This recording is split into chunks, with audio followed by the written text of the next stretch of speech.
Anxiety. Contents. Introduction. To the structure of anxiety. Anxiety in the net of signifiers 3. 2. Anxiety, sign of desire 16. 3. From the cosmos to the unheimlich 29.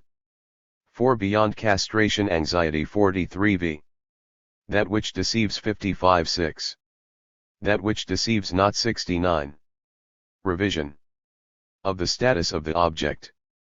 7. Not without having it 85. 8. The cause of desire 100. 9. Passage al act and acting out 114x. On a lack that is irreducible to the signifier 131:11. Punctuations on desire 147. Anxiety. Between jouissance and desire. 12. Anxiety, signal of the real 157. 13. Aphorisms on love 170. 14. Woman, truer and more real 182:15. Men's business 197. The 5 forms of the object A. 16. Buddha's eyelids 213. Book X. Anxiety 1962-1963. Introduction to the structure of anxiety. Anxiety in the net of signifiers. The desire of the other. Towards an orography of anxiety. Seriousness, care, expectation. Inhibition, impediment, embarrassment. Inhibition, emotion, turmoil. This year, I'm going to be speaking to you about anxiety. Someone who's not at all remote from me in our circle nevertheless let slip the other day some surprise at my having chosen this subject, which didn't strike him as having much on offer. I must say that I won't have any trouble proving to him the contrary. Amidst the mass of what is proposed to us on this subject in the form of questions, I shall have to choose, and drastically so. This is why I shall be trying, as of today, to fling you into the thick of it. But this surprise already seemed to me to harbor the trace of some unstemmed naivete, which consists in believing that each year I pick a subject just like that, a subject I would deem fit for teasing out some malarkey. Not so. Anxiety is very precisely the meeting point where everything from my previous disquisition is lying in wait for you. You're going to see how a certain number of terms, which until now may not have appeared adequately linked to one another, can now be connected up. You're going to see, I think, how in being knotted together more tightly on the ground of anxiety each one will fall into place even better. I say even better, since it appeared to me, in what was said during our society's recent meeting outside Paris, that something had effectively fallen into place in your minds concerning the structure which is so essential and which is called the fantasy. You'll see that the structure of anxiety is not far from it, for the reason that it's well and truly the same. 1. I've put a few brief signifiers here on the blackboard to serve as reference points or to jog your memory. It's not such a big blackboard and it might not include all those I'd have liked it to, but it's also better not to overdo it when simplification is at issue. They form 2 groups. On the left, this one, which I'm going to be completing. Kami vud I / care be seriousness. Expectation. Inhibition. Symptom. Anxiety. On the right, this graph which I apologize for having pestered you with for such a long time, but which is all the same necessary, since its reference value will appear to you, I think, ever more effective. Likewise, might not its form ever have struck you as being akin to the shape of a poire d'angoisse, a choke pear? Perhaps it's not a chance evocation. On the other hand, whilst the little topological surface to which I devoted so much off last year, that of the crosscap, might have suggested to some of you the folding forms of the embryological germ. Layers, even the layers of the cortex, no one, in spite of the at once bilateral and woven arrangement of oriented intercommunications proper to the graph, has ever mentioned in this regard the solar plexus. Of course, I'm not claiming to be delivering up its secrets here, but this curious little similarity is perhaps not as far-fetched as might be thought and deserves to be brought up at the beginning of a disquisition on anxiety. As the reflection with which I introduced my disquisition confirms to a certain degree, the reflection from one of my close associates here in our society, anxiety doesn't seem to be the thing that stifles you, as psychoanalysts, I mean. And yet, it would not be going too far to say that it ought to. Indeed, it's part of the logic of things, that is to say, the logic of the relationship you have with your patient. Sensing what the subject can bear of anxiety puts you to the test at every moment. It has to be supposed therefore, at least for those of you who've been trained in technique, that the thing has finished up slipping into your way of regulating things, quite unperceived, it has to be said. But for the analyst starting out in his practice, it's not ruled out, thank goodness, much as he might show great aptitude for being an analyst, that he may feel some anxiety from his first dealings with the patient on the couch. In this regard, the question of the communication of anxiety still needs to be touched on. Is the anxiety that you know, it seems, how to regulate and buffer so well in yourselves that it guides you, the same as the patient's? Why not? I'll leave the question open for the time being, perhaps not for very long. It's worthwhile raising it at the outset, even if we shall have to come to our essential articulations to give it a valid answer and therefore wait until we've trodden for a while the first winding paths I'm about to propose. These paths are not entirely beyond expectations for those who are regular members of my audience. Indeed, if you remember, during another series of our Society's so-called provincial study days, which were far from giving me that much satisfaction, I thought it necessary, by way of an aside in my disquisition from last year, to launch, in advance, a formula indicating the essential relationship between anxiety and the desire of the other. For those who weren't there, I'll recall the fable, the apology, the amusing image I briefly set out before you. Myself donning the animal mask with which the sorcerer in the cave of the three brothers is covered, I pictured myself faced with another animal, a real one this time, taken to be gigantic for the sake of the story, a praying mantis. Since I didn't know which mask I was wearing, you can easily imagine that I had some reason not to feel reassured in the event that, by chance, this mask might have been just what it took to lead my partner into some error as to my identity.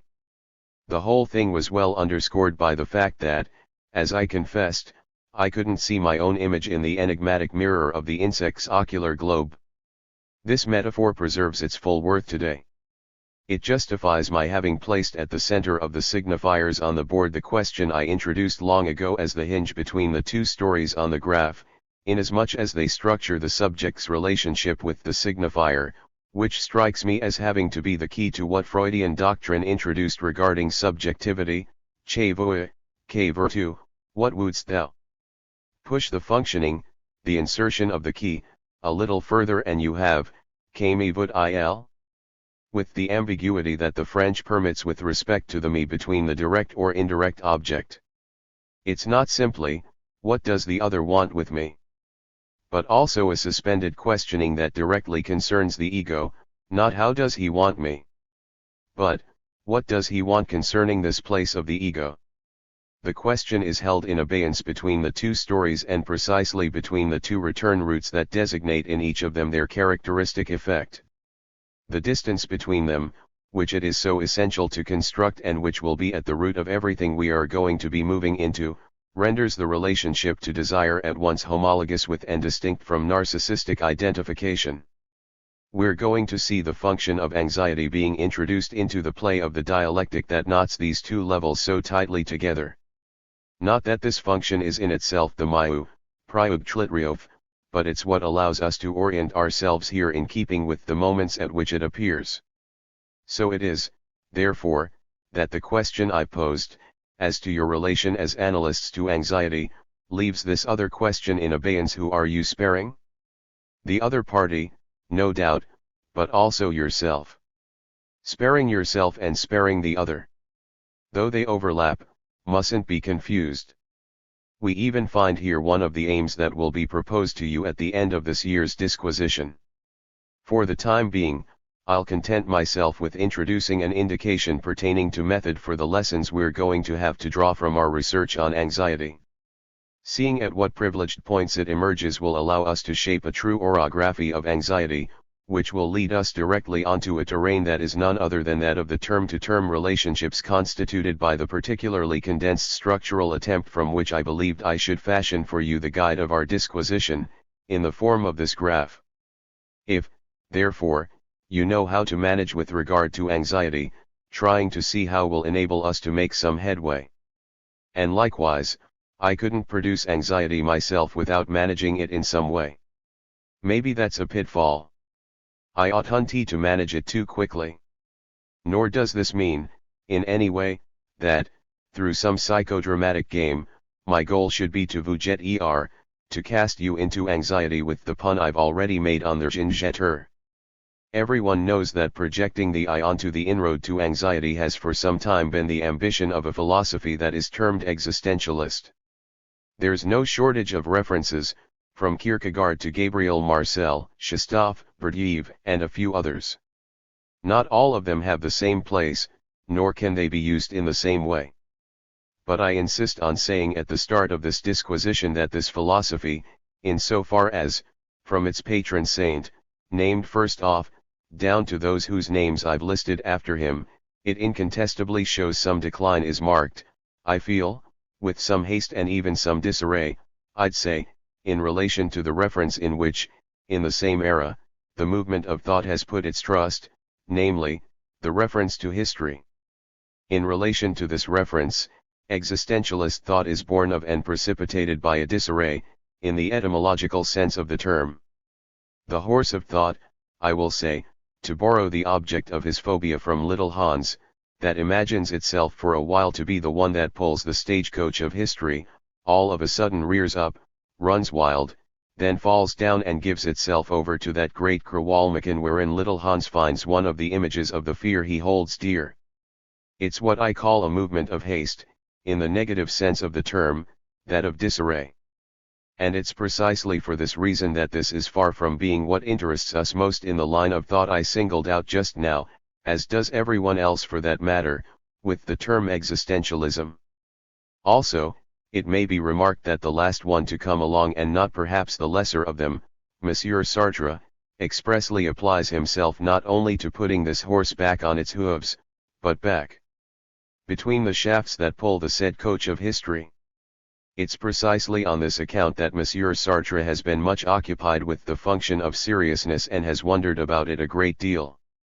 There is also someone else whom I didn't put in the series and of whom I will say, since I'm simply venturing into some background details by touching on this at the beginning, that it's in reference to him that the philosophers who observe us, at the point we're coming to in this, can ask themselves, will the analysts measure up to what we make of anxiety? There stands Heidegger. With my play on the word jeter, it was precisely to him and his originative dereliction that I was closest. Being unto death, to call it by its name, which is the inroad by which Heidegger, in his well-versed disquisition, leads us to his enigmatic examination of an entity's being, doesn't really go via anxiety. The reference of Heidegger's question is a lived reference. He named it, it is fundamental, and it's to do with everyone, with one with the omnitude of everyday human life, it is care. Of course, in this capacity, this reference cannot, any more than care itself, be in the least bit foreign to us. Since I've called on two witnesses here, Sartre and Heidegger, I won't hesitate to call on a third, in so far as I don't think him unworthy of representing those who are here, observing what he too is going to say, and that's me. I'm going by some accounts I've received, once again in the last hours, concerning what I shall call expectation. But on this occasion I'm not only speaking about yours.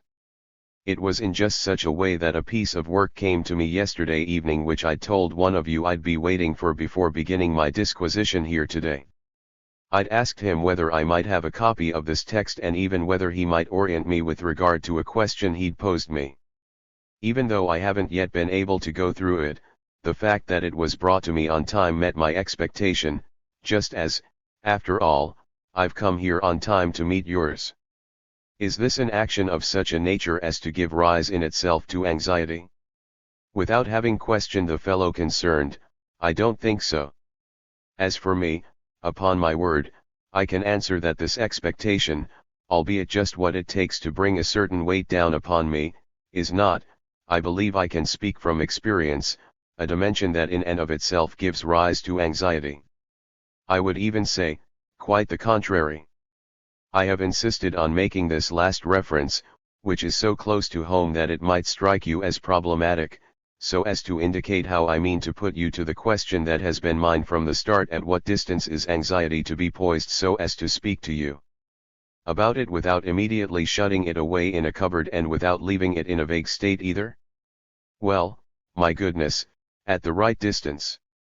I mean one that doesn't put us too close to anyone, at this familiar distance that I've evoked for you in picking up these recent references, the distance from my interlocutor who brings me his paper at the last minute, and the distance from myself who must take a risk here with my disquisition on anxiety.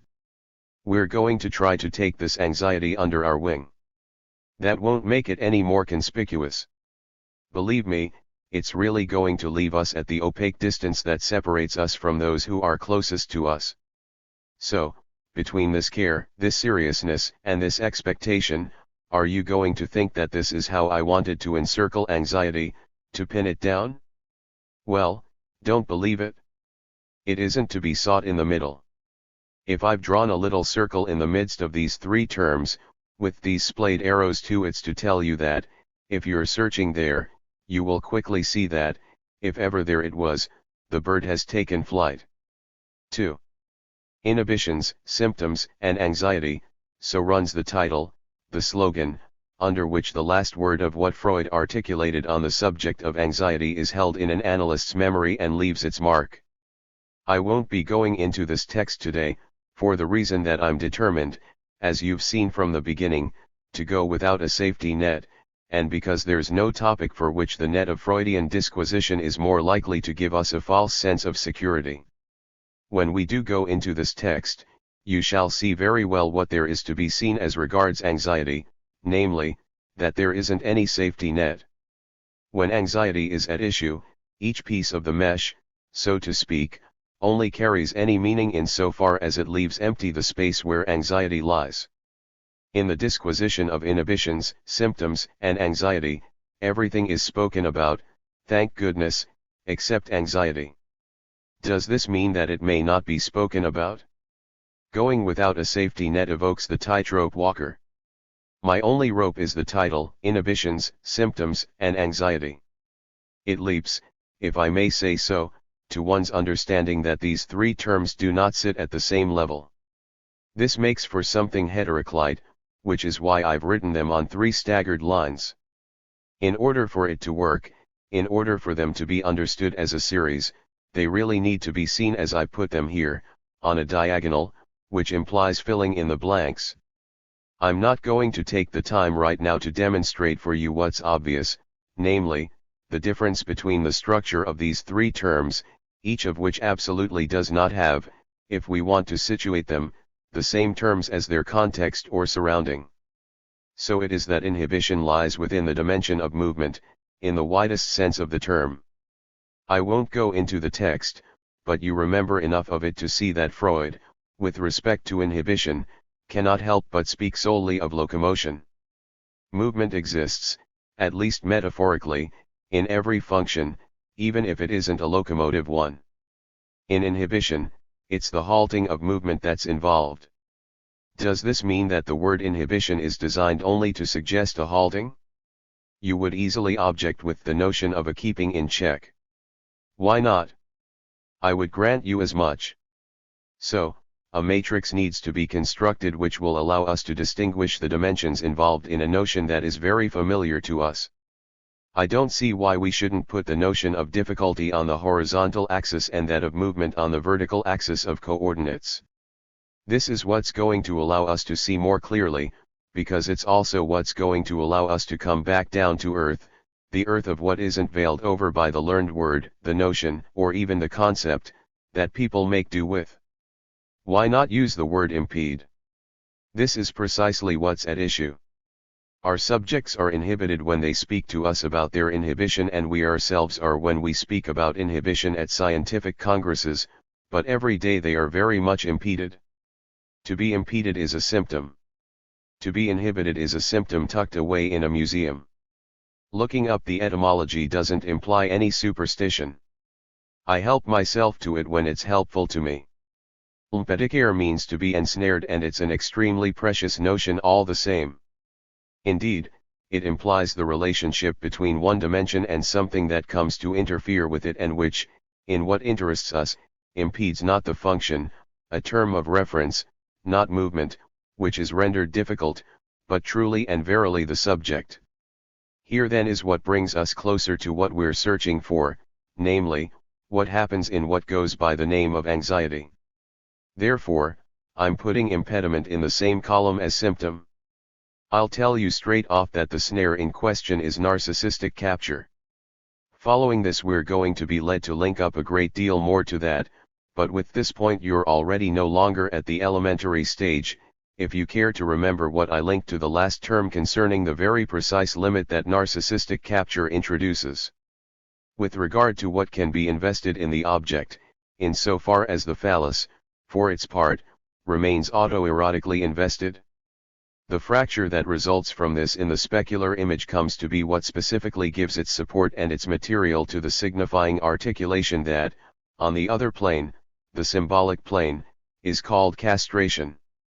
The impediment that arises is linked to the circle that makes for the fact that, with the same movement by which the subject advances towards jouissance, that is to say, towards what is furthest from him, he encounters this intimate fracture, right up close, by letting himself be caught, along the way, by his own image, the specular image. That's the snare. Here, we're still at the level of the symptom. Let's try to go further. If we push forward the examination of the meaning of the word inhibition, which term is to be put in the third column?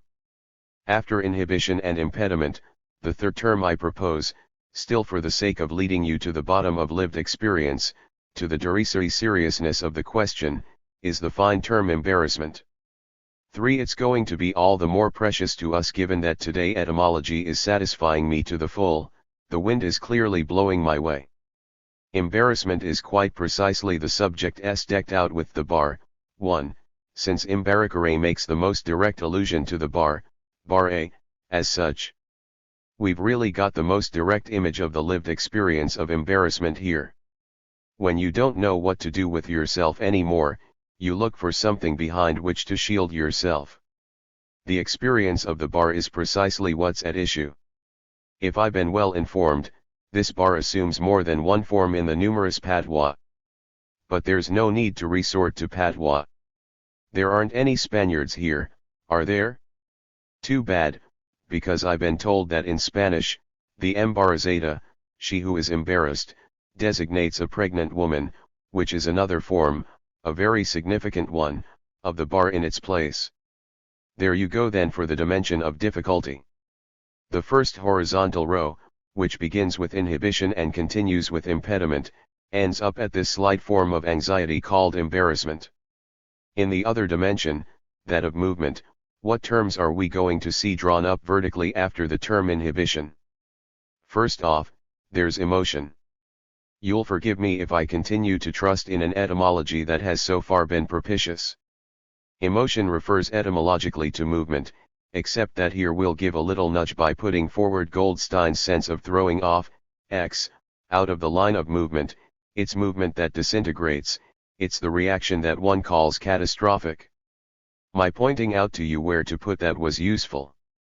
Since, after all, some people told us that anxiety was just that, a catastrophic reaction. It's not unrelated, of course, but what wouldn't be related to anxiety? It's precisely a question of knowing where anxiety itself really lies. The fact that, for example, the same reference to the catastrophic reaction has been used, and without any misgivings, to designate hysterical fits, or even, in other cases, anger, proves well enough all the same that this isn't sufficient for distinguishing anxiety, nor for pointing out where it is. Let's take the next step. we're still maintaining a respectful distance from anxiety, since here we're 2 squares away from it. In the dimension of movement, is there something that corresponds more precisely to the level of anxiety? I'm going to call it by a name that for a long time I've set aside with you in mind, as a delicacy. Maybe I made a fleeting allusion to it, but only those particularly prehensile ears will have retained it. It's the word turmoil. For etymology is favoring me here in the most fabulous way. It's delightful. This is why I'm not going to hesitate to take further advantage of it, once I've told you first of all everything it's furnished me with. I'm going to indicate to you expressly to refer to the entry in Messrs. Bloch and von Wartburg, with apologies if it's surplus to requirement with regard to what I'm about to say to you now, all the more so given that what I'm going to say to you is a direct quote from the text. I borrow things wherever I find them, whether that upsets anyone or not. These fellows tell me then that linguistic sentiment, as they express themselves, has moved this term closer to the word émouvoir, to move emotionally. Now, don't be fooled, it has nothing to do with that. Etymologically, as indeed for anyone who knows how to use words, émoi has nothing to do with emotion. At any rate, let me tell you that the term esméir is already attested in the 13th century, that before it, esma and even esma, should you care to know, only triumphed, to express myself as the authors do, in the 16th century that esméir has the sense of to trouble, to frighten, and also to become flustered, that esméir is indeed still commonly used in the various patois and leads us to the vulgar Latin ex magere, which means to cause to lose one's might, one's strength. And that this vulgar Latin is linked to a graft from a Western Germanic root which, when reconstructed, gives magen. Besides, there's no need to reconstruct it because it exists in this same form in High German and in Gothic. However much German you speak, you can look up the German mogen. In English, there is may. 5. Does smagere exist in Italian? Not really. Going by Bloch and von Wartburg, it means to become discouraged. So, some doubt remains. As there aren't any. 13. Portuguese here, I won't make any objection to accepting what, not I, but Bloch and von Wartburg advance by including esmagar, which purportedly means to crush, which, until further notice, I'm going to hold onto as having great interest for the next part. I'll spare you the provincial variations. Be that as it may, it's certain that the translation, which has been accepted, of Trebregung as émoi pulsional is absolutely incorrect, and precisely because of all the distance that stands between emotion and émoi. Émoi, turmoil, is trouble, the fall of might, regung is stimulation, a call to disorder, even to émeute, to riot. I shall also fortify myself with this etymological inquiry to tell you that, up to a certain era, more or less the same one that saw what is called in Bloch and von Wartburg the triumph of émoi, émeute itself carried precisely the meaning of emotion and only took on the meaning of collective public action from the 17th century onwards.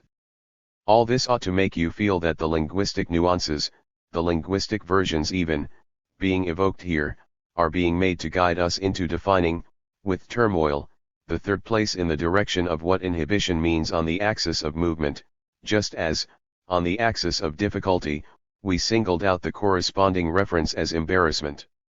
Turmoil is trouble, to become troubled as such, to be as deeply troubled as one can be in the dimension of movement.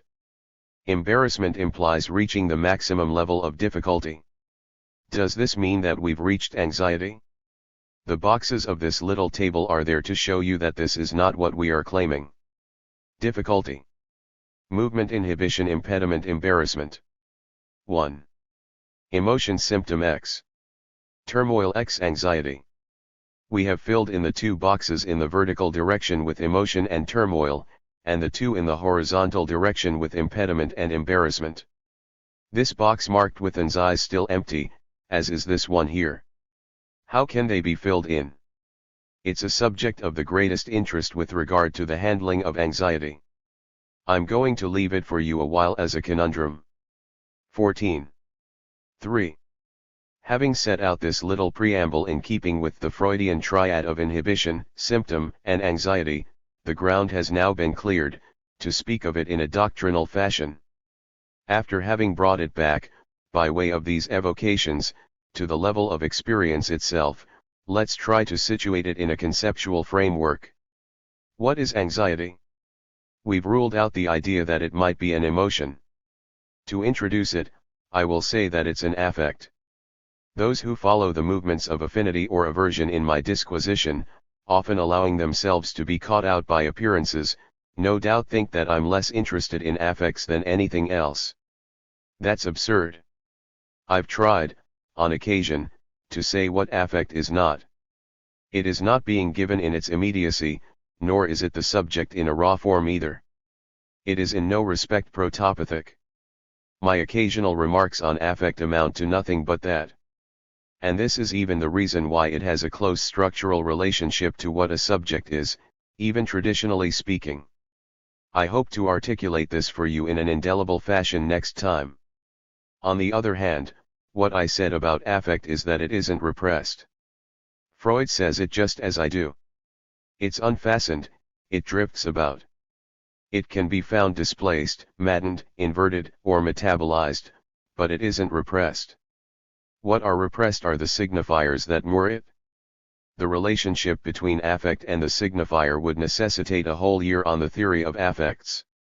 I've already hinted at how I understand it. I did so with regard to anger.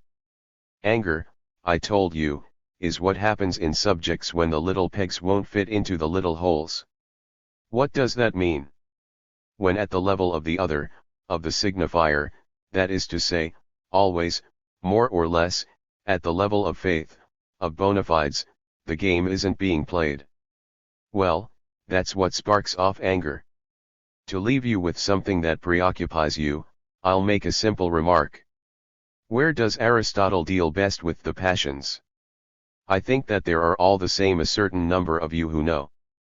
It's in the second book of his Rhetoric. The best there is on the passions is caught in the network, of rhetoric. This is not by chance. The signifiers on the blackboard are just that, the net. This is precisely why I spoke to you about a net in connection with the first linguistic bearings I tried to give you. I haven't taken the dogmatic path of prefacing what I have to say to you about anxiety with a comprehensive theory of affects. Why not? Because we aren't psychologists here, we're psychoanalysts. I'm not developing a psychology for you, a disquisition on the 15.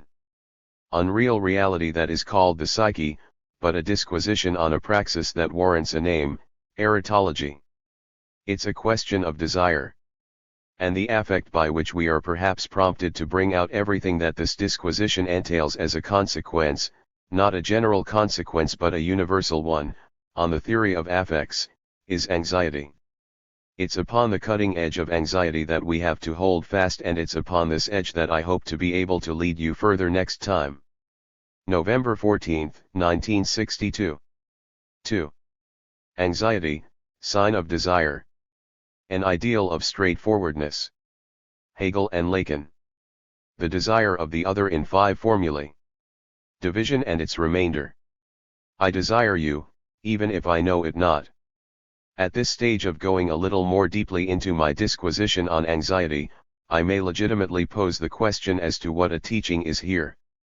Since in this room we are, in principle, let's say, for the most part, analysts, and since the analytic experience is taken to be my essential reference when I address this audience that you comprise, the notion we may have of teaching must all the same be affected by the fact that the analyst is, we cannot forget this, if I may say so, an interpreton. Indeed, the analyst plays on the tense, such an essential tense, that I've already accentuated for you on several occasions, using the various subjects of the verb he didn't know, I didn't know. We shall leave this subject indeterminate then, by rounding it up under an it wasn't known. Regarding this it wasn't known, the analyst is reckoned to know something. Why not even admit that he does know a thing or two? But can he teach what he knows? This isn't really the question, or at least, it would be premature. Up to a certain point, the sheer existence of somewhere like this and the role I've been playing here for a certain while is a way of settling this question, well or poorly but of settling it. No, the question is what is it to teach what he knows? 17. 1. What is it to teach, when what is to be taught has precisely to be taught not only to one who doesn't know, but to one who can't know? And it has to be admitted that up to a certain point all of us here are in this same boat, given what's at stake. Watch carefully where, if I may say so, what is off-kilter is off to. Were it not for what lies off-kilter, an analytic teaching, and this seminar itself, could be conceived of as an extension of what takes place in supervision, for example, where you bring along what you might know and where I would only enter the fray to impart the analogue of interpretation, namely, that addition by means of which something appears, which gives some meaning to what you believe you know and makes that which it's possible to grasp beyond the limits of knowledge appear in a flash. It's nevertheless to the extent that a piece of knowledge is constituted in a work of elaboration which we shall call communitarian rather than collective, a work of analysis, among those who have experience of it, the analysts, that a work of rounding up of knowledge is conceivable, which justifies the place that a teaching such as the one being put forward here can take up. If you will, it's because there's a whole literature, fostered by the analytic experience, called analytic theory, that I'm forced, often very much against my will, to give it so much consideration. And yet, this same analytic theory is what necessitates me doing something that has to move beyond this rounding up, that has to move, by way of this rounding up of analytic theory, in the direction of bringing us closer to what constitutes its wellspring, namely, the experience. An ambiguity arises at this point, which isn't due simply to the fact that a few non-analysts mix with us here. There's nothing particularly inconvenient about that, since even the analysts also roll up here with positions, stances, and expectations that aren't necessarily analytic. They've already been conditioned quite well enough by the fact that all manner of references get introduced in the theory produced in analysis, and in far greater number than would seem on first glance, references that may be qualified as extra-analytic, as psychologizing references, for example. The simple fact that I deal with this material, my audience's material, the material of my object of teaching, means that I shall be led to refer to this common experience, thanks to which any teaching communication gets established. This means that I can't stay in the pure position that just now I called interpret ante, but that I shall have to pass over to a broader communicative position and move on to the ground of making things understood, to appeal. 18. Therefore to an experience in you that goes far beyond the strict analytic experience. It's important to recall this because making things understood is and always has been the real stumbling block in psychology, in the widest sense. It's not so much that the emphasis has to be put on the theme which at one time appeared as the great originality of a work like Blondel's on pathological consciousness, La Conscience Morbide, namely, that there are limits to understanding. For example, let's not imagine that we understand the real or authentic lived experience of the ill. But the question of this limit is not what's important for us. At this moment of speaking to you about anxiety, this is one of those questions we're putting on hold. Indeed, the question is rather one of explaining how we can speak about anxiety when we subsume under the same category experiences as diverse as the anxiety we can fall into following some such meditation guided by Kierkegaard, paranormal anxiety, or even frankly pathological anxiety, which can seize hold of us at such moments, we being ourselves subjects of an experience that is more or less psychopathologically locatable, the anxiety we're faced with in our neurotics, the everyday material of our experience, and also the anxiety we can describe and localize at the level of the principle of an experience that is more on the fringes for us, that of the pervert, for example, indeed that of the psychotic. Although this apparent homogeneity finds itself justified by a structural kinship, this can only be at the expense of the original comprehension, which nevertheless will necessarily increase along with the danger of making us forget that this comprehension isn't the understanding of a lived experience but the comprehension of a mainspring. It also presumes too much about what we may assume of the experiences this comprehension refers to, specifically those of the pervert and the psychotic. From this perspective, it is preferable to warn people that they aren't to believe too much of what they may comprehend. It's precisely here that the signifying elements I'm introducing for you take on their importance. As bare of comprehensible content as I'm endeavoring to make them, through their notation in a structural relationship, they are the means by which I'm trying to keep up the level necessary for an understanding that will not be misleading, whilst leaving the variously significant terms through which we're moving out where they can be spotted. This is very much to be underlined at the point where affect is at issue, since I haven't denied myself this classificatory element. Anxiety is an affect. From the teacher's point of view, the approach to this theme presents itself in keeping with three different paths that can be 19. Defined summarily, that is, by summing them up, under three headings.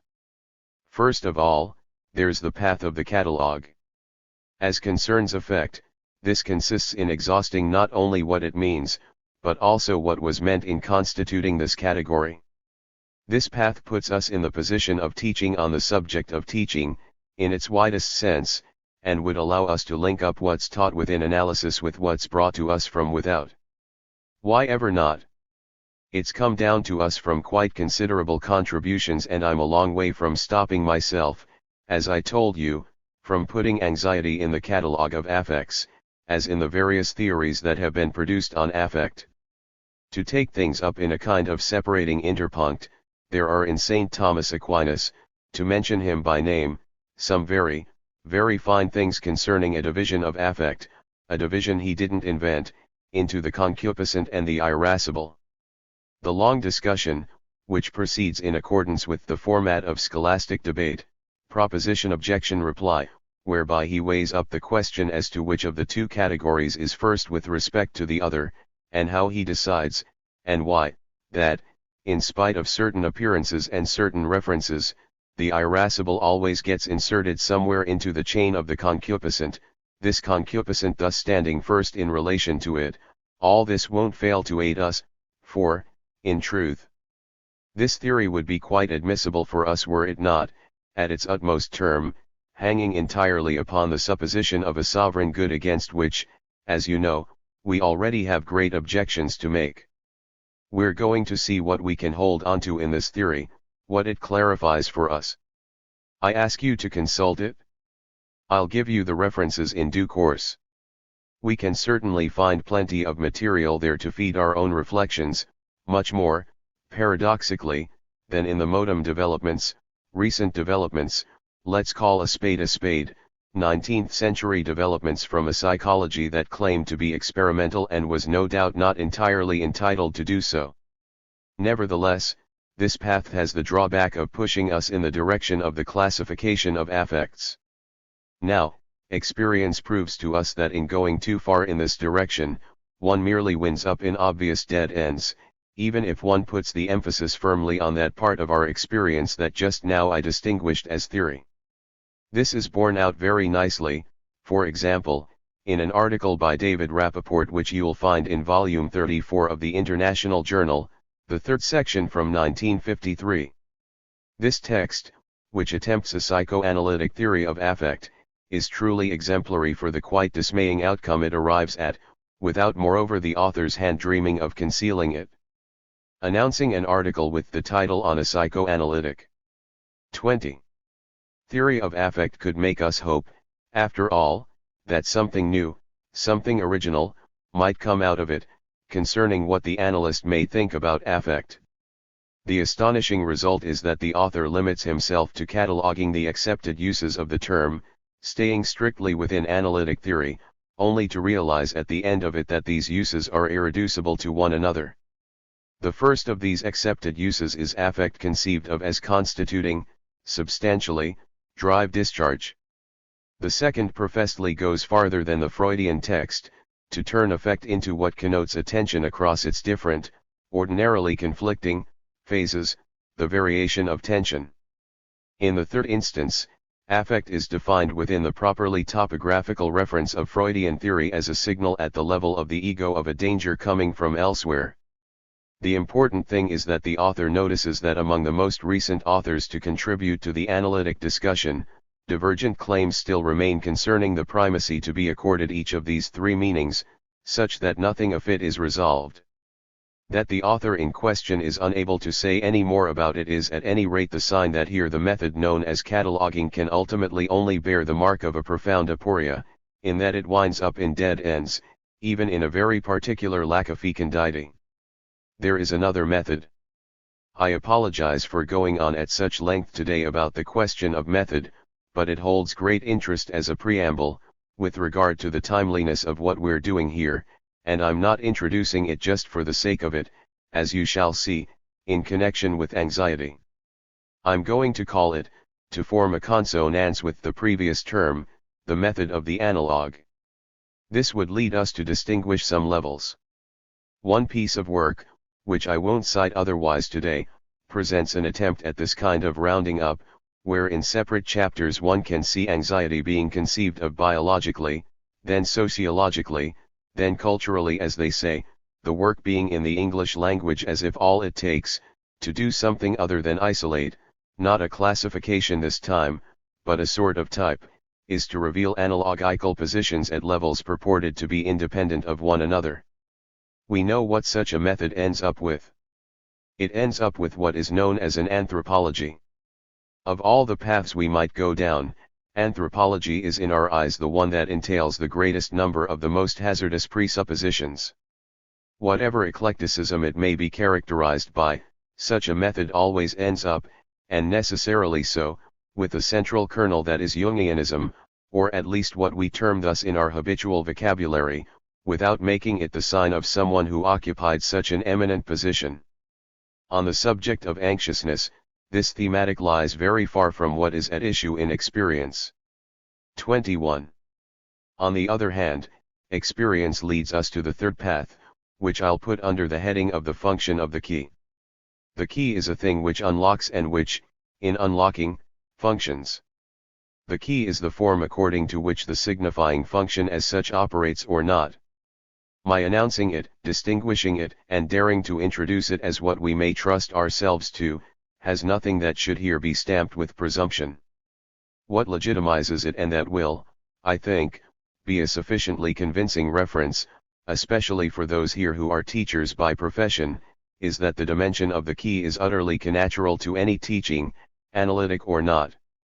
Indeed, I will say that regardless of the shock that may arise in some people as a result of me saying it, for my part, concerning what I teach, there is no teaching which does not refer to what I shall call an ideal of straightforwardness.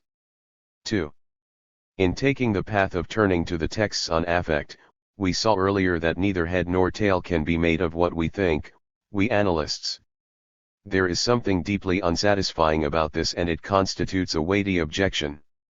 Indeed, it is to be expected, whatever capacity we're in, that we should satisfy a certain ideal of straightforward reduction. What does this mean? Why so?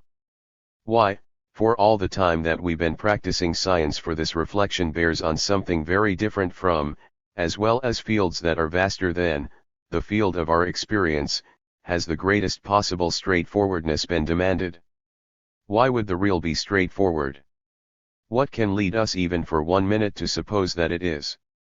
Well, nothing other than the subjective idiom I emphasized during the whole of the first part of my teaching last year, namely, that there's no conceivable advent of a subject as such except on the basis of the prior introduction of a signifier, and the most straightforward of signifiers, known as the unary trait. The unary trait precedes the subject. In the beginning was the word means in the beginning stands the unary trait. Everything that is teachable has to preserve the stigmata of this ultra-simple idiom. It's the only thing that can justify in our eyes the ideal of straightforwardness. Simplex, singularity of the trait, this is what we cause to enter the real, whether the real likes it or not. One thing is certain, it does. 22. Enter, and it has already entered before us. It's along this path that all those subjects who've been dialoguing for a few centuries now have already had to get by as best they can, with the condition that, precisely, betwixt them and the real lies the field of the signifier, for it was already with the operation of the unary trait that they were constituted as subjects. Why should we be surprised to meet its stamp in our field, if our field is that of the subject? In analysis, there is something that stands prior to everything we can elaborate or understand. I shall call this the presence of the other, l'autre with a capital A. There is no auto-analysis, even when one imagines there is. The other is there. It's on this path and with the same intention that we meet the indication I've already given you concerning something that goes much farther still, namely, anxiety. In this regard, I started to indicate a certain relationship for you, which so far I've merely embellished with an image. I recalled this image for you last time, with a second mention of the sketch of my rather modest and discomfited presence in the presence of the giant praying mantis. I've already said more about it, however, in specifying that this bore a relation to the desire of the other. First off, before knowing what my relation to its desire means when I'm in a state of anxiety, I put this other here, capital A. To bring us closer to its desire, I'm going to take the paths I've already cleared. As I told you, man's desire is the desire of the other. Excuse me for not being able to go back over what I spelt out on this subject during the recent provincial study days, and this is why I'm so adamant that the transcript of that should reach me intact, so that it may be circulated. It concerned the grammatical analysis of what the desire of the other means, including the objective meaning of this genitive. Those who have attended my seminar up to now possess enough elements to situate it, however. I alluded last time, at the start, to a short study that had been handed me that same morning. This article concerns the suspension of what may be called dialectical reason, on the structuralist level at which Levi-Strauss is poised. In order to unravel this debate, to enter into its twists and turns, to sort out the tangles from the analytic point of view, its author makes reference, of course, to what I said about the fantasy as a support of desire. For my liking, however, he doesn't make enough of what I say when I speak about man's desire as desire of the other. What proves it is that he thinks he can make do with reminding us that it's Hegel's formula.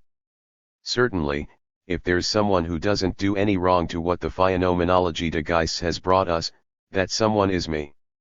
23.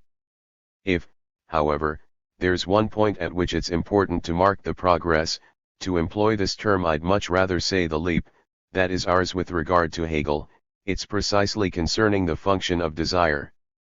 In view of the field that I have to cover this year, I'm not in a position to go over Hegel's text with you step by step, as this article does, an article which I hope will be published because it displays a thoroughly sensitive familiarity with what Hegel says on this score. I won't even take up the passage, a quite original passage, that the author did well to recall on this occasion. But given the idea that the common run of my audience has already had the chance to get to grips with the Hegelian reference, I'll say right off, to make you feel what's at issue, that in Hegel, concerning the dependence of my desire with respect to the desirer who is the other, I'm dealing in the most certain and articulated way with the other as consciousness. The other is the one who sees me. You can already glimpse well enough in what way this concerns my desire, but I'll be coming back to it in a little while. For the moment, I'm setting out some broad oppositions. In Hegel, the other is the one who sees me, and this is what, all by itself, kicks off the struggle, according to the foundations wherewith Hegel marks the start of the Phänomeno/Ogie des Geistes, on the plane of what he calls pure prestige, and it's on this plane that my desire is concerned. For Lacan, because Lacan is an analyst, the other is there as an unconsciousness that is constituted as such. The other concerns my desire to the extent of what he lacks and to the extent that he doesn't know. It's at the level of what he lacks, and at the level of him not knowing, that I'm concerned in the most prominent way, because there's no other path for me to find what I lack as object of my desire. This is why for me there is no, not simply access to my desire, but not even any possible means of sustaining my desire that would have any reference to any object whatsoever if not through coupling it, through tying it in, with this, the S, which designates the subject's necessary dependence on the other as such. This other is of course the same one that I think over the years I've accustomed you to distinguishing at each step from the other, my semblable. It's the other as locus of the signifier. It is my semblable amongst other things, but only in so far as it's also the locus at which the other as such of the singular difference I was telling you about at the beginning is instituted. Shall I now introduce the formulae I've written up? I'm not claiming, far from it, that the bag of tricks will spill right open. I ask you, today like last time, to jot them down. That's why this year I'm 24. Noting things up on the blackboard. You'll be seeing how they function afterwards. First formula D, A D, A. In the Hegelian sense, desire for desire is the desire for a desire to respond to the subject's appeal. It's the desire for a desirer. Why does the subject need this desirer who is the other? It's plainly spelt out in Hegel that he needs the other so that the other may acknowledge him, so that he may receive the other's acknowledgement. What does that mean? It means that the other will institute something, designated by A, which is what is involved at the level of what desires. The whole impasse lies here. In demanding to be acknowledged, right where I get acknowledged, I only get acknowledged as an object. I get what I desire, I'm an object, and I can't stand myself as an object, since this object that I am is of its essence a consciousness, a Selbstbewusstsein. I can't stand myself acknowledged in the only type of acknowledgement I can obtain. Therefore it has to be settled at any cost between our two consciousnesses. There's no longer any mediation but that of violence. Such is desire's lot in Hegel. Second formula D, A, I, A D, /A. In the Lacanian, or analytic, sense desire for desire is desire of the other in a way that is, in its principle, far more open to a kind of mediation. At least, so it seems on first approach. Notice that the formula I put up on the blackboard goes a long way to wrongfoot what you might expect. I have in fact written the relation to the desire of the other, D/A, with the image support of this desire that I unhesitatingly write I, A, precisely because of the ambiguity that this creates with the notation I, M, with which I usually designate the specular image. We don't yet know when, how, or why this I, A, can be the specular image, but it most certainly is an image. It's not the specular image, though it belongs to the realm of the image. Here, it's the fantasy which I don't hesitate on occasion to overlap with the notation of the specular image. I'm saying therefore that this desire is desire inasmuch as its image support is equivalent to the desire of the other. This is why the colon that was here is now here. This other is connoted by a barred A because it's the other at the point where it's characterized as lac. 25. There are two other formulae. Only two, since those that are bracketed together are just two ways of writing the same thing, in one direction, then in the palindromic direction. I don't know whether I'll have time today to get to their translation. Third formula D, X D, A. The Hegelian formula is in fact partial and a little out, and even out of kilter. I've indicated for you on many occasions the perversion that results, and which is very far-reaching, as far as the political domain, from the whole of the beginning of Phenomenologie des Geistes, which is too tightly focused on the imaginary. It's very nice to say that the slave's servitude is brimming with the whole future right up to absolute knowledge, but politically this means that till the end of time the slave will remain a slave. One does have to tell it like it is once in a while. Kierkegaard is the one who imparts the truth of the Hegelian formula. Next time, I think, I'll comment on what the third formula means. The formula labeled fourth, hold on, while I think of it, that's not the letter O you should read there, but 0, is not Hegel's truth, but the truth of anxiety which, for its part, can only be grasped with reference to the second formula, which concerns desire at the psychoanalytic level. 3. Before I leave you today, I'd simply like to make a few remarks. There is something that you can see appearing in like fashion in both Hegel's formula and mine. As paradoxical as it may seem, their first term is an object A. It's an object A that desires. If the Hegelian concept of desire and the one I'm promoting to you here have something in common, it's this. At a moment which is precisely the unacceptable point of impasse in the process of the Selbstbewusstsein as Hegel would have it, the subject, being this object, is irremediably stamped with finitude. This object affected by 26. Desire which I'm putting forward here does indeed have something in common in this respect with Hegel's theory, except that our analytic level doesn't require the transparency of the Selbstbewusstsein. This is a difficulty, of course, but it's not of the sort that would lead us to retrace our steps, nor to commit ourselves to the struggle to the death with the other. Because of the existence of the unconscious, we can be this object affected by desire.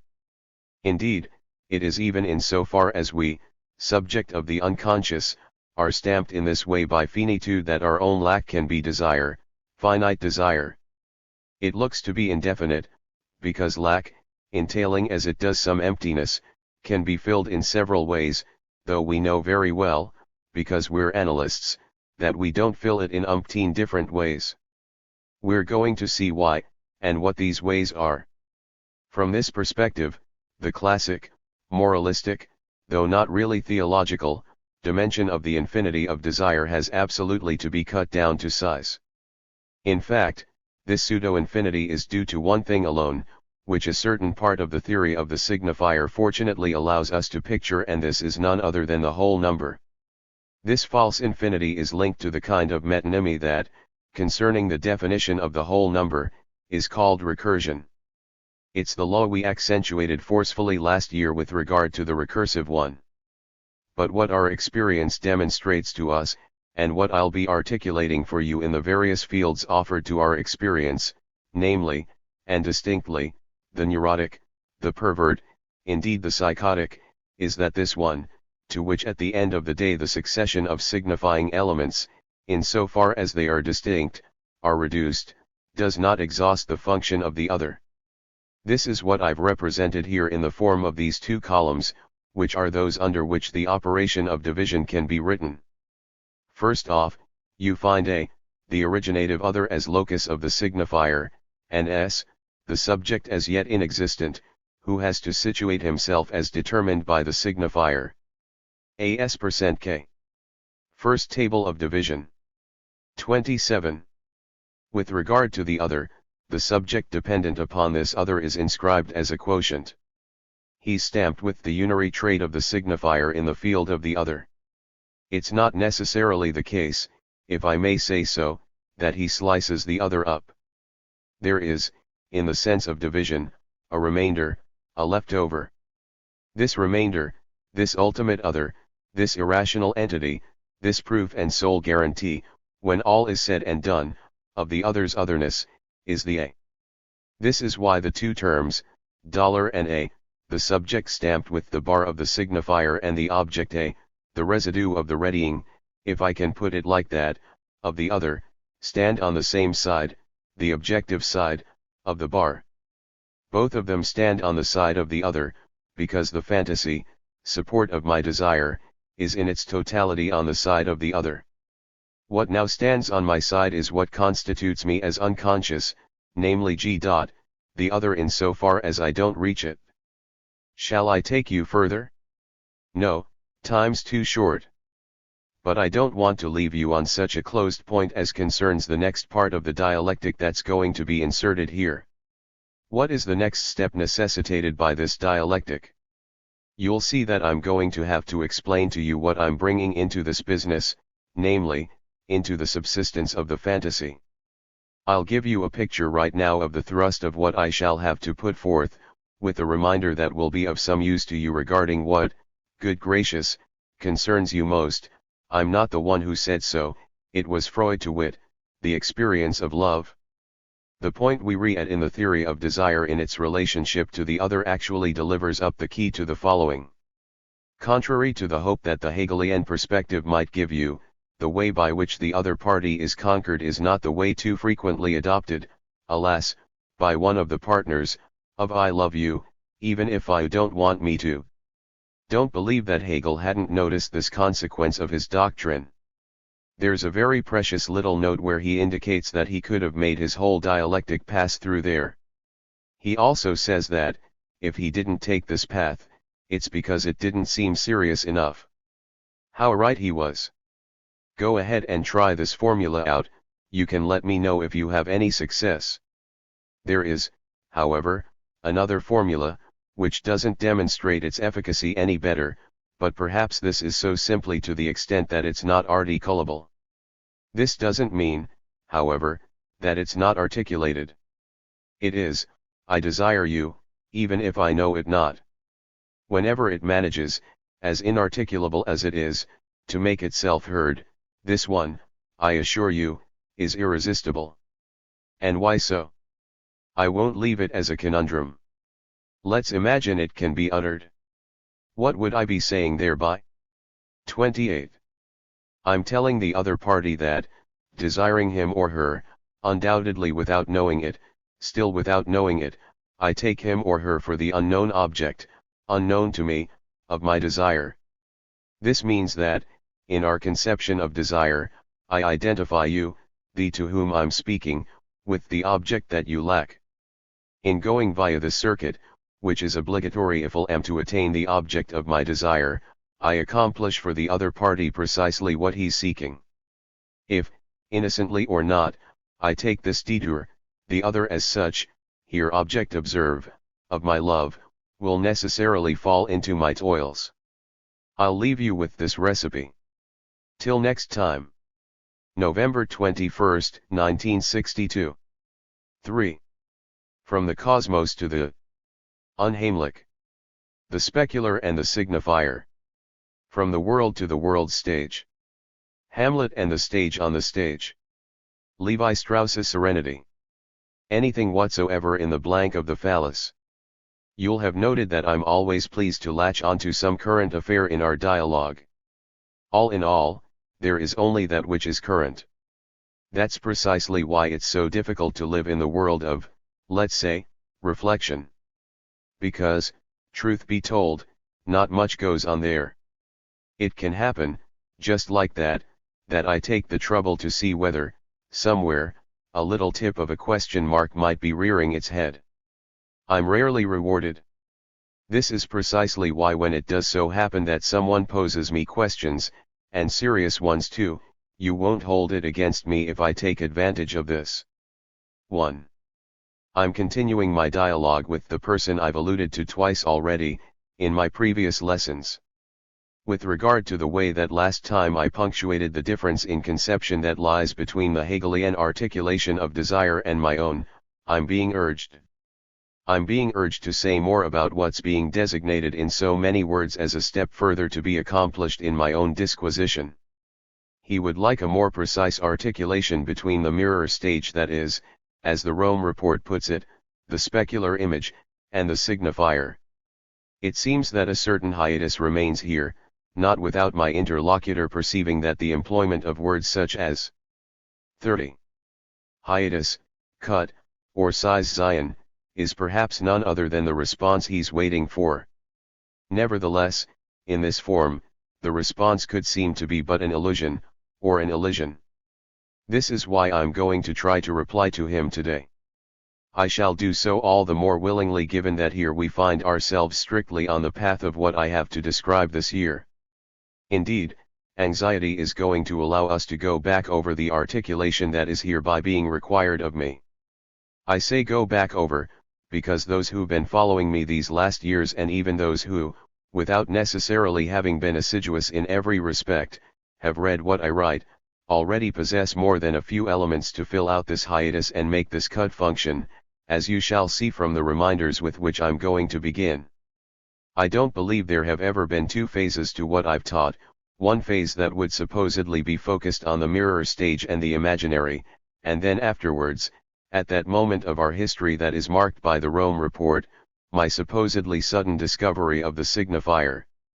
I ask those interested in the question that's been put to me to consult a text that is no longer so easy to get hold of, but which can be found in all the good psychiatric libraries. This text, published in L'Evolution Psychiatrique and entitled Presentation on Psychical Causality, is a disquisition that takes us back to 1946, if memory serves, just after the war. There they will see things that will prove to them that I've been intimately weaving the interplay between the two registers for a long while now. If this text was followed, let's say, by a somewhat long silence on my part, you needn't be too astonished. A great deal of ground was covered thereafter, in order to open up a certain number of ears to this disquisition. Don't believe that at the time I gave this presentation on psychical causality ears were all that quick to hear it. Since the presentation was given in Bonneville and since a more recent meeting at the same location has signaled for some the ground covered, I can tell you that the reactions to those first remarks were somewhat astonishing.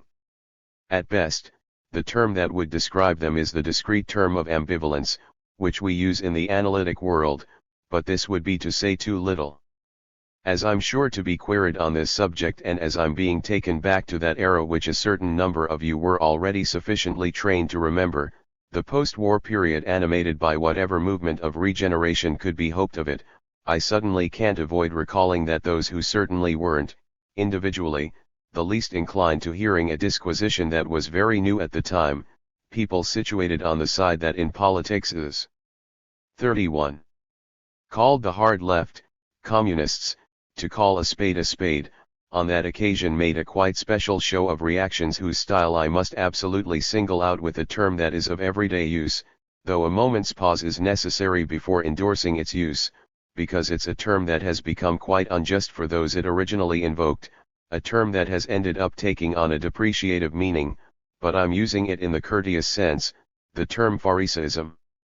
On that occasion, in the little teacup that our psychiatric milieu is, communist Pharisaism really served to the full in the very thing to which we saw it apply itself, at least for our generation, in present-day France, that is, to wit, assuring the persistence of that sum of habits, good or bad, wherein a certain established order finds its comfort and security. LRT short, I can't avoid testifying that it's to the utterly particular reservations of the communists that I owe the fact of having understood that my disquisition would take a long while to make itself heard. Hence the silence in question and the care I took to devote myself simply to making this disquisition enter the milieu whose experience rendered it the most apt to hear it, to wit, the analytic milieu. I'll spare you the subsequent adventures. But if this can get you to reread the presentation on psychical causality, you'll see, especially after what I'll have told you today, that the framework into which each of these two perspectives are inscribed, perspectives that my interlocutor quite rightly sets apart, already existed. These perspectives are here punctuated by these two colored lines, the vertical one in blue, marked with the sign I for imaginary, the horizontal one in red, with S for symbolic. In what I'm demonstrating for you, the connection between the subject and the little other and the connection between the subject and the big other don't live separate lives? There'd be more than one way of reminding you of this, but I'm going to remind you of it by going over a certain number of moments that have already been punctuated as essential in my disquisition. What you see jotted up there on the blackboard and onto which we'll be placing the elements involved is none other than a diagram already published in my remarks on Daniel Lagacé's presentation. In this drawing, some terms have been linked up which have the strictest relationship with our subject, that is, the function of dependency. I'm taking them from the text of these remarks, but also from a previous disquisition which I delivered here back in the second year of my seminar, concerning what at the time I called respectively the ideal ego and the ego ideal. Let's recall, then, how the specular relation is found to take its place and how it is found to be dependent on the fact that the subject 32 is constituted in the locus of the other, constituted by its mark, in the relation to the signifier. Already, just in the exemplary little image with which the demonstration of the mirror stage begins, the moment that is said to be jubilatory when the child, grasping himself in the inaugural experience of recognition in the mirror, comes to terms with himself as a totality functioning as such in his specular image, haven't I always insisted on the movement that the infant makes? This movement is so frequent, constant I'd say, that each and every one of you may have some recollection of it. Namely, he turns round, I noted, to the one supporting him who's there behind him. If we force ourselves to assume the content of the infant's experience and to reconstruct the sense of this movement, we shall say that, with this notating movement of the head, which turns towards the adult as if to call upon his assent, and then back to the image, he seems to be asking the one supporting him, and who here represents the big other, to ratify the value of this image. This is nothing, of course, but an indication concerning the inaugural nexus between this relation to the big other and the advent of the function of the specular image, noted by I.A. But need we stick at this level? I asked my interlocutor for a written text concerning some doubts he had with regard to what Claude Lévi-Strauss has put forward in his book, The Savage Mind, which is in the spotlight at the moment and whose close relationship with what we have to say this year you're going to see. If we do indeed have to broach here what's in question in this book, it's so as to mark out the type of progress the use of psychoanalytic reason constitutes, insofar as it comes precisely to respond to the gap in the face of which more than one of you have for the moment come to a standstill, the gap that Claude Lévi-Strauss indicates throughout his development in the opposition between what he calls analytic reason and dialectical reason. It's in reference to this opposition that I'd like to put the following remark to you by way of an introduction on the path I'm treading today. Recall if you will what I extracted from the inaugural step in Freud's thought that the interpretation of dreams constitutes, when I laid the emphasis on the fact that Freud initially introduces the unconscious as a locus that he calls ein anderer Schauplatz, an other scene. From the beginning, from the moment the function of the unconscious comes into the picture in reference to the dream, this term is introduced as essential. Well, I think that here we have a mode that is constitutive of what is, let's say, our reason. 33. We are searching for the path by which to discern the structures of this reason. I shall say that the first phase is as follows: there is the world. I'm saying it with no frills, to make you hear what I have to say to you, but we'll have to come back to this, for we don't know what it means yet. This world as it stands is what analytic reason is concerned with, the same reason to which Claude Lévi-Strauss's disquisition tends to give primacy. With this primacy, the said reason also grants it an ultimately peculiar homogeneity, which is precisely what strikes and troubles the most lucid of you. And you cannot fail to discern the return this entails to what could be called primary materialism, insofar as, at the limit of this disquisition, the play of structure, the play of the comminatory that is so powerfully articulated in Claude Lévi-Strauss's disquisition, would merely join up with the structure of the brain itself, for example, indeed the structure of matter, and represent, in keeping with the form called materialist in the 18th century sense, not even its doublure, its lining, but its doublet. I know very well that here we merely have a perspective that stands at the limit, but it is worthwhile grasping it since it is expressly articulated. Now, the dimension of the stage, in its separation from the locus, worldly or otherwise, cosmic or otherwise, where the spectator is, exists precisely to picture in our eyes the radical distinction between the world and the locus where things, if only the things of the world, come to be voiced. All the things of the world come to be staged in keeping with the laws of the signifier, laws that we could never fancy in any way to be consistent with the laws of the world at the outset. It is only too clear that the existence of the discourse in which we are implicated as subjects stands well prior to the advent of science. As admirably instructive as Claude Lévi-Strauss's effort is to homogenize the discourse he calls magic with the discourse of science, he cannot for one instant push this as far as the illusion of believing that there's no difference here, nor even a cut, and in a little while I'll be accentuating what we have to say about it. The effort in question is, in truth, marvelous in its hopelessness. So, first phase, the world. Second phase, the stage that we make this world climb up onto. The stage is the dimension of history. History has always had a character of staging. Claude Lévi-Strauss shows this well, notably in the chapter in which he replies to Jean-Paul Sartre and in which he critiques his latest development, which was set down to perform the operation I last time called putting history back between the shafts that pull its coach. Levi Strauss recalls that the teasing out of history has a limited span, that the time of history is distinct from cosmic time, and that 34 dates themselves all of a sudden take on a different value within the dimension of history, whether they are called le2 Decembre or le18 Brumaire. It's not the same calendar as the one you tear a page off each day. The proof of this is that these dates have a different meaning for you. They can be mentioned again on any other day of the calendar to signify that they impart it their stamp, their characteristic, their style of difference or recurrence. Once the stage has come to the fore, what happens is that the whole world is put upon it, and with Descartes one can say, onto the world's stage go I, as befits, Larvatus, masked.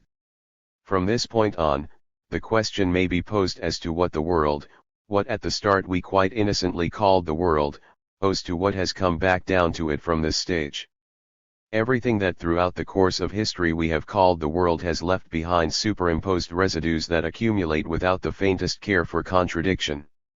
What culture transports to us in the guise of the world is a stack, a shop crammed full of the flotsam and jetsam of worlds that have followed one after the other, and which, for all their incompatibility, don't get on any the worse with each other within every single one of us. The particular field of our experience allows us to gauge the predominance of this structure. We know its depth, especially in the experience of the obsessional neurotic in whom Freud himself noticed a long time ago the extent to which these cosmic worlds could coexist in a fashion which apparently doesn't raise the least objection, all the while displaying the most perfect heterogeneity from the very first examination onward. In short, as soon as we start making reference to the stage, nothing is more legitimate than to call into question what the world of cosmoism is in the real. Isn't that which we believe ourselves to be dealing with as the world quite simply the accumulated remains of what came from the stage when, if I may say so, it was doing the rounds? This reminder will lead us into a third phase, one which I already pointed out for you a long while ago without having enough time back then to accentuate it. 2. Since we're speaking about the stage, we know what function the theater holds in the functioning of the myths that have given us, we analysts, such food for thought. I'm going to take you back to Hamlet and to a crucial point that's already posed a question for a number of authors. Otto Rank in 35 particular produced an article on this subject that is admirable in every respect, given the early period in which it was written, and particularly for the attention he draws to the function of the stage on the stage. In Hamlet, what does Hamlet, the stage character, bring onto the stage with the players?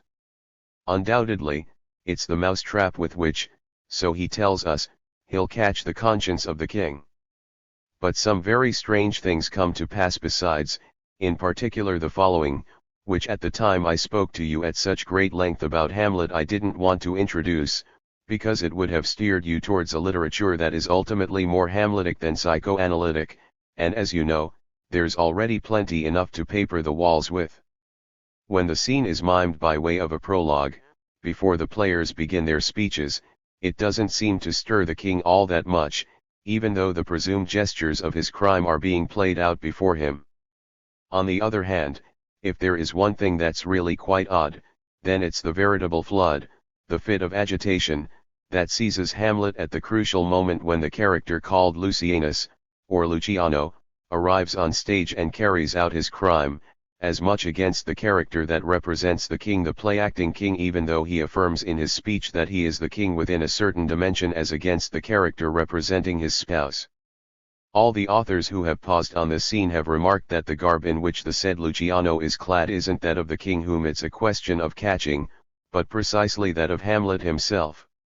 Likewise, it's indicated that this character is not the brother of the play-acting king. He does not therefore stand in a relation to the play-acting king that would be equivalent to the usurper's relation to Hamlet's father in the tragedy, the usurper who, once the murder is carried out, is in possession of Queen Gertrude. Luciano is the nephew of the play-acting king, a position equivalent to Hamlet's own position with regard to the usurper. What Hamlet has represented on the stage is, therefore, in the end, himself carrying out the crime in question.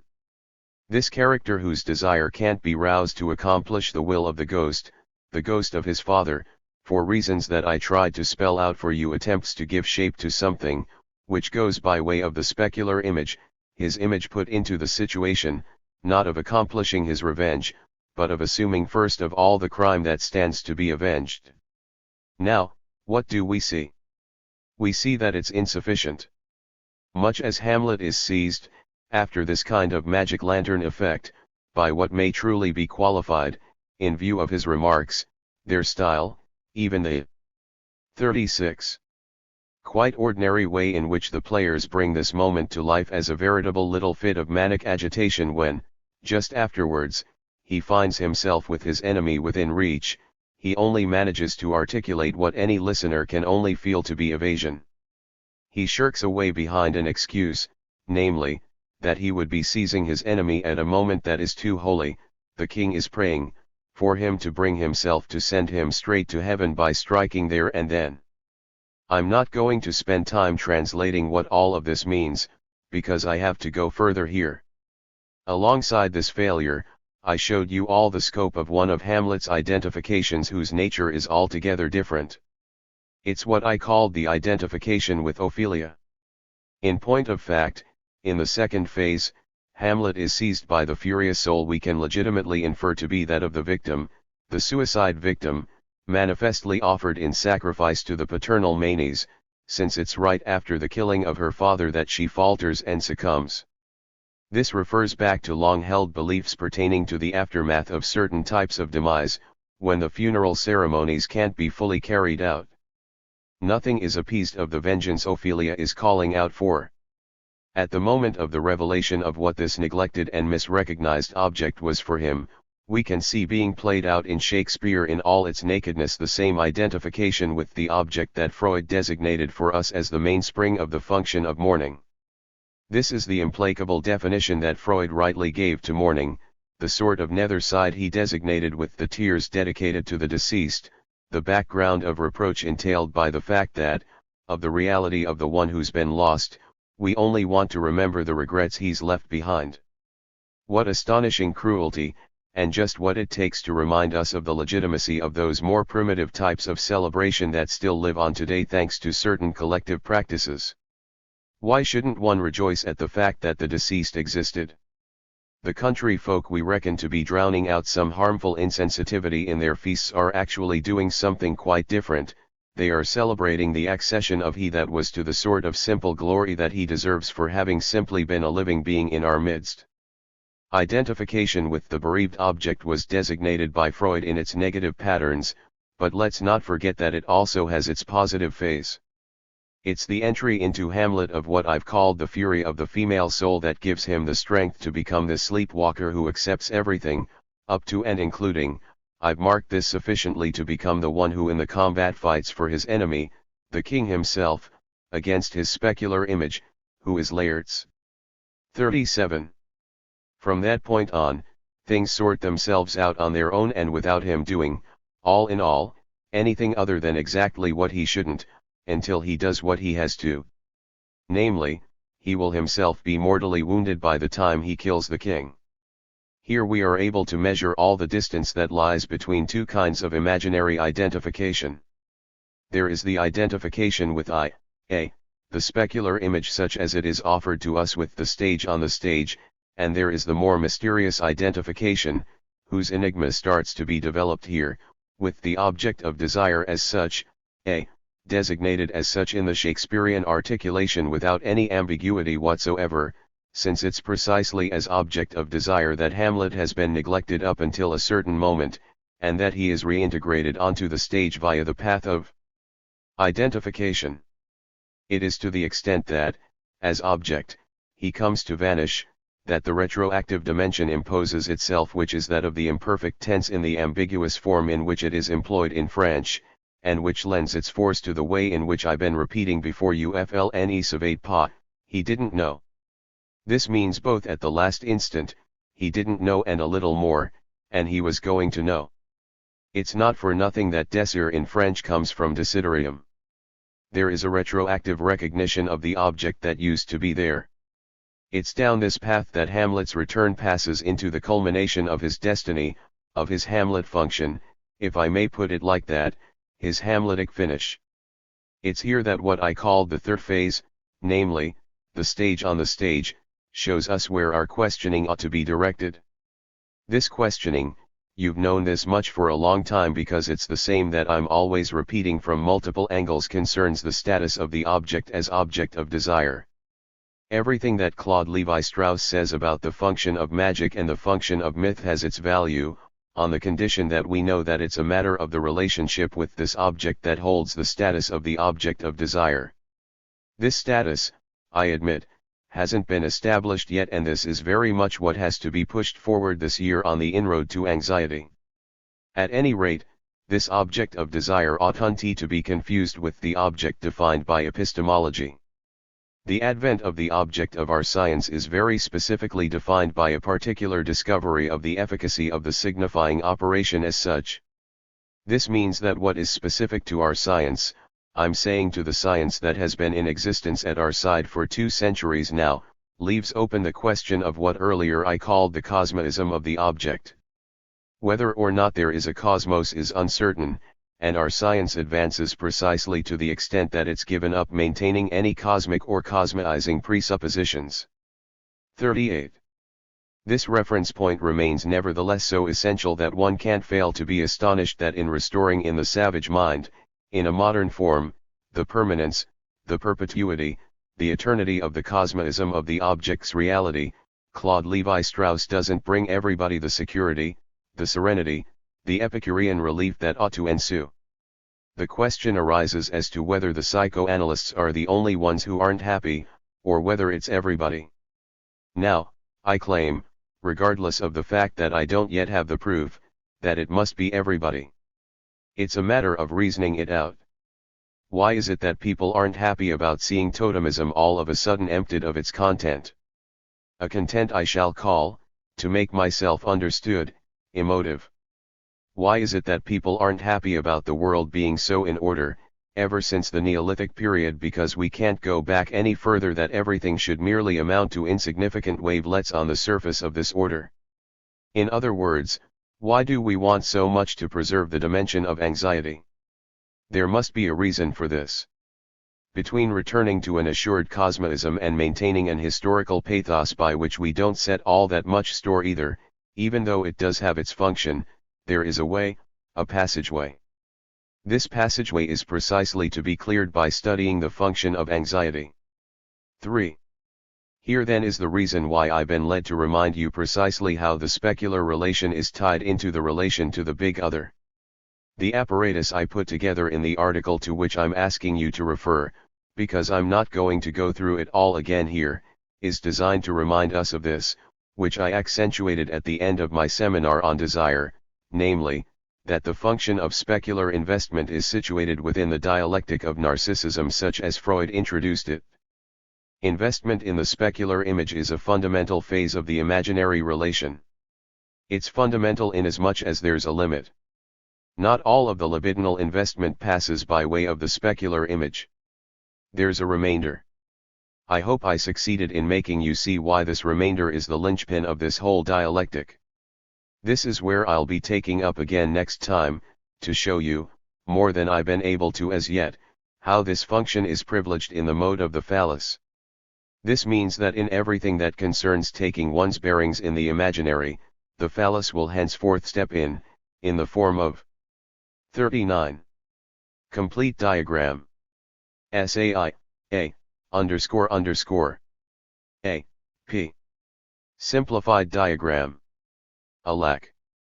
To the full extent that here, in I, A, what I've called the real image comes to be realized, the body image functioning in the subject's material as specifically imaginary, that is to say, libidinalized, the phallus appears as a minus, as a blank. Despite the phallus undoubtedly being an operative reserve, not only is it not represented at the level of the imaginary, but it is circumscribed and, in a word, cut out of the specular image. To add something to peg this dialectic together, I tried last year to articulate this for you with a figure borrowed from the ambiguous domain of topology, which planes the imaginary data right down and teases out a kind of trans space, everything of which leads us to think in the end that it's fashioned from a pure signifying articulation, whilst still leaving a few intuitive elements within reach. For instance, those that support the quirky yet altogether expressive image of the crosscap. I manipulated the surface in front of you for over a month in order to bring you to form an idea of how the cut can establish 40 different pieces here, one which can have a specular image and the other which, quite literally, doesn't have one. It was a question of the relationship between -phi and the constitution of the little a. On one hand, there is the reserve that can't be grasped in the imaginary, even though it is linked to an organ, which, thank goodness, is still perfectly graspable, this instrument which will all the same have to go into action from time to time for the satisfaction of desire, the phallus. On the other hand, there is the a, which is this remainder, this residue, this object whose status escapes the status of the object derived from the specular image, that is, the laws of transcendental aesthetics. All the confusion has swept into analytic theory because its status is so hard to spell out. This object whose constituent characteristics we've merely touched on and which today we're putting on the agenda, is what is in question whenever Freud speaks about the object in connection with anxiety. The ambiguity is due to the fact that we can't do otherwise than to imagine it in the specular register. It's precisely a matter of establishing another type of imaginarization here, if I may express myself in this way, whereby this object may be defined. This is what we will manage to do if you will kindly follow me, that is to say, step by step. In the article I've been speaking to you about, where do I place the starting point of the dialectic? At an S, the subject as possible, the subject because needs must speak about one if speaking there is, and whose model is given us by the classical conception of the subject, on the sole condition that we limit the subject to the fact that he speaks. As soon as he starts to speak, the unary trait comes into play. The fact of being able to say I and one and another, constitutes the primary identification. You always have to start with one. As the diagram from the article in question shows, it's on this basis that the very possibility of recognizing the unit called I, A, is established. This I, A, is given in the specular experience, but, as I told you, it is authenticated by the other. Without going back over all the elements of the amusing little physics experiment that served me in picturing it for you, I shall simply tell you that, at the level of I, A, which is the virtual image of a real image, nothing appears. I've written, CP, at the top, because we'll have to put it there next time. This -phi is no more visible, no more tangible, no more presentifiable up there than down here, under I, A, because it hasn't entered the imaginary. In its principle, the lot, the inaugural moment of desire, which you'll have to wait till next time for me to articulate, takes hold in the relation I've given you as that of the fantasy, $0 which is 41. Read, Bard S, diamond, with its meaning which we shall soon know how to read differently, little a. If the subject could really, and not through the intermediary of the other, be at the place labeled I, he would have a relation with what it's a question of plucking from the neck of the vase in the original specular image, I, A, namely, the object of his desire, A. These two pillars, I, A, and A, are the support of the function of desire. If desire exists and sustains mankind in its existence as mankind, it's to the extent that the relation, $0 A, is accessible via some detour, where artifices give us access to the imaginary relation constituted by the fantasy. But this isn't in the least bit possible in an effective way. What man has in front of him is only ever the virtual image, I, A, of what I was representing in my diagram with this vase. What the spherical mirror's illusion produces on the left in the real state, in the form of a real image, he has only the virtual image of, on the right, with nothing in the neck of the vase. The A, desire's support in the fantasy, isn't visible in what constitutes for man the image of his desire. Elsewhere, on this side of this image, on the left, there is the presence of the A, which is too close to him to be seen, but which is the inidium of desire. This is where the image I gets its prestige from. But the more man approaches, encircles and caresses what he believes to be the object of his desire, the more he is in fact diverted and distracted from it. Everything he does on this path to move closer to it gives ever more body to what, in the object of this desire, represents the specular image. The further he goes, the more he wants, in the object of his desire, to preserve, maintain and protect the face of this primordial vase that is intact, the specular image. The further he goes down this path that is often improperly called the way to the perfection of the object relation, the more he is taken in. Here we are, then, in a position to reply now to the question, when does anxiety emerge? Anxiety emerges when a mechanism makes something appear in the place of what I'm going to call, to make myself understood, a natural place, namely, the place of P, which corresponds, on the right-hand side, to the place that is occupied, on the left-hand side, by the of the object of desire. I say something you should understand anything whatsoever. Before next time, I would ask you to take the trouble to reread with this introduction I'm giving you here, Freud's article on the Unheimlich. It's an article that I've never heard anyone comment on, and no one seems to have noticed that it's indispensable for broaching the question of anxiety.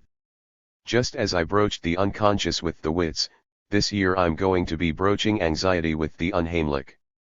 42. The Unheimlich is what appears at the place where the Minusfee should be. Indeed, everything starts with imaginary castration, because there is no image of lack, and with good reason. When something does appear there, it is, therefore, if I may put it this way, because lack happens to be lacking. This is perhaps going to seem to you to be a touch, a concetto, not at all out of place in my style, which has a certain gongorismo about it, as everyone knows. Well, I don't give a damn.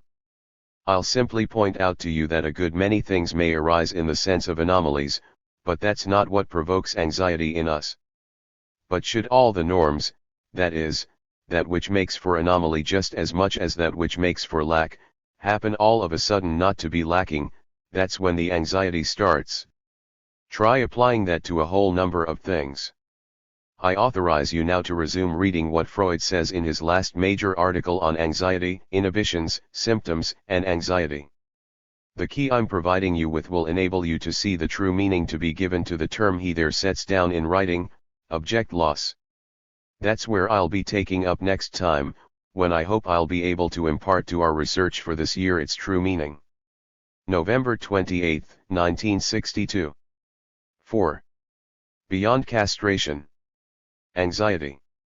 The object as a spare part. The Hoffmannian object. The object a pastiche. The object demand. The object that is not missing. I put up on the blackboard for you the diagram that I started to go into with you last time in the articulation of what constitutes our theme. With anxiety, with its phenomenon, but also with the place that I'm going to teach you to designate as specific to it, it's a matter of going deeper into the function of the object in the analytic experience.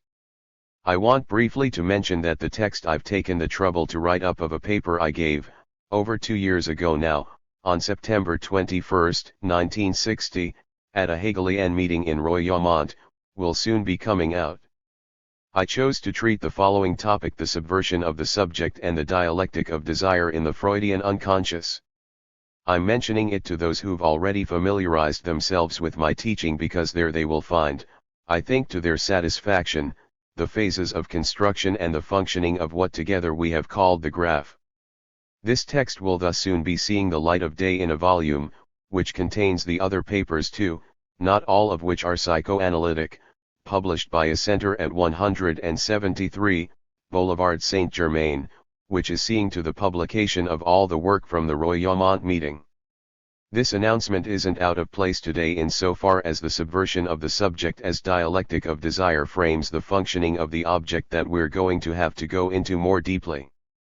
In those that have been coming here as novices, I don't think I've encountered the reaction, a most unpleasant reaction I must say. 44. that greeted this piece of work at Royaumont, a work designed to put the function of the object very much into question, namely, the function of the object of desire. To my astonishment, this reaction was shown by philosophers whom I believed more inured to the unusual. Their impression, which I can't qualify any differently than they themselves did, was one of a kind of nightmare, a flight of fancy even, peppered with a certain diabolism.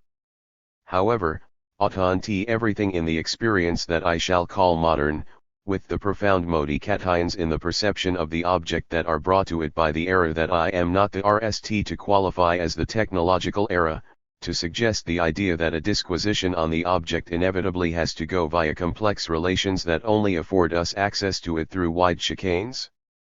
Take, for instance, this unit of the object that is called the pair part and which is so very characteristic of what is given to us in experience, the outermost experience, not analytic experience. Isn't the something that DCS to be paused on, something that introduces a new dimension to any noetic examination pertaining to our relation to the object? For in the end, what is a spare part? How does it subsist beyond its possible use in relation to a certain model?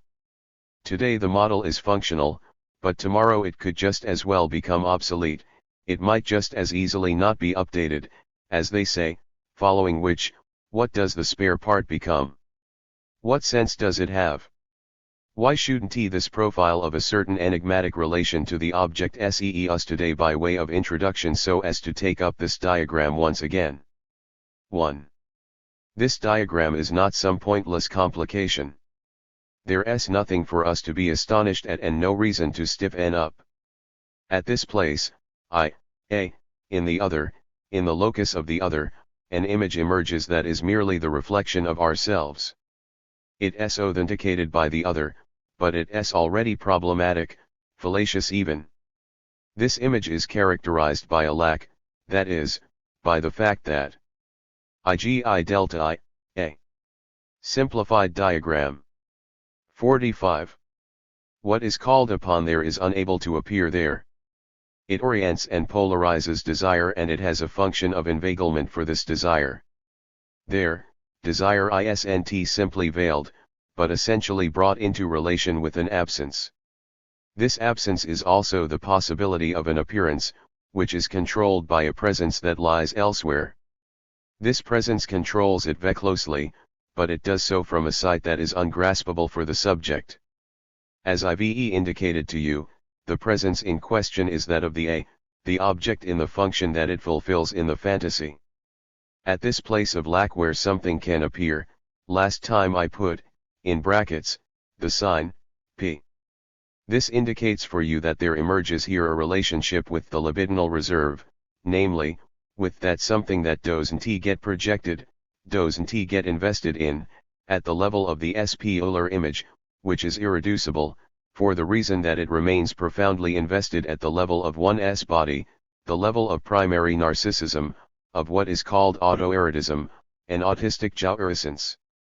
All in all, it is a nutrient that stays there to animate if need be what will come into play as an instrument in the relation to the other constituted on the basis of the image of my semblable/e, the other that will sketch its form and its norms, the image of the body in its seductive function, onto the one who is the sexual partner.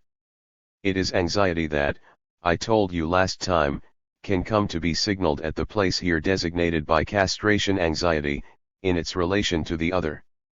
Here then is the question we shall be advancing into today. As you can see, I am going straight to the nodal point. By what path have we come to learn everything we know that is altogether new and original about the structure of the subject and the dialectic of desire that we analysts have to articulate? Well, by the path of the neurotic experience. Now, what does Freud say on this score? He says that the NAL term he reached in developing this experience, its point of arrival, the point at which it runs aground, the term that for him is unsurpassable, is castration anxiety. What does this mean? Is this term unsurpassable? What is meant by this halting of the analytic dialectic upon castration anxiety? Can't you see already just from the way I've been making use of the diagrams, the path along which I mean to lead you being sketched out. It starts off from a better articulation of this fact of experience which Freud designated in the neurotic S running aground on castration anxiety. The opening I am offering you, the dialectic I am demonstrating for you here, permits of spelling out the fact that it really isn't castration anxiety that in and of itself constitutes the neurotic S ultimate impasse. Indeed, the form of castration, that is, castration in its imaginary structure, is already produced here, at the level of the 46. Fracture that occurs when the libidinalized image of the semblable is approached, at the phase of a certain imaginary drama. Hence the importance of the mishaps of the scene which for this reason is called traumatic. The imaginary fracture presents all sorts of variations and possible anomalies, which already indicates in and of itself that something in the material is usable for another function that gives its full meaning to the term castration. What the neurotic shrinks back from is not castration, but from turning his castration into what the other lacks. He shrinks back from turning his castration into something positive, namely, the guarantee of the function of the other, this other that steals away in the indeterminate echo of sine cations, this other in which the subject no longer sees himself except as fate, but fate that has no end, fate that gets lost in the ocean of histories. Now, what are these histories, if not an immense fiction? What might ensure a relationship between the subject and this universe of sine cations, if not the fact that somewhere there is jouissance? This he can only ensure for himself by means of a signifier, and the sine is necessarily missing. The subject is summoned to this missing place to tender the exact change in the shape of a sign, the sign of his own castration. Dedicating his castration to guaranteeing the other is that before which the neurotic comes to a standstill. He comes to a standstill there for a reason that is in some sense internal to analysis and has to do with the fact that it is analysis that brings him to this appointment. At the end of the day, castration is none other than the moment of interpreting castration. I might have been going faster with my disquisition this morning than I intended. Either way, you can see here an indication that there might be a possible way through, but we can only explore this possibility by retracing our steps, back to that place where imaginary castration functions to constitute what is properly speaking called, and quite rightly, the castration complex.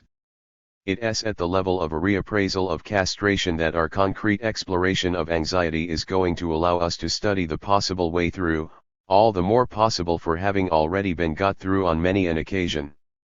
The study of the phenomenology of anxiety is going to enable us to say how and why.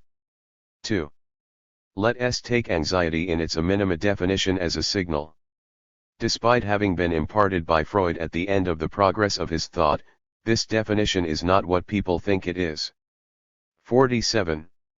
It results neither from a relinquishment of his initial positions, which saw it as the result of a metabolism of energy, nor from a new conquest, because back when Freud saw anxiety as the transformation of libido he was already indicating that it could function as a signal.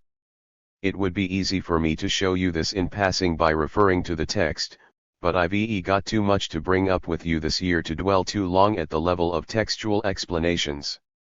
Anxiety, I've told you, is linked to anything that might appear at the place phi. What assures us of this is a phenomenon for which the too scant attention that has been paid to it has meant that nobody has arrived at a formulation that would be satisfactory and unified for the functions of anxiety in their entirety in the field of our experience. This phenomenon is the unheimlich. I asked you last time to go to Freud's text yourselves, because I don't have time to spell it out to. Many of you, I know, did so right away, for which I thank you. Even from a superchale reading, the first thing that leaps to your attention is the importance Freud attaches to linguistic analysis. Were this not so striking wherever you care to look, this text would be enough on its own to justify the prevalence I give to the functions of the sine in my commentary on Freud. The second thing that will leap to your attention when you read the dictionary exploration with which Freud introduces his study, is that the unheimlich is defined as heimlich. The unheim is poised in the heim. Freud doesn't trouble himself with explaining why. That's how it is. Since it's very clear from simply reading the dictionaries that that's how it is, he doesn't dwell on it any longer. He's like me today, he has to press on. Well, for the sake of staying within our conventions and for the sake of the clarity of our language for what is about to come next, we shall call the place designated last time as the -phi by its name. This is what is called the Heim. Let us say that, if this word has a meaning in human experience, we have here man's home, his house. You may give this word all the overtones you like, including its astrological ones. Fan finds his home at a point located in the other that lies beyond the image from which we are fashioned. This place represents the absence where we stand. Supposing that, which does indeed happen, it shows itself for what it is, namely, the presence that lies elsewhere, which means that this place is tantamount to an absence. Then it becomes the queen of the game, it makes off with the image that underpins it, and the specular image becomes the image of the double, with all the radical uncanniness it brings. To employ TENS that take on their signification in their 48. Opposition to the Hegelian terms, it makes us appear as an object, revealing the non-autonomy of the subject. Hoffmann's texts, as everything that Freud has pinpointed within them by way of example shows, get to the heart of such an experience. In the horrifying story of the Sandman, we can see how the subject goes from one inveiglement to the next, faced with this form of image that strictly speaking materializes the highly reduced diagram of it that I am giving you here. The doll that the hero of the tale spies through the window of the sorcerer, who is conjuring up some magical operation or other, is strictly speaking this image, being niched off with what is absolutely singled out in the very form of the tale, to wit, the I. The I in question can only be that of the protagonist, the theme of someone wanting to rob him of this I, providing the thread that explains the whole tale. It's indicative of goodness knows what awkwardness, no doubt linked to the fact that this was the RST time the plowshare was entering into the furrow of the discovery of subjective structure, that Freud throws in this reference for us as it comes to him. He says something along the lines of, read the devil's elixir, I can't begin to tell you how complete it is, how it contains all the possible forms of the mechanism, how all the occasions when the reaction of the unheimlich may occur are clarified here. It's plain to see that he doesn't go into it, as if overwhelmed by the luxuriance that this short novel does indeed present. It's not easy to get hold of a copy, but through the kindness of one person present here, I and myself furnished with one, which is here on the lectern and for which I thank him. It's very useful to have more than one copy at one's disposal. At this point Heim, what shows itself isn't simply what you've always known, that desire reveals itself as desire of the other, here desire in the other, but also that my desire, I shall say, enters the lair where it has been awaited for all eternity in the shape of the object that I am in, so far as it exiles me from my subjectivity, by deciding on its own all the signifiers to which the subjectivity is attached. Of course, this doesn't happen every day, and perhaps indeed it only ever happens in Hoffmann's tales. In the devil's elixir, it's utterly clear. At every turn in this long and so torturous truth, the accuracy of the footnote given by Freud to the effect that one gets a little lost in it is borne out. Indeed, getting lost in it itself goes to make up part of the function of the labyrinth, which has to be brought to life. In following each of these twists and turns, however, it's clear that the subject only gets to his desire by always substituting himself for one of his doubles. 49. Freud doesn't insist just for the sake of it on the quintessential dimension that the field of fiction imparts to our experience of the unheimlich. In reality, this experience is too fleeting. Fiction demonstrates it far better and even produces it as an effect in a more stable way because it's better articulated. It's a kind of ideal point, but how precious it is for us, since this effect allows us to see the function of the fantasy. This major effect of fiction, spelled out over and over in a work like The Devil's Elixir, but evident in so many others too, is that which, in the actual flux of existence, remains in the fantasy state. If we take it up like this, what is the fantasy if not something that we rather suspected, ein Wunsch, a wish, and even, like all wishes, a somewhat naive one? To put it lightheartedly, I'd say that the formula of the fantasy desire of A can be translated into the following perspective, that the other faints, swoons, faced with this object that I am, a deduction I reach on account of being able to behold myself. So as to put you in the picture, and to put it in an apodictic way, before I show you how it functions, I'll tell you right away that the two phases whose relations of $ to AIVE written up here, situating this last term differently in relation to the reflexive function of the A as a mirror, correspond exactly to the distribution of the terms of the fantasy for the pervert and the neurotic. A. I $. A. VD. A. F3. The pervert S fantasy, the neurotic S fantasy. For the pervert, things are, if I may say so, in their right place. The A is right where the subject can see it and the capital S is in its place. This is why one can say that the perverse subject, whilst remaining oblivious to the way this functions, offers himself loyally to the other S jouissance.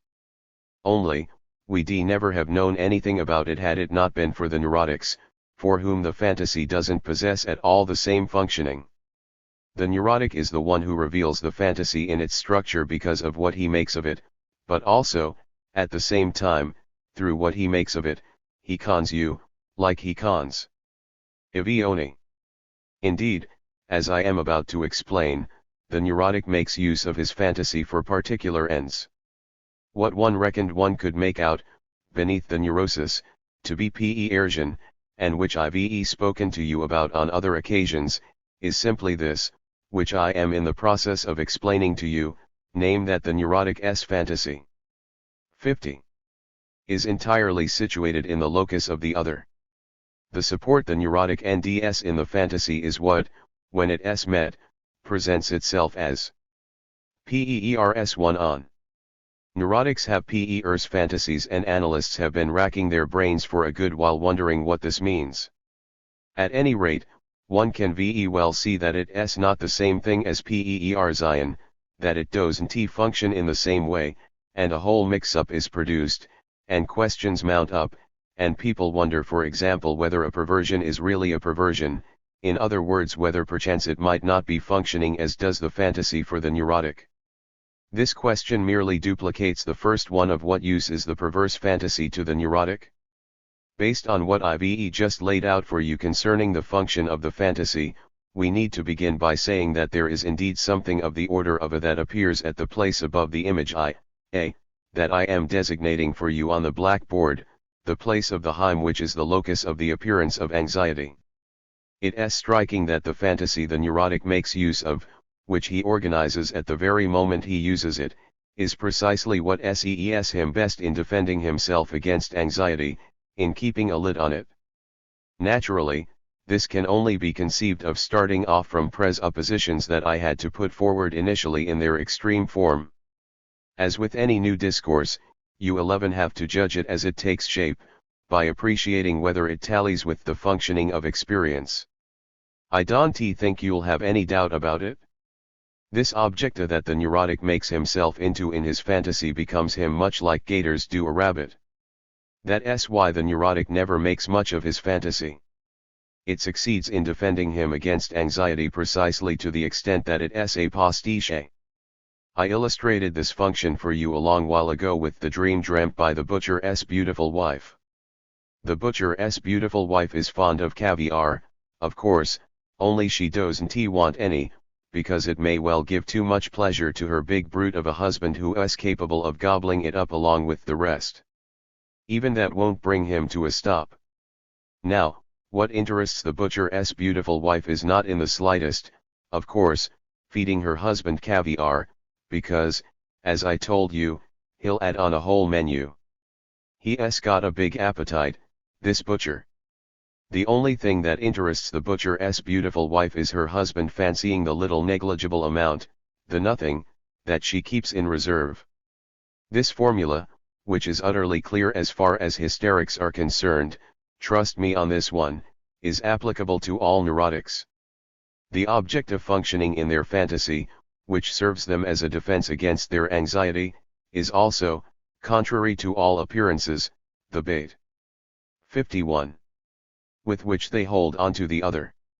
And, praise be, this is what we owe psychoanalysis to. There was a certain Anna Zero, who knew a thing or two about the manoeuvre of the hysteric S game. She presented all of her little story, all her fantasies, to Herren Brewer and Freud, who leapt on them like little fish into water. Freud, on page 271 of Study and Überhistory, marvels at the fact that, really, she didn't betray the faintest defense. She handed over the whole thing just like that. No need to do any delving to get the whole caboodle. Clearly, Freud found himself before a generous form of hysterical functioning, and this is why, as you know, Brewer jolly well took it full on, since, along with the wonderful bait, he swallowed the little nothing too, and it took him a certain while to regurgitate it. He didn't go there again. Fortunately, Freud was neurotic, and since he was both intelligent and courageous, he knew how to make use of his anxiety faced with his desire, which lay at the heart of the principle of his ridiculous attachment to that impossible woman who moreover buried him and who went by the name of Frau Freud. He knew how to make use of it so as to project the case onto the radiographic screen of his delight to this phantasmatic object, and he was able to recognize there, without for 1 second batting an eyelid, what all that was for, to the point of well and truly admitting that Anna Zero had him quite perfectly, Freud himself, in her sights. But he was clearly a bit harder to take in than the other fellow, Brewer. It's very much to this that we owe the fact of having gained access via the fantasy to the mechanism of analysis and a rational use of transference.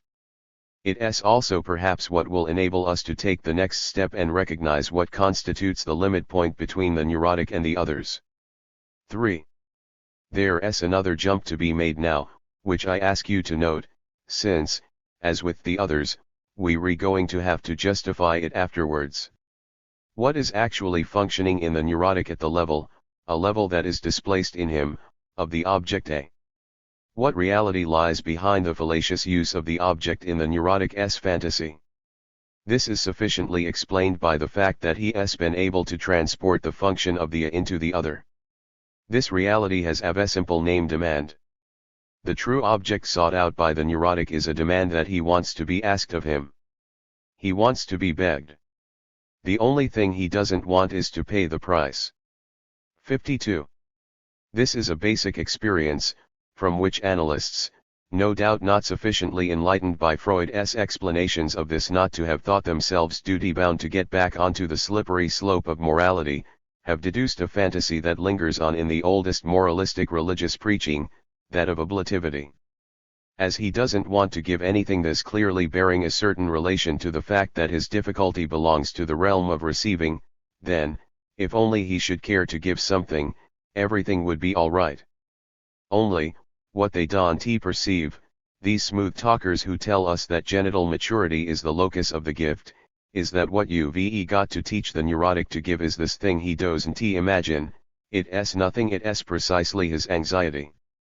This is what brings us back to our point of departure today, designating the point at which one runs aground on castration anxiety. The neurotic won't give up his anxiety. You're going to see that we're going to find out a bit more about this. We're going to find out why. It's so true, it's so much this that's involved, that the whole process, the whole chain of analysis, consists in him at least giving over its equivalent, because he begins by giving over his symptom a little. This is why an analysis, as Freud said, begins with a shaping of symptoms. We endeavor to snare him, my goodness, in his own trap. We can never do otherwise with anyone. He makes you an offer, a fallacious offer when all is said and done, and, well, we accept it. By virtue of this, we enter a game by way of which he makes an appeal to demand. He wants you to ask something of him. As you don't ask anything, he starts modulating his own demands, which come to the place Heim. That's what the first entry into analysis consists of. I'll tell you in passing, further to what is articulated almost of its own accord in the diagram, that I don't really see how people have up until now been able to justify the frustration/aggression/regression dialectic, unless it's with a false and crude comprehensibility. What happens when you leave demand without a reply? The aggression you being told about, where have you ever seen it arise if not outside analysis, in practices known as group psychotherapy, which we've been hearing about? No aggression arises in analysis. On the other hand, the dimension of aggressiveness comes into play to call into question what it aims at by its very nature, namely, the relation to the specular image. As the subject exhausts his rages against this image, the succession of demands is produced that leads back to an ever more original demand, historically speaking, and regression as such comes to be modulated. We're now coming to another point that until now has never been satisfactorily explained. How come it is by the regressive path? 53. That the subject is led back to a time that we're very much forced to situate historically as progressive?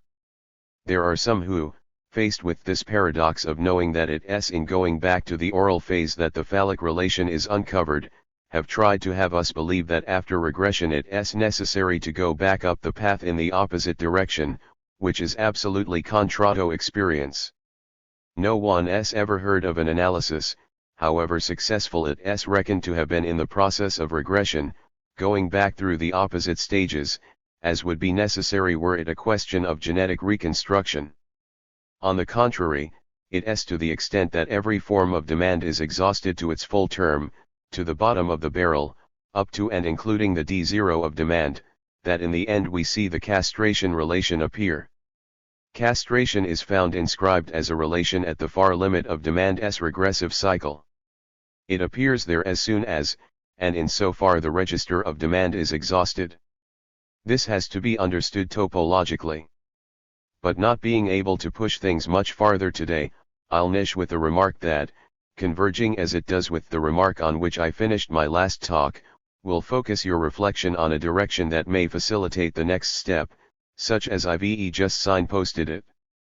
Once again, I want to go round the houses, I am going to take things up right in the middle of the pool. In inhibitions, symptoms, and anxiety, Freud tells us, or sounds like he is telling us, that anxiety is the reaction signal to the loss of an object. He lists, loss of the intrauterine environment that occurs in one fell swoop at birth, eventual loss of the mother, considered as an object, loss of the penis, loss of love from the object, and loss of the superego's love. Now, what was it I told you last time so as to put you on a certain track that it is so essential to grasp? I told you that anxiety isn't the signal of a lack, but of something that has to be conceived of at a duplicated level, as the failing of the support that lack provides. Well, with this indication, go back to Freud's list, which I snatched in full flight, as it were. Don't you know that it's not longing for the maternal breast that provokes anxiety, but its imminence? What provokes anxiety is everything that announces to that lets us glimpse, that we're going to be taken back onto the lap. It is not, contrario what is said, the rhythm of the mother's alternating presence and absence. The proof of this is that the infant revels in repeating this game of presence and absence. The security of presence is the possibility of absence. The most anguishing thing for the infant is precisely the moment when the relationship upon which he has established himself, of the lack that turns him into desire, is disrupted, and this relationship is most disrupted when there is no possibility of any lack, when 54. The mother is on his back all the while, and especially when she is wiping his backside. This is one model of demand, of the demand that will never let up. At a higher level, in the next temporal phase, that of the so-called loss of the penis, what is at stake? What can we see at the start of little Hans's phobia? The stress gets laid, not very squarely, on anxiety being linked, so they say, to the mother forbidding masturbatory practices, which is perceived by the child as the presence of the mother's desire being exerted upon him. But what does experience teach us here about anxiety in its relation to the object of desire, if not simply that prohibition is temptation. Anxiety isn't about the loss of the object, but its presence. The objects aren't missing. Let us move up to the next level, that of the superego's love, with everything that this is deemed to entail on what is said to be the path to failure.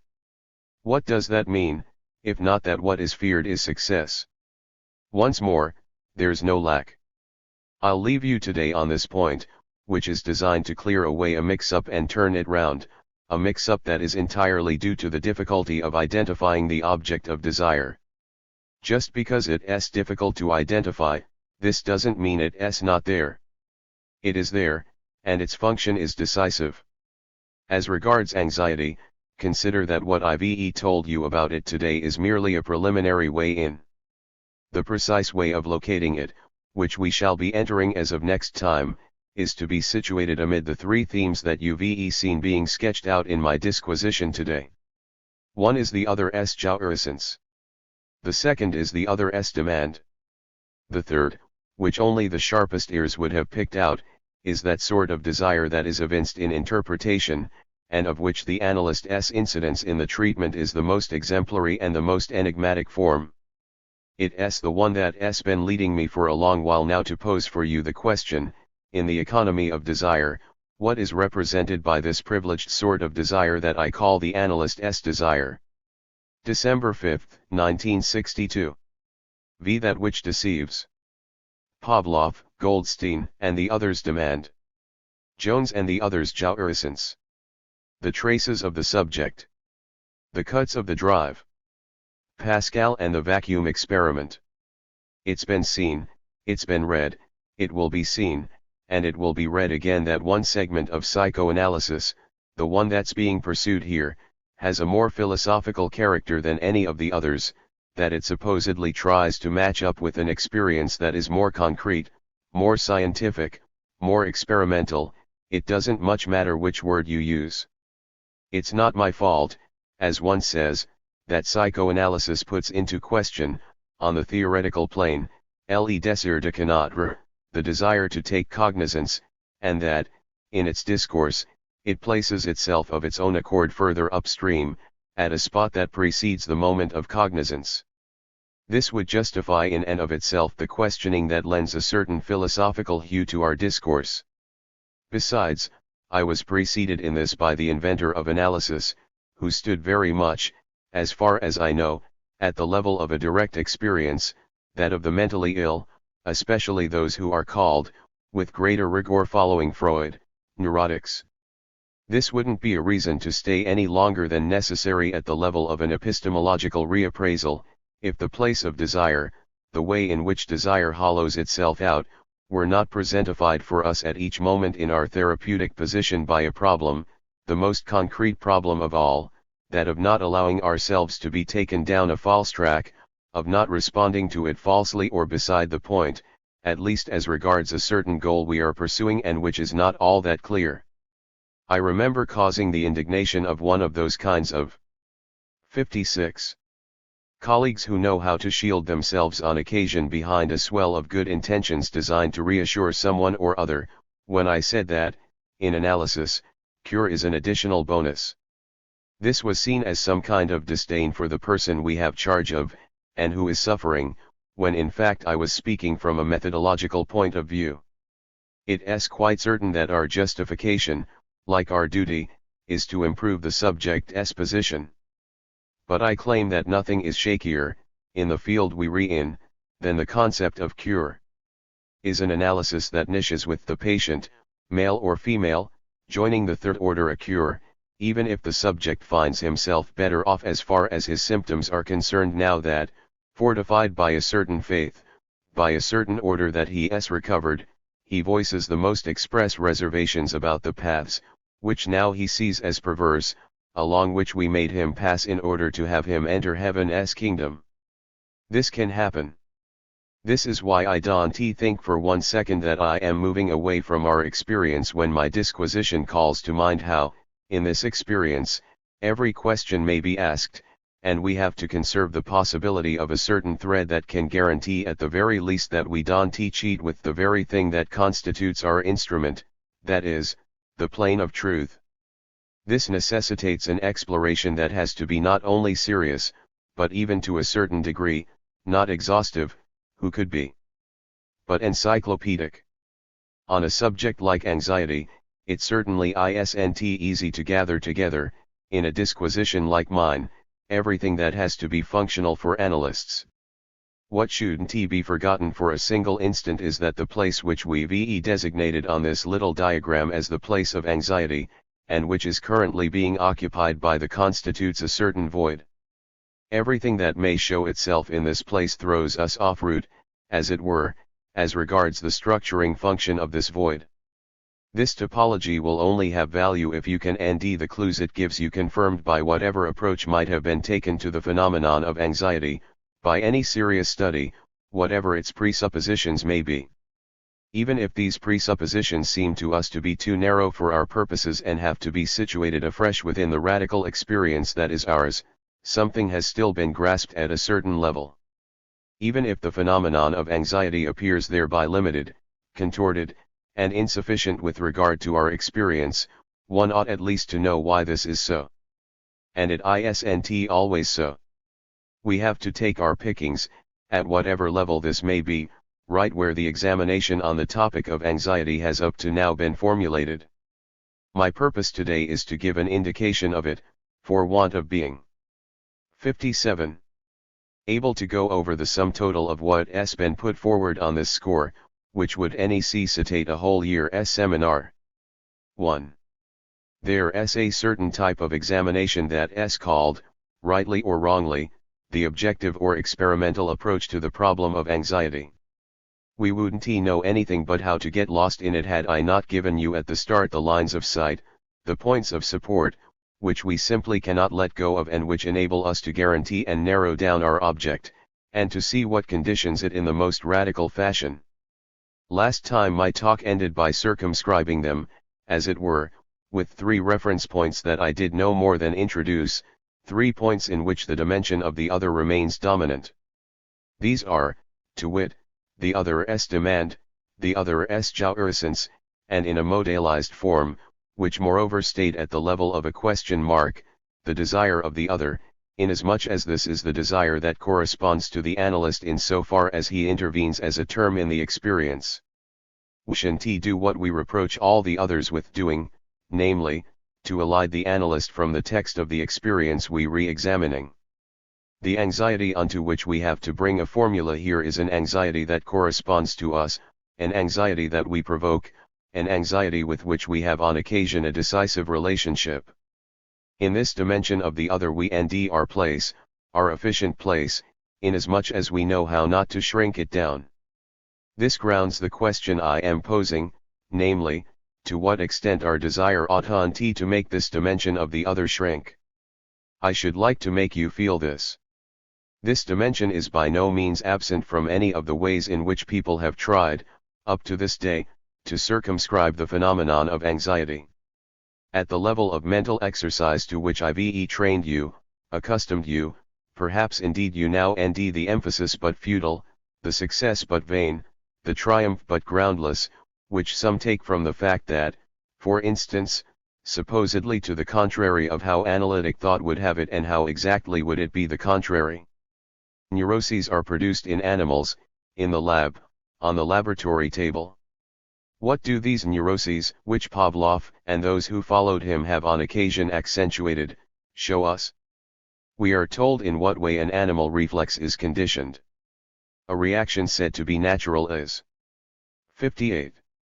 Associated with a stimulus that belongs to a register that is presumed to be completely different from the one involved in the reaction. Then, these conditioned reactions are made to converge in a certain fashion by obtaining effects of contrariety. What we've obtained, conditioned, broken in the organism's responses, allows us to put the organism in a position where it may respond in 2 contrary ways at the same time, thereby generating, as it were, a sort of organic perplexity. To go further, we shall even say that we have the idea that in certain cases we obtain an exhaustion of the possibilities of response, a more fundamental disarray generated by diverting them, which concerns in a more radical fashion the ordinary field of the reactions involved, an objective translation of what may be interpreted in a more general perspective as denoted by certain patterns of reaction that will be called instinctive. More recently, in other cultural spheres, they theorized something they qualified with the term stress. We got to the point where the demand made upon the function leads to a deficit that overwhelms the function itself, going so far as to involve the system in a way that modifies it beyond the register of the functional response, verging in the end, in the lasting traces it engenders, on a lesional deceit. In this overview of experimental examination, it would no doubt be important to point out where something shows itself that is reminiscent of what is called the anxious form that we sometimes come across in neurotic reactions. There is something, however, that always seems to be sidelined in this way of posing the problem of experiments. It is doubtless impossible to criticize he who reports one of these experiments for this, since this sidelining is constitutive of the experiment itself, but whoever might care to compare this experience with our experience which occurs with a speaking subject really shouldn't fail to mention the following. However primitive the animal organism under examination may be in comparison with a speaking subject, and in Pavlov's experiments this organism is very far from being primitive, since they are performed on dogs, the dimension of the other is present in the experiment. This isn't the first time I've noted this. When speaking at one of our scientific meetings on some phenomena that were being reported to us concerning the creation of experimental neurosis, I remarked to the one who was relating this research that his own presence, as a human guru, handling a certain number of things around the animal, had to be counted at any one moment as part of the experiment. When you know how a dog behaves vis-a-vis the one who calls himself, or dozen his master, you know that in every case the dimension of the other counts for a dog. But even were it 59. Not a dog, were it a grasshopper or a leech, the very fact that there is an array of apparatuses means that the dimension of the other is present. You'll tell me that a grasshopper or a leech, the object organism of the experiment, doesn't know anything about this dimension of the other. I agree entirely. This is precisely why my whole effort was for a certain while to demonstrate to you the scale of a comparable level in us, the subject. In this subject that we are, the subject that we learn to handle and determine, there is also a whole field in which we know nothing of what constitutes us. The Selbstbewusstsein, which I've taught you to name subject supposed to know, is a deceptive supposition. The Selbstbewusstsein, considered to be constitutive of the cognizing subject, is an illusion, a source of error, because the dimension of the subject deemed to be transparent in his act of taking cognizance of some entity only begins with the coming into play of a specie-ed object, which is the one that the mirror stage attempts to circumscribe, namely, the image of one's body, in so far as, faced with this image, the subject has the feeling of jubilation on account of being indeed faced with an object that renders him transparent to himself. The extension of this illusion of consciousness to all types of cognizance is prompted by the object of cognizance being constructed and modeled in the image of the relation to the specular image. It is precisely in this respect that this object of cognizance is insufficient. Were there no psychoanalysis, we would still know this from the fact that there are moments when the object appears that cast us into a completely different dimension, which is given in experience, and DCS to be set apart as primary in experience. This is the dimension of the uncanny. This dimension may in no way be grasped as leaving the subject who is faced with it transparent to his cognizance. In contending with this new entity, the subject quite literally falters, and everything of the so-called primordial relation of the subject to any effect of cognizance is brought into question. This sudden appearance, within the field of the object, of an unknown entity that is experienced as such, of an irreducible structuration, doesn't only pose a question for analysts, for this is already given in experience. All the same, one ought to try to explain why children are afraid of the dark. At the same time, it can be seen that they aren't always afraid of the dark. So, people do a little psychology. The so-called experimenters embark on theories of the inherited, ancestral, primordial reaction of a thinking, since thinking there is, it seems that the term ought still to be kept up, that would be structured differently from logical, rational thinking. And 60. They construct, they invent. That's where a little philosophy gets done. Here we stand in wait for those with whom we have to pursue this dialogue when the opportunity arises, on the ground upon which this dialogue must be judged. Let us see if we can account for the experience in a less hypothetical way. Here's one conceivable reply, I offer it up to you. It is articulated based on the constitution of the object that is correlative to a first pattern of approach, that of the recognition of our own form. It says that this recognition is in itself limited, for it allows something to escape of that primordial investment in our being that is given by the fact of existing as a body.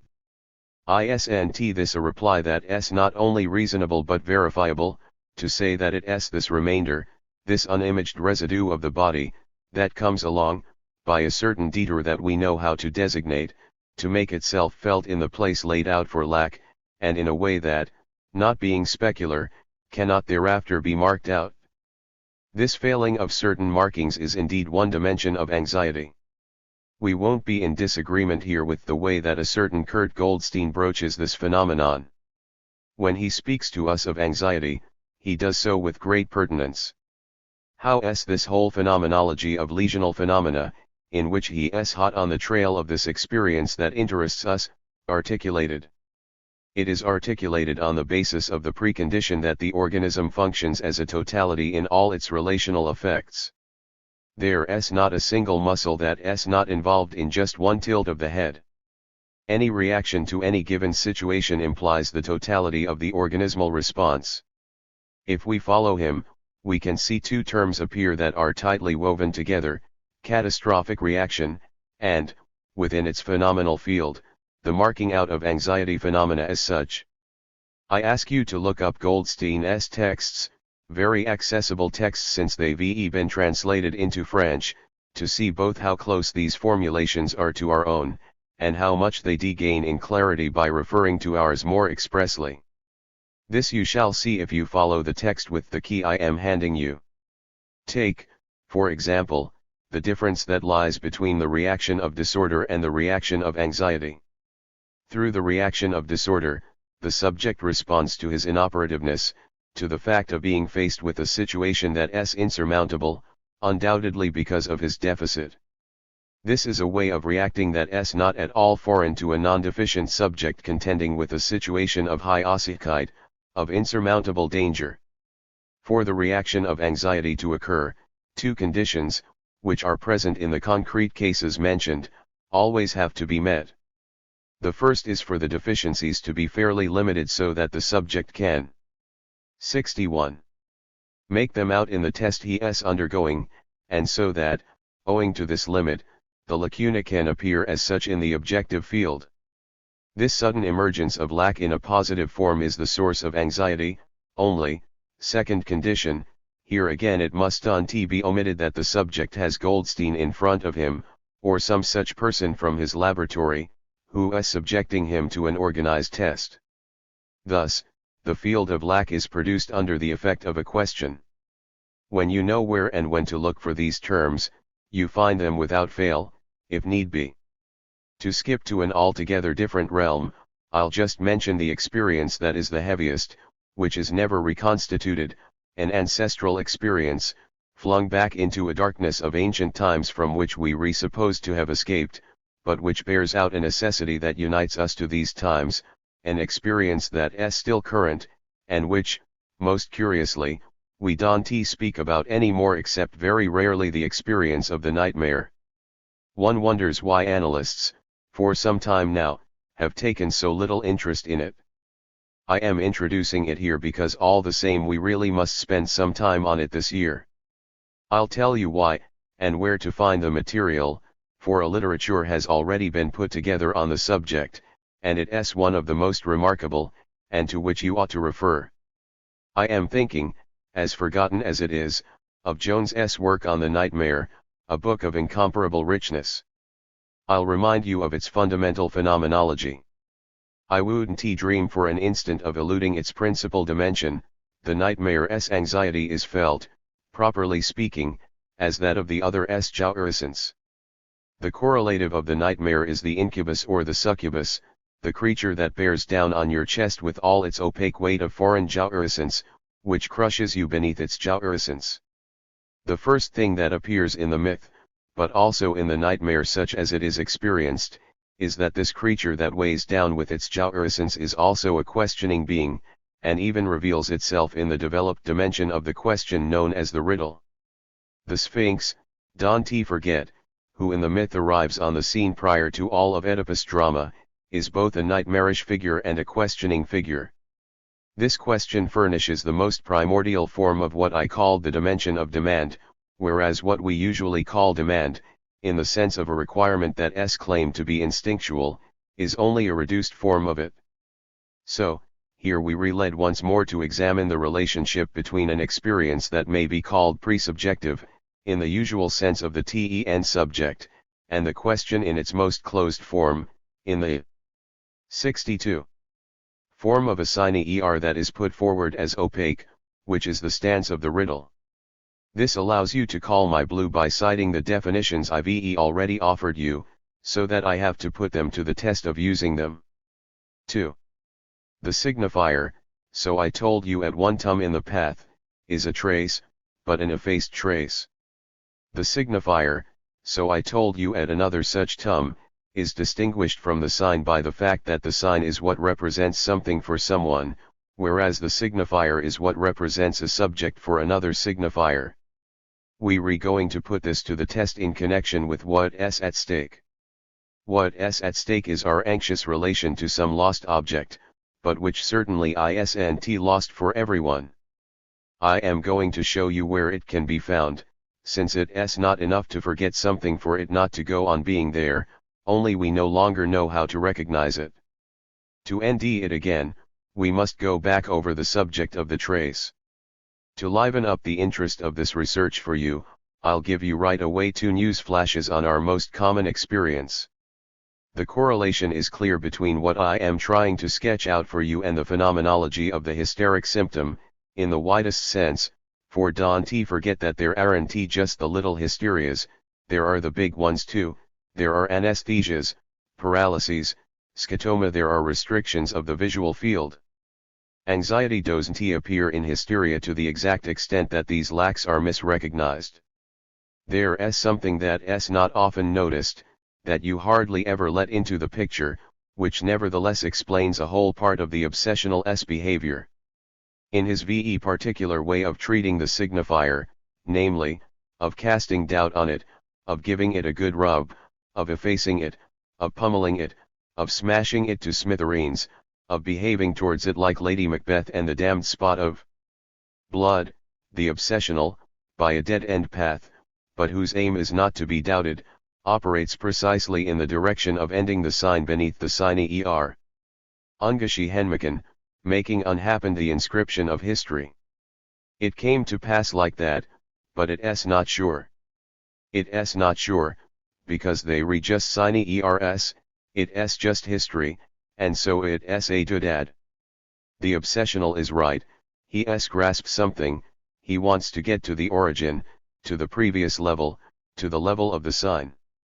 Now I'll try to lead you along the path in the opposite direction. I didn't begin today with our laboratory animals just for the sake of 63.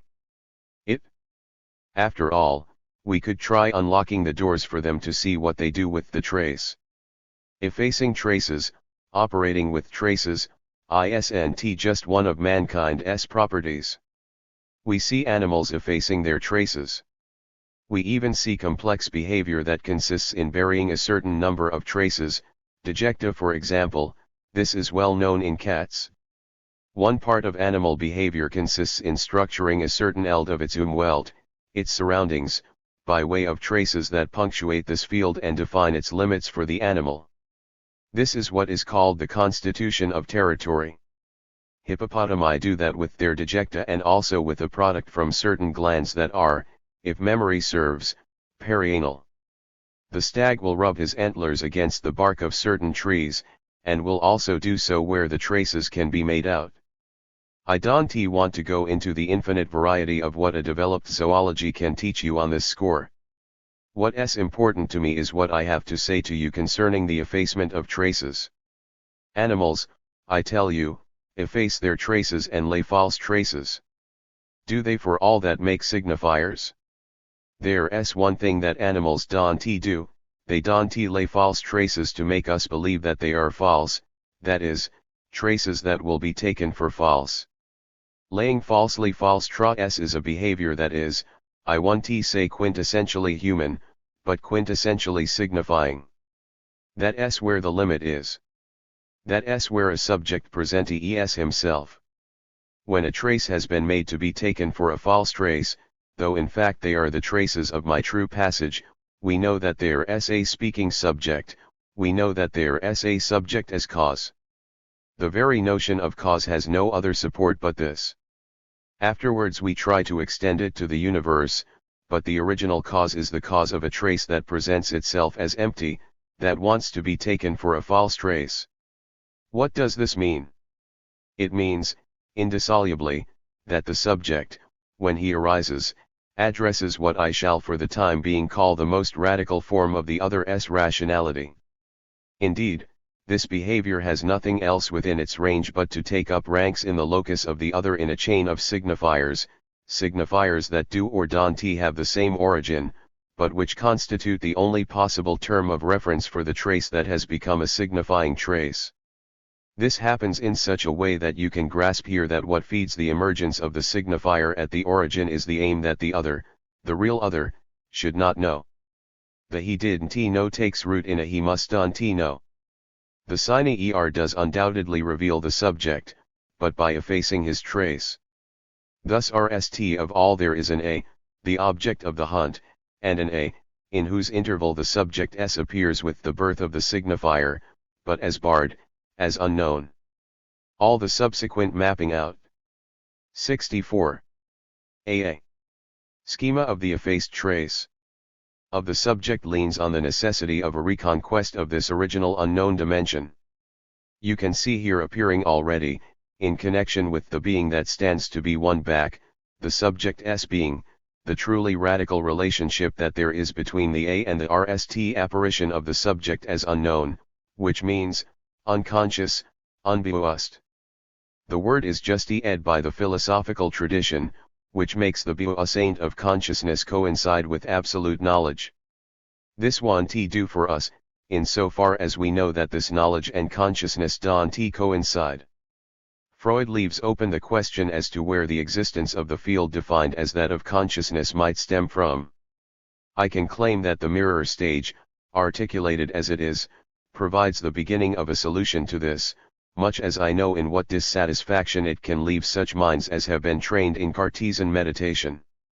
I think we can take a step further this year, which should lead you to grasp where the real origin, the original object, of the system called consciousness is, for we shall only be satisfied that the perspectives of consciousness really have been refuted when we finally realize that it attaches itself to an isolable object that is specified in the structure. Earlier I indicated the neurotic position in this dialectic. If you manage to grasp the sinews of what's involved concerning the emergence of the signifier, you'll soon understand what slippery slope we represented with concerning what happens in neurosis. All the traps into which analytic dialectic has fallen are due to the intrinsic part of falsity that lies in the neurotic demand having been misrecognized. The existence of anxiety is linked to the fact that any demand, even the most archaic, always has something illusory about it with respect to what precedes the place of desire. This is also what explains the anguishing side of anything that gives a response to this false demand in such a way as to fill it in. I saw this arise, not so long ago, in what one of my patients said, a patient whose mother had never left him so much as an inch, up to a certain age. Could it be put any better? She only ever gave a false response to his demand, a response that really fell wide of the mark, because, if demand is actually structured by the signifier, then it's not to be taken literally. What the child asks of his mother is designed to structure the presence/absence relation for him, as 65. Is demonstrated by the originative forte game, which is a first exercise of mastery. A certain void is always to be preserved, which has nothing to do with the content, neither positive nor negative, of demand. The disruption wherein anxiety is evinced arises when this void is totally filled in. Our algebra furnishes us with a ready-made instrument with which we may clearly see the consequences of this. Demand comes unduly to the place of what is spirited away alpha the object. 3. What is an algebraic equation? It is something very straightforward that is designed to make something very complicated manageable, to make it pass into a mechanical state, without you having to understand it. It is a lot better like that. As has been seen in mathematics from the start, the equation just has to be correctly put together. IVE taught you to write the drive, $0 to be read, barred S, cut of capital D, demand. We're going to come back to this cut. All the same, you started to get a little idea of it just now. What has to be cut off is the hunter's momentum, but already the way IVE taught you to write the drive explains to you why it was that the drives were described in neurotics. It is to the extent that the fantasy, $0 is presented in a privileged way in the neurotic as $0 In other words, it was an illusion of the neurotic's phantasmatic structure that allowed this first step called the drive to be taken. Freud designated it, always and perfectly, without the slightest wavering, as Trieb. This word has a history in German philosophical thought, and it is absolutely impossible to mix it up with the word instinct. In view of which, even in the standard edition, I recently came across, and, if memory serves, in the text inhibitions, symptoms, and anxiety, translated as instinctual need, something which in the German text is called Bedürfnis. Simply replacing Bedürfnis with need, if one so wished, would be a good translation from German to English. Why add this instinctual which is absolutely not in the text, and which is enough to falsify the entire meaning of the sentence? A drive has nothing to do with an instinct. IVE no objection to the definition of what may be called instinct, nor even to the customary use of the word, as for example calling the needs that living beings have to feed themselves instincts. But the oral drive is something else. It pertains to the mouth's erotogeneity, which brings us straight to the problem of why only the mouth is involved. Why doesn't it also involve gastric secretion, since we were speaking earlier about Pavlov's dogs? And even, if we look. 66. Close. Why more particularly does it only involve the lips and, from a certain age onwards, what Homer called the fence of teeth? In fact, from the very first analytic approach to instinct, we come across this fault line which is crucial to the dialectic established by the reference to the other in the mirror. I thought I'd brought along for you today, though I haven't found it in my papers, Hegel's phrase from the Phenomenologie des Geistes, which I'll give you next time, where it is categorically said that language is work, and that it is through this that the subject makes his inside pass outside. The sentence is such that it is very clear that what is involved is an inside out, as is said in English. It really is the metaphor of the glove turned inside out. But to this reference IVE added the idea of a loss, insofar as something doesn't undergo this inversion. At each stage, a residue remains which can be turned inside out and isn't signable in the articulate .d register. We shan't be surprised that these forms of the OECT appear in the form that is called partial. This fact struck us strongly enough to name them thus, in their divided off form. For example, when we relate to bring in the object that is correlative to the oral drive, we speak of the maternal nipple. All the same, we oughtn't to omit its initial phenomenology, that of a dummy, I mean something that presents itself with an artificial character. This is precisely what allows it to be replaced by any old feeding bottle, which functions in exactly the same way in the economy of the oral drive.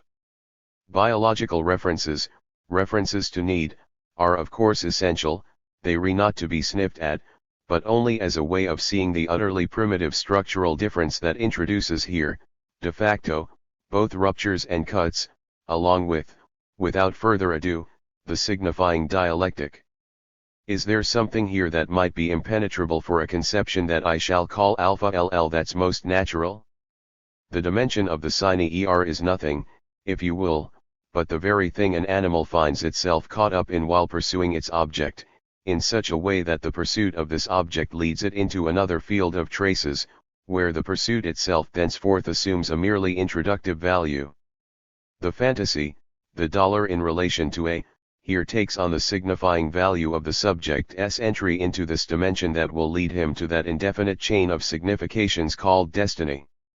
Its ultimate mainspring may elude him indefinitely, but precisely what has to be found is the point of departure. How did the subject get into this business of the sine ER? So it's quite clear that it's worthwhile recognizing the structure I gave you for the drive in the RST objects that were singled out by analysis. Already we have the one that earlier I called the cut-off breast. Later, demand addressed to the mother swings round into 67. Demand from the mother, and we have the object called the sibyllum. One can't really see what this object's privilege could be if one can't see that it too has a relation to a zone that's called erogenous. It should be seen that, once again, the zone in question is separated by a limit from the entire functional system that it affects, and which is a good deal larger. Among the different excrete functions, why single out the anus, if not for its decisive sphincter function which contributes to cutting an object? This cut is what gives its value, its accent, to the anal object, with everything that it can come to represent, not simply, as they say, on the side of the gift, but on the side of identity. The function that may be given to it in analytic theory in what goes by the name of object relations, I am not talking about a theory that's brand new, but it's pretty recent all the same, and itself just ed by what I've just been saying, with nevertheless one slight difference, which is that everything about it gets falsified when one sees in it a model of the patient's world, wherein a process of maturation would allow for the progressive restoration of a reaction that is presumed to be total and authentic. No, it's just a question of a piece of waste that designates the only thing that's important, namely, the place of a void. I am going to show you that other, so much more interesting, objects will take up position here. Moreover, you're already familiar with them, but you don't know how to place them. For today, consider the place of this void to have been reserved. Since, likewise, something in our project shall not fail to evoke the existential theory of anxiety, and even the existentialist theory of anxiety, you can tell yourselves that it's not by chance that the one who may be considered to be one of the fathers, at least in the modern era, of the existential perspective didn't fail to take an interest in the void. I am talking about Pascal, who is fascinating for us, though we don't really know why, when going by the theoreticians of the sciences he screwed up on everything. At least, he screwed up on infinitesimal calculus, which he was apparently a whisker away from discovering. I think that he rather didn't give a hoot, because he had something that interested him more, and that's why he touches us still, even those of us who are complete unbelievers. Being the good Jansenist he was, Pascal was interested in desire, and that's why I am telling you in condens, he carried out the Puy de Dôme experiments on the vacuum. The vacuum doesn't interest us at all from the theoretical point of view. It's almost meaningless for us now. We know that in a vacuum there can be hollows, plenums, masses of waves and anything else. 68. You like. But for Pascal, whether or not nature abhors a vacuum was essential, because this signified the abhorrence that all the learned men of his day had for desire. Until then, if not nature, at least all thought had abhorred the possibility that somewhere there might be a void. So there we have what's being offered to our attention. It remains to be seen whether from time to time we too don't succumb to this abhorrence. December 12, 1962. 6. That which deceives not. One of Ferenczi's precious points. Anxiety is framed. Anxiety is not without object. From anxiety to action. On the demands of the God of the Jews. So, what I've been conjuring up for you here isn't metaphysics. It's more of a brainwashing. I let myself use this term a few years back, before it started cropping up here, there, and everywhere in the news. What I mean to do is to teach you to recognize, in the right place, by means of a method, what presents itself in your experience. Of course, the efficacy of what I'm claiming to do can only be tested out in experience. The presence at my teaching of certain people who are in analysis with me has sometimes been objected to. All in all, the legitimacy of the coexistence of these two relationships with me, one where they hear me and one where they get heard by me, can only be judged from within. Can what I teach you here effectively make, for one and all, and thus equally for those who work with me, the way into recognizing one's own pathway any easier? At this locus, there is of course a limit where any external monitoring stops, but seeing that those who partake of these two positions at least learn to read better isn't a bad sign. Brainwashing, I said. Showing you I know how to recognize in the comments of those I analyze something other than what's written in the books is tantamount to offering myself up to this monitoring. Conversely, for them, they show that they know how to recognize in the books what is effectively in the books. This is why I can only applaud myself for a little sign like the one, a recent one, imparted to me from the mouth of someone I have in analysis. 70. Indeed, the scope of a point that may be clutched in passing in one of Ferenczi's books didn't escape his notice, a book that recently appeared in translation, but how late? 1.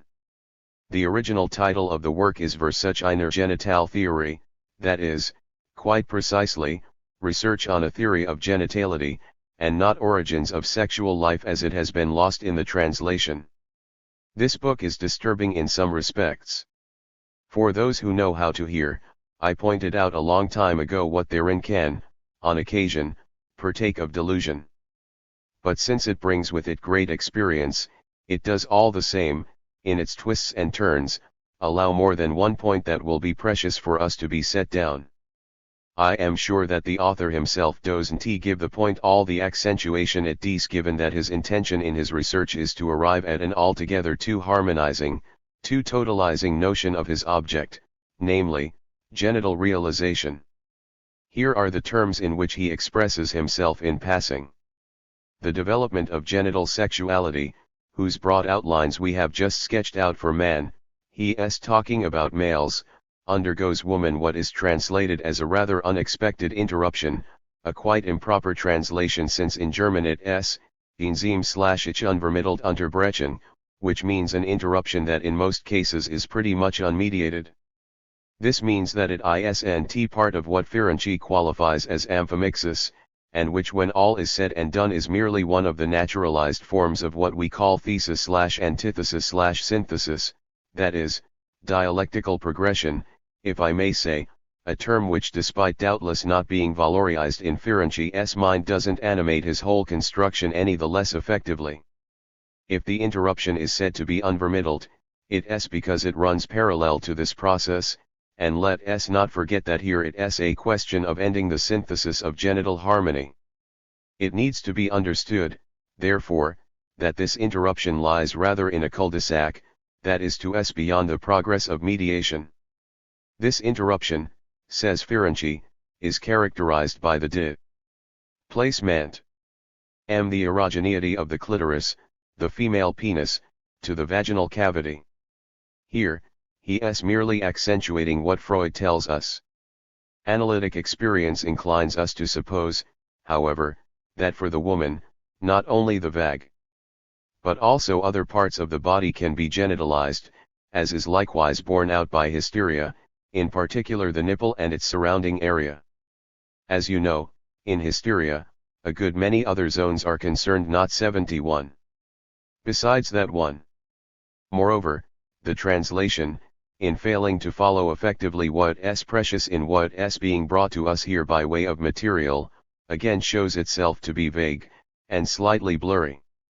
In German, there is no likewise borne out, but simply nach Art der History, that is, in the manner of or in keeping with the pattern of. What does that mean, for someone who has learned, be it here or elsewhere, how to hear? if not that the vagina comes to function in the genital relation through a mechanism that is strictly equivalent to all the other hysterical mechanisms. And why should we be surprised? Our diagram for the place of the empty locus in the function of desire allows you at least to locate the paradox at stake, and which is defined as follows. The locus, the house of jouissance, is ordinarily found, since it is naturally found, placed in an organ that is, as experience and anatomo-physiological investigation teach you in the most certain fashion, non-sensitive, in the sense that it can't even be stimulated when it is being irritated. The ultimate locus of genital jouissance is a place, this is no mystery, where you can pour torrents of boiling water, brought to a temperature that no other mucous membrane could withstand, without provoking any immediate sensory reactions. There is every reason to pinpoint correlations such as these before entering the diachronic myth of a so-called maturation, which would turn the port of arrival, namely, the accomplishment of the sexual function in the genital function, into something other than a process of maturation, something other than a locus of convergence, of synthesis, of everything that up to that point had presented itself in terms of partial aims. Recognizing the necessity of the empty place in a functional point of desire, and noticing that this is right where nature itself, right where physiology, has found its most favorable functional point, frees us of the weight of paradoxes that would lead us to devise so many mythical constructions around so-called vaginal jouissance, and also thereby puts us in a clearer position, though not of course without something being able to be indicated beyond this. Those of you who attended our Amsterdam Congress on female sexuality may remember that many things, praiseworthy things, were said there without being effectively linked up and mapped out, for want of that structural register I'd indicated in my opening to the proceedings, and whose articulations I am trying to give you here.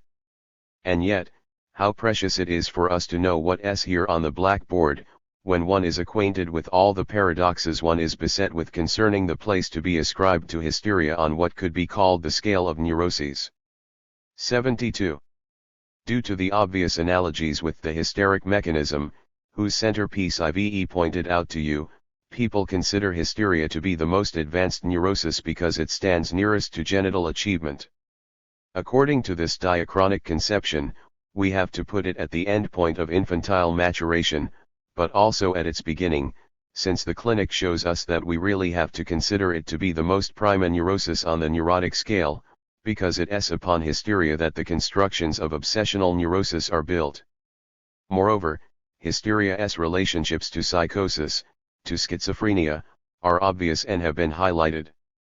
The only thing that might allow us to avoid constantly flitting back and forth as the needs of the case to be presented dictate, to avoid placing hysteria sometimes at the end, sometimes at the beginning, of what are deemed to be progressive phases, is first and foremost to bring it back to what is prevalent, namely, structure, the structure that is both synchronic and constitutive of desire as such, wherein what I am designating as the place of the blank, the place of the void, always plays an essential function. The fact that this function comes to the fore in the final structure of the genital relation is both the confirmation of our method's validity and the point at which a more clear-cut, more orderly view of the phenomena specific to the genital dimension gets underway. Doubtless there is some obstacle that stops us seeing it directly, since to reach it we have to pass via a somewhat winding path, the path of anxiety. That is why we re-here. 2.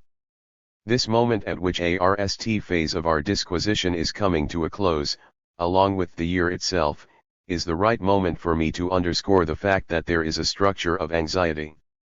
I broached this for you with the aid of the tachygraphic form that has been up on the blackboard since the start of my disquisition, and with the keenly traced lines and edges it brings, which is to be taken on in all its specie-ed character.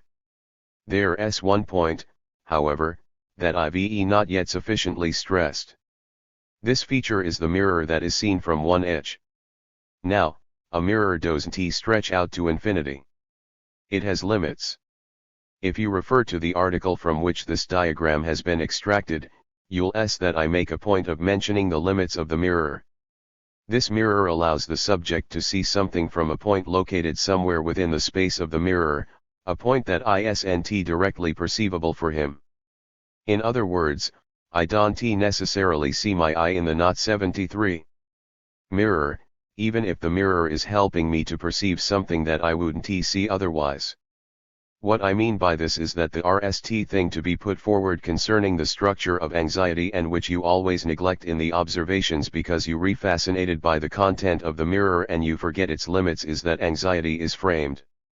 Those who heard the presentation I gave at the Provincial Study Days dedicated to the fantasy, the transcript of which I am still waiting to receive 2 months and 1 week on, may recall the metaphor I used of a painting that comes to be placed in the frame of a window. No doubt an absurd technique were it a matter of better seeing what's in the painting, but that's not what it's about. Regardless of the charm of what's painted on the canvas, it's about not seeing what stands to be beheld outside the window. It so happens that in dreams people see appearing, and in an unambiguous way, a pure, schematic form of the fantasy. This is the case in the dream from the study on the wolf man. This recurring dream takes on all its importance, and Freud chooses it as central, because it is the pure fantasy unveiled in its structure. This observation has an unexhausted and inexhaustible character because it essentially concerns, from beginning to end, the fantasy's relation to the real. Now, what can we see in this dream? The sudden opening, these two terms are indicated, of a window. The fantasy is beheld on the other side of a window pane, and through a window that opens. The fantasy is framed. As for what you can behold on the other side, you 11 recognize there the same structure as you can see in the mirror in my diagram. There are always two rods, one of a more or less developed support and one of something that is supported. In this dream, they are the wolves on the branches of the tree. I only have to open up any old collection of drawings by schizophrenics to scoop this up by the basketful, as it were. You 11 also find a tree on occasion, with something on the end of it. I am taking my first example from the presentation Jean Babon gave at the recent Antwerp Congress on the phenomenon of expression. Look at this drawing by a schizophrenic woman. What is there on the tip of the branches? For the subject in question, the role that the wolves play for the wolf man is fulfilled by signifiers. Beyond the tree's branches she's written out the formula of her secret, Io sono sempre vista. It's what she'd never been able to say until then. I am always in view. I still have to pause to make you see that in Italian, as in French, vista is ambiguous. It's not only a past participle, it's also view, with its two meanings, subjective and objective, the function. 74. Io sono sempre vista, drawing by Isabella, observation by Jean Babon, Leach. Of viewing, of sight, and the fact of being a view, as one says a countryside view, the view that's taken as an object on a postcard. What I simply want to accentuate today is that the drôle, the shady, the disturbing, everything by which we translate, as best we not 75. Can in French, the magisterial German unheimlich, presents itself through little windows. The eld of anxiety is situated as something framed. Thus, you coming back to what I introduced the discussion with, namely, the relationship between the stage and the world. Suddenly, all at once, you 11 always end this term the moment the phenomenon of the unheimlich enters. You'll always find the stage that presents itself in its own specific dimension and which allows for the emergence in the world of that which may not be said. What do we always expect at curtain up, if not this brief moment of anxiety, which quickly passes, but which is never lacking in the dimension where, in going to the theater, we do more than just come along to settle our behinds into a seat that has cost us perhaps dear, perhaps less the moment when the 3 knocks are sounded and the curtain rises. Without this introductive moment of anxiety, which quickly dies away, nothing would be able to take on its value of what will be determined thereafter as tragic or comic. I said, that which may not. Once again, not Eva language furnishes you with the same resources. It's not about Kate Eltonen, of course, a good many things can be said, materially speaking, but DIMA that is poorly translated as allowed or not allowed when in fact the word refers to a more original dimension. It's even because man darf nicht, it may not, that man can, one can all the same. Here, the forcing takes effect, the dimension of unwinding, which constitutes the dramatic action properly speaking. No matter how much time we spend on the nuances of this framing of anxiety, it will never be too long. Will you say that I am seeking out this anxiety in the sense of reducing it to expectation, to preparation, to a state of alertness, to a response that is already a defensive response faced with what's about to happen? This, indeed, is the Erwartung, the constitution of the hostile as such, the first line of recourse beyond Hilflosigkeit. Although expectation can indeed serve, amongst other means, to frame anxiety, it isn't indispensable. There's no need for any expectation, the framing is still there. But anxiety is something else. Anxiety is the appearance, within this framing, of what was already there, at much closer quarters, at home, Heim. It's the occupant, you'll say. In a certain sense, yes indeed, of course, this unknown occupant that appears in an unexpected way is absolutely related to what's encountered in the unheimlich, but it's too little to designate it like that because, as the term indicates very well for you in French, this hate, in its ordinary meaning, is already someone well wrought through with expectation. This hate is what had already slipped into the hostel with which I began this talk on expectation. This occupant, in the ordinary sense. 76. Isn't the heimlich, it's not the inhabitant of the house, it's the so tend up, appeased and admitted hostile. That which is Heim, that which belongs to the realm of geheimnis, has never passed through the twists and turns, the networks, the sieve of recognition. It has stayed unheimlich, not so much inhabituable as inhabiting, not so much inhabitual as inhabituated. The phenomenon of anxiety is the sudden appearance of the heimlich within the frame, and this is why it's wrong to say that anxiety is without object. Anxiety has a different sort of object from the object whose perception is prepared and structured. By what? By the model of the cut, of the furrow, of the unary trait, of the there it is, which in operating always remain tight-lipped, the tight lip or lips of the cut, which become a closed book on the subject, unopened letters sending him off again under closed seal to further traces. Signifiers tum the world into a network of traces in which the transition from one cycle to another is thenceforth possible. This means that the signifier begets a world, the world of the subject who speaks, whose essential characteristic is that therein it's possible to deceive. Anxiety is this cut, this clean cut without which the presence of the signifier, its functioning, its furrow in the real, is unthinkable. It's the cut that opens up, affording a view of what now you can hear better, the unexpected, the visit, the piece of news, that which is so well expressed in the term presentiment, which isn't simply to be heard as the premonition of something, but also as the pre-feeling, the presentiment, that which stands prior to the RST appearance. A feeling. Things can branch off in every possible direction starting off from anxiety. What we were waiting for, when all's said and done, and which is the true substance of anxiety, is alpha T which deceives not, that which is entirely free of doubt. Don't let yourselves be taken in by appearances. Just because anxiety is linked to doubt, to hesitation, to the obsessional so-called ambivalent game, may strike you as clinically tangible, this doesn't mean that they are the same thing. Anxiety is not doubt, anxiety is the cause of doubt. This isn't the RST time, and it won't be the last, that I shall have to point out here how the function of causality has been kept up after 2 centuries of critical misgivings precisely because it lies somewhere other than where they've been gainsaying it. If there is one dimension wherein we have to search for the true function, the true weight, the sense behind keeping up the function of cause, then it lies in the direction of the opening that anxiety affords. Not 77. The effort that doubt expends is exerted merely to combat anxiety, and precisely through lures, to the extent that what it strives to avoid is what holds firm in anxiety with dreadful certainty. 3. I think that you'll stop me here to remind me that more than once have I stated, aphoristically, that all human activity opens out onto certainty, or else it generates certainty more generally, that certainty's reference point is essentially action. Well, yes, of course.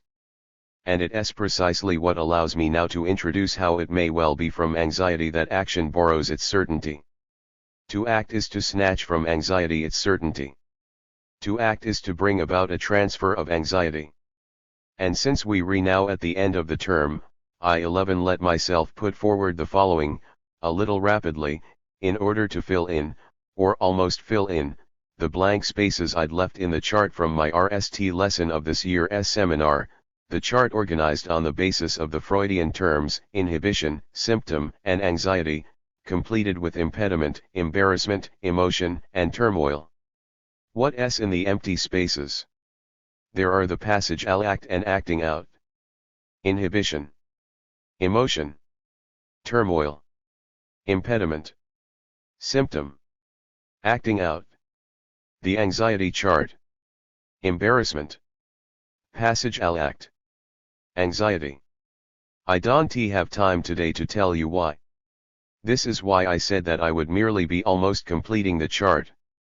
All the same, I am going to help you to move forward a little on this path by stating for you, in the closest possible relationship to our theme from this morning, the opposition that was already implied, and even expressed, in my first introduction of these terms, between what there's too much of in embarrassment, and what there's too little of in turmoil, Mayer. Turmoil is essentially, so I told you, the evocation of the power that fails you, the experience of what you lack in need. Linking up these two TENS is essential for our topic because it highlights its ambiguity. If what we re-dealing with is too much, then you re-not lacking it? If it so happens that we re-lacking it, why then say that elsewhere it's embarrassing us? 78. Let us be careful not to give in to the most gratifying of illusions here.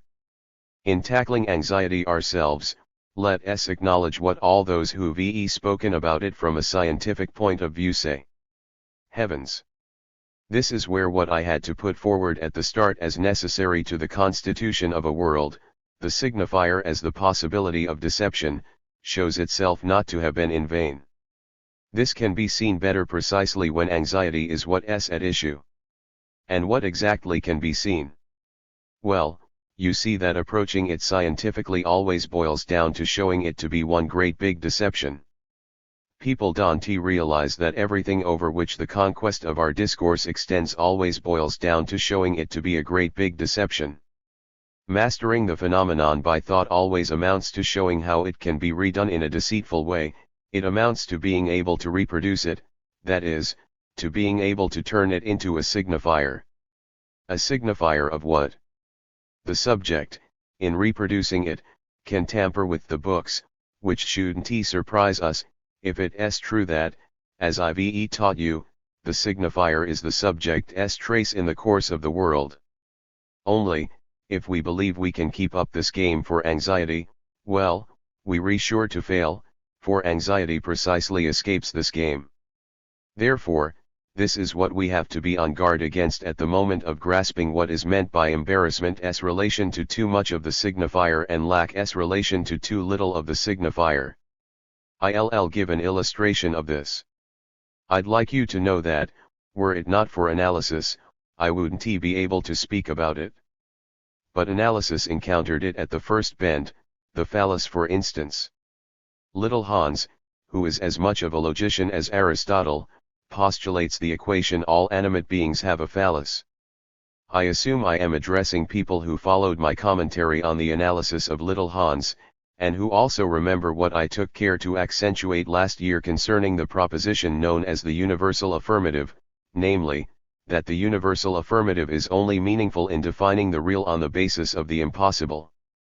It's impossible for an animate being not to have a phallus. As you can see, logic is now poised in this essentially precarious function of condemning the real to stumble over endlessly into the impossible. We don't have any other means of apprehending it but to go stumbling on and on. An example. There are living beings, For instance, who don't have a phallus? So, this means that there are no living beings, anxiety. The next step is to be taken. The most convenient thing is to say that even those who don't have one. That's why by and large we stick to this solution. The living beings who don't have not 79.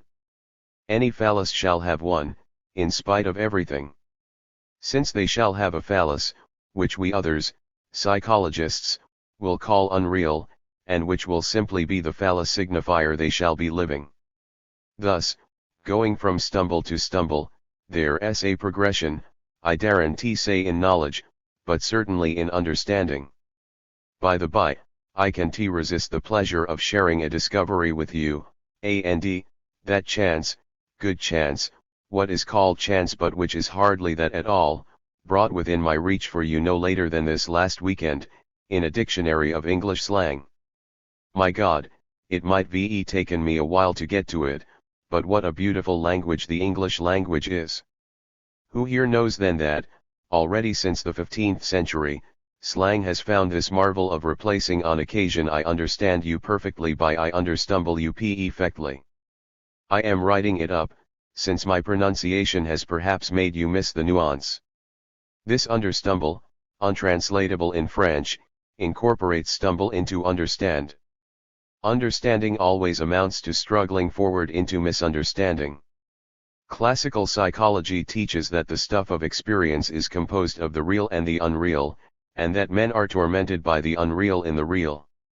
Were this the case, hoping to rid themselves of it would be utterly futile, for the good reason that the Freudian conquest teaches us that the disturbing thing is that, in the unreal, it's the real that torments them. One's care, Zarga, the philosopher Heidegger tells us. Of course, but we've come a long way now. If, before getting a move on, before speaking, before getting down to work, care has been presupposed, does that make the term care an ultimate term? What does it mean?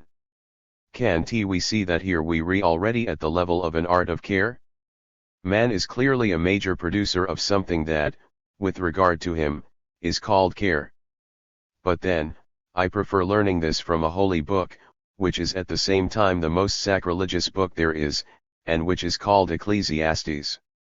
This title is the Greek translation, by the Septuagint, of the term kahileth, which is a hapax, a unique term employed on this sole occasion, and comes from kahil, assembly. Kahileth is both an abstract and feminine form of it, and is strictly speaking the assembling virtue, the one that gathers together, the ru11 sigma as it were, rather than the @jkriel female sign. What does this book, which I've called a sacred book and the most profane, teach us? The philosopher doesn't fail to stumble here, reading as he does some Epicurean echo or other. That's what I read. The Epicurean with regard to Ecclesiastes, well, let's see about that. I know very well that Epicurus stopped calming us down a long time ago, as was, you know, his intention, but to say 80. That Ecclesiastes had so much as a moment's chance of producing the same effect on us is really to have never even taken a peep at it. God asks me to to enjoy it's in the text. The Bible is, after all, the Word of God. And even if it's not the Word of God for you, I think you've already noticed the absolute difference that lies between the God of the Jews and Plato's God. Even though Christian history believed, apropos the God of the Jews, that it had to find its little psychotic evasion with Plato's God, it's nevertheless high time to recall the difference that lies between Aristotle's universal mover God, the God of sovereign good, Plato's delusional conception, and the God of the Jews, who is a God one speaks to, a God who asks something of you, and who, in Ecclesiastes, gives you the order jouris, which really crowns it all. To jour on order is all the same something about which each of us can sense that, if there is a wellspring, an origin, of anxiety, then it must be found somewhere there. To the imperative jouris, I can only reply one thing, and that is joufs, I hear, but naturally I don't jour so easily for all that. This is the order of presence within which the God who speaks is activated for us, the one who tells us expressly that he is what he is. So that I may move forward, while it is within reach, into the field of his demands, I shall introduce, because it is very close to our subject, because it is the moment you know very well that my remarking on this is nothing new, when, amongst God's demands to his chosen people, his privileged people, there are some that are very precise, and it seems that, in order to specify their terms, this God didn't require the prescience of my seminar, and notably, there is one that is called circumcision. He orders us to ja'ur, and what is more, he goes into the instructions. He specifies the request, he isolates the object. It is in this respect, I think, that the extraordinary muddle, the bungling, that there is in referring circumcision to castration surely appeared to you just as it did to me a long time ago.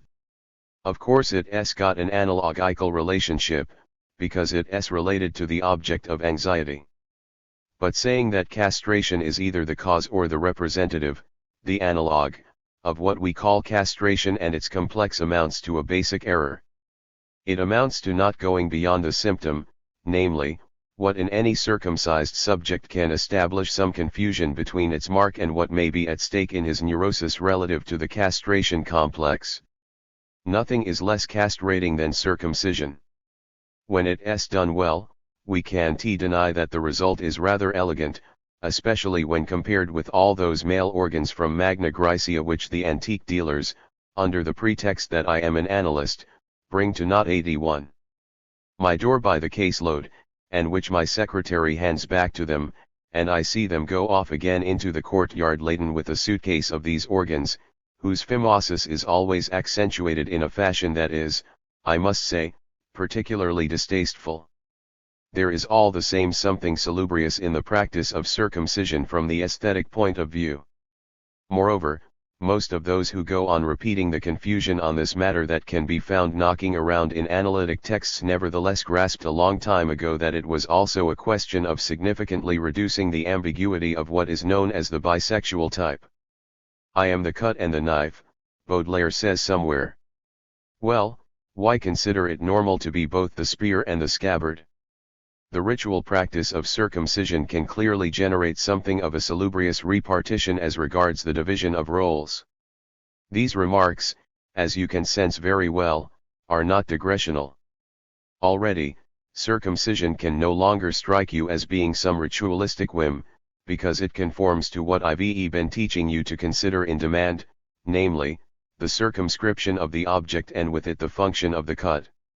What God demands as an offering in this delimited zone isolates the object once it has been circumscribed.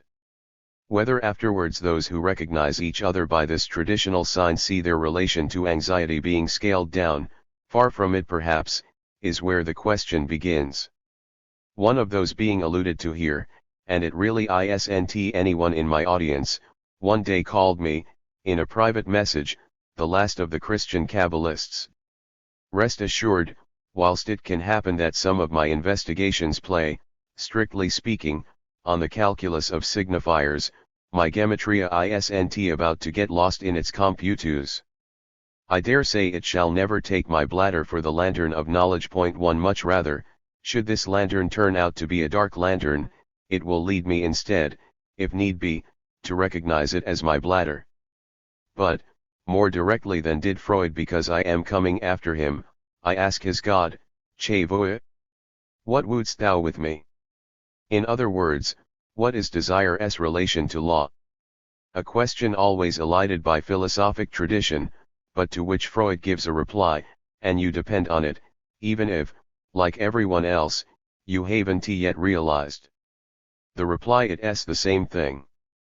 What I teach you, what you relate to by what I teach you, and which is already in the text, masked beneath the myth of Oedipus, is that the terms that seem to stand in a relation of antithesis desire and law are but one and the same barrier to bar our access to the thing. No /ens, volens, desiring, I go down the path of the law. This is why Freud refers the origin of the law back to the ungraspable desire of the father. But what his discovery leads you back to, as 82. Does the entire analytic inquiry, is not to lose sight of what is true behind this lure.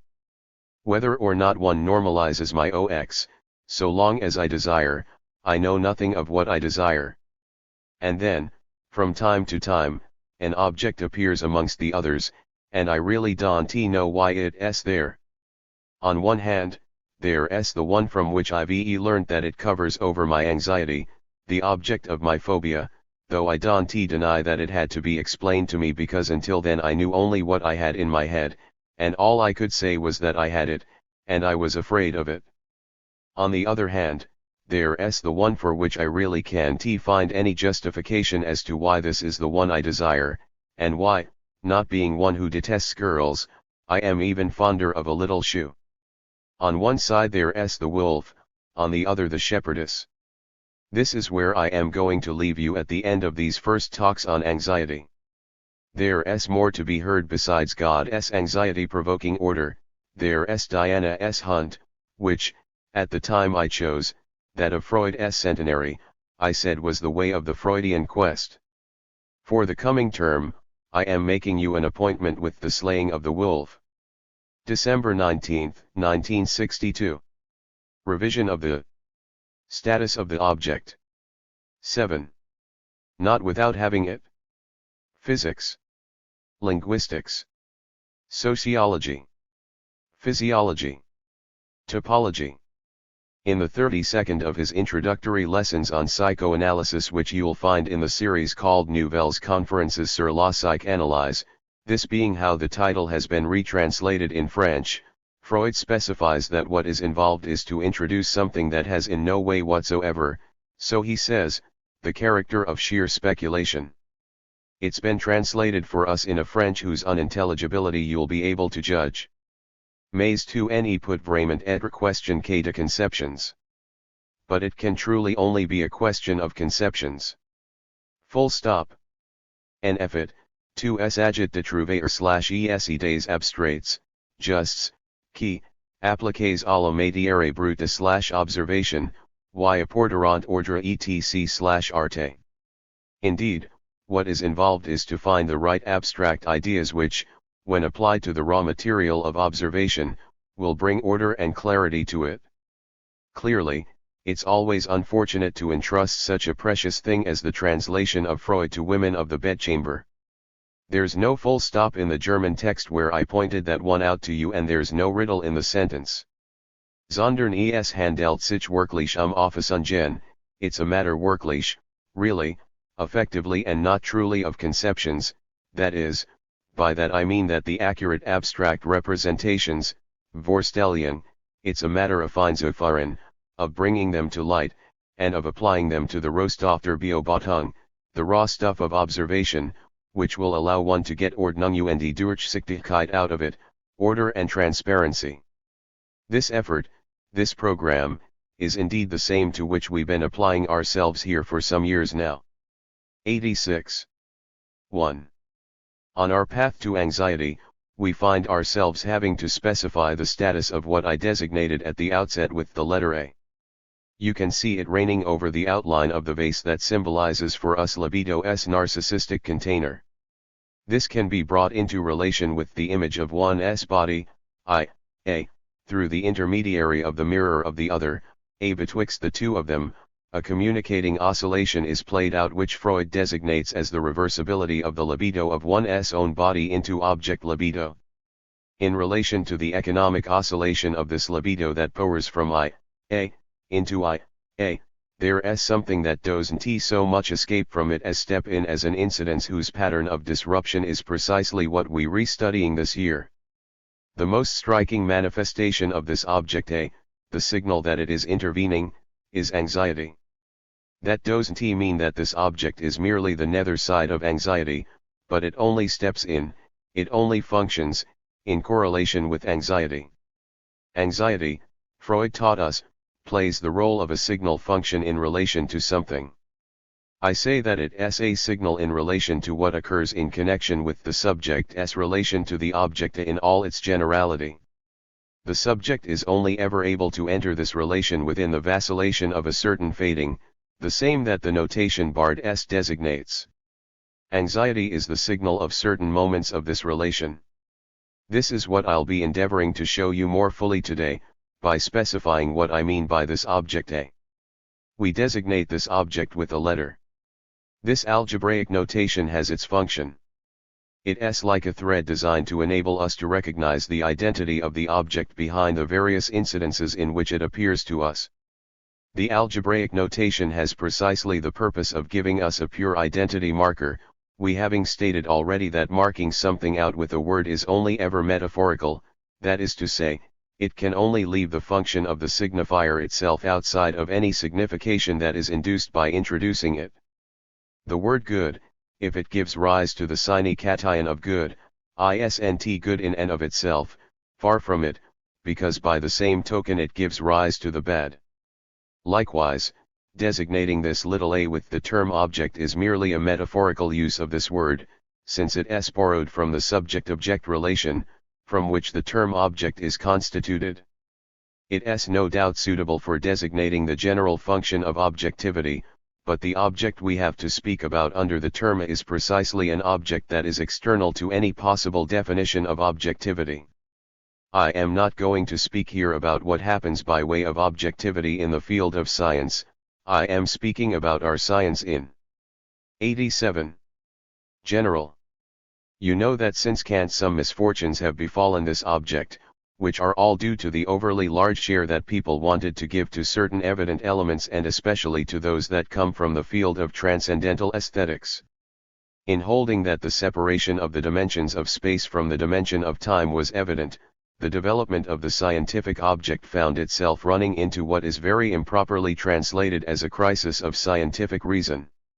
A big effort had to be made to realize that, at a certain level of physics, the two registers, spatial and temporal, couldn't go on being held to be independent variables, which, and this is a surprising fact, seems to have posed some insoluble problems to a few minds. They don't, however, seem worthy of our attention when we notice that it is precisely to the status of the object that one ought to turn to give the symbolic the exact place that falls to it in the constitution and translation of experience, without making any risky extrapolation from the imaginary into the symbolic. In truth, the time that is involved, at the level at which it is irrealized in a fourth dimension, has got nothing to do with the time that, in intuition, seems much to present itself as a kind of insurmountable clash with the real. Worrying about the fact that what appears to all of us by way of time, and which is held to be something self-evident, can only be translated into the symbolic by an independent variable is simply to commit an error of categorization at the start. The same difficulty arises, you know this, at a certain limit of physics, with the body. We re on our home turf here. On what has to be done at the start to give experience its rightful status, we have our word to say. Indeed, our experience posits and establishes that no intuition, no transparency, no Durchsichtigkeit, as Freud's term has it, that is founded purely and simply upon the intuition of consciousness can be held to be originative or valid, and thus it cannot constitute the starting point of any transcendental aesthetics. This is for the simple reason that the subject cannot be situated in any exhaustive way in consciousness since he is RST of all, primordially, unconscious. Due to the following, we have to maintain the incidence of the signifier as standing prior to his constitution. The problem is one of the signifier's entry into the real and of seeing how the subject is born from this. Does this mean that we find ourselves before some kind of descent of the spirit, a kind of apparition of winged signs, that they would start making their holes in the real all by themselves and that, out of the midst of them, one hole would appear which would be the subject? I think that, when I introduce the division between the real, the 88 imaginary, and the symbolic, no one attributes such a design to me. Today the point is to know precisely what allows the signifier to be incarnated. What allows it to be incarnated is first and foremost what we've got here by which to presentify ourselves to one another, our body. Except that this body isn't to be taken up in the pure and simple categories of transcendental aesthetics either. This body can be constituted in the same way that Descartes establishes it in the field of extension. Nor is it given to us in a pure and simple way in the mirror. Even in the experience of the mirror, a moment can come about when the image we believe we abide by undergoes modification. If this specular image we have facing us, which is our stature, our face, our two eyes, allows the dimension of our gaze to emerge, the value of the image starts to change above all if there is a moment when this gaze that appears in the mirror starts not to look at us anymore. There is an idiom, an aura, a dawning sense of uncanniness which leaves the door open to anxiety. This passage from the specular image to the double that escapes me is the point at which something occurs whose generality, whose presence within the entire phenomenal field, can be shown through the articulation we have been giving to the function of the A. This function goes far beyond what appears in this odd moment, which I simply wanted to mark out for its character of being at once the most commonly known and the most discrete in its intensity. How does this transformation of the object come about, one which from an object that can be located, pinpointed, and exchanged, forms this kind of private, incommunicable, and yet dominant object that is our correlative in the fantasy? Where exactly is the moment of this metamorphosis, this transformation, this revelation, to be placed? Certain paths, certain approaches I prepared for you over the course of the previous years, enable us to designate this PLA and, better still, to explain what is going on. The little diagram I've put up on the blackboard for you gives you something of these Richtigen Vorstellungen, these accurate representations, that enable us to turn the appeal to intuition and experience, an appeal that is always more or less opaque and obscure, into something durchsichtig, transparent, in other words, to reconstitute for ourselves the transcendental aesthetics that fits our experience. It is generally accepted that anxiety is without an object. This, which is not extracted from Freud's disquisition but a part of his disquisition, is specifically what I've been rectifying through my disquisition. You can therefore take it as read that, since I've gone to the lengths of writing it up on the blackboard for you in the style 89 of a little memento, why not this one amongst others? It is not without an object. This is the exact formula in which anxiety's relation to an OECT must be suspended. This object is not properly speaking the object of anxiety. I've already made use of this not without in the formula I gave you concerning the subject's relation to the phallus, he is not without having it.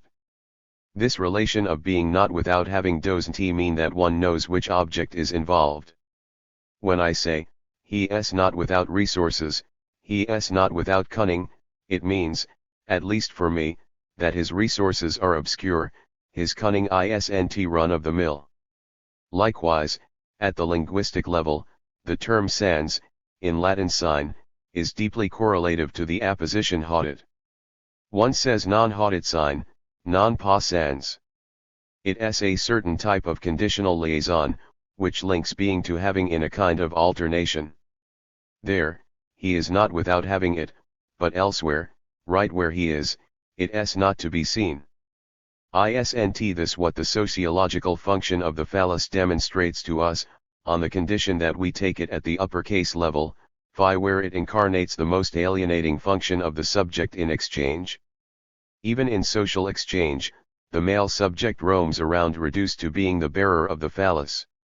That is what makes castration necessary for a socialized sexuality, where doubtless there are prohibitions, but also and above all preferences, as Claude Lévi-Strauss has remarked. The true secret, the truth of everything that Freud makes revolve around the exchange of women in the structure, is that, underneath the exchange of women, the phalli will fill them out. The phallus must be seen to be involved. If it gets seen, then there is anxiety. I could branch off on more than one line here. It is clear that, with this reference, we've got to the castration complex straight away. Well then, my goodness, why not go down this route? 2. As I've repeated in front of you on numerous occasions, the castration of the complex is not a castration. Everyone knows this, one suspects as much, and, strangely enough, No one pauses on it. It does, however, hold great interest. Where are we to situate this image, this fantasy? In the imaginary or in the symbolic? What's going on here? Is it the emasculation that we know well from the savage practices of war? It's certainly closer to that than to making eunuchs. Of course, there's the maiming of 90. The penis evoked by the phantasmatic threats issued by mother or father, depending on the psychoanalytic era you're in. Do that and we'll sigh it off. This accent of cutting needs to bear its full import for the practice of circumcision to be considered as castration, the circumcision to which you saw me make some, if I may, prophylactic references last time. The mental impact of circumcision is far from ambiguous. I am not the only one to have noticed that. One of the most recent works dedicated to this subject, Nunberg's quite remarkable book on problems of bisexuality as acted in circumcision, is there to remind us what numerous authors had introduced before him, namely, that circumcision has just as much the aim of reinforcing the ten of masculinity in men by isolating it as to provoke the said effects of the castration complex, at least in their anxiety-provoking impact. It's precisely this common denominator of the cut that allows us to bring into the field of castration the circumcisory operation, the beschneidung of the foreskin, the in Hebrew. Is there not, in this term cut, something that enables a further step to be taken in the function of castration anxiety? I'll snip it off, says the mum who gets qualified as a castrating mother. Yes, and afterwards, where will it be? Where will the Weibemascher, as little Hans calls it, be? Well, if we imagine that this thread which has always been presentified in our experience were actually to be followed through, it would be in the operational field of the common, exchangeable object, it would be there in the hands of the mother who has cut it off, and this is precisely what would be uncanny about the situation. It often happens that our subjects dream they've got the object in hand, either some gangrene has detached it, or some partner in the dream has taken it upon himself to perform the slicing operation, or else there's been some mishap or other. These dreams, which are variously nuanced with uncanniness and anxiety, possess a character that is especially unsettling.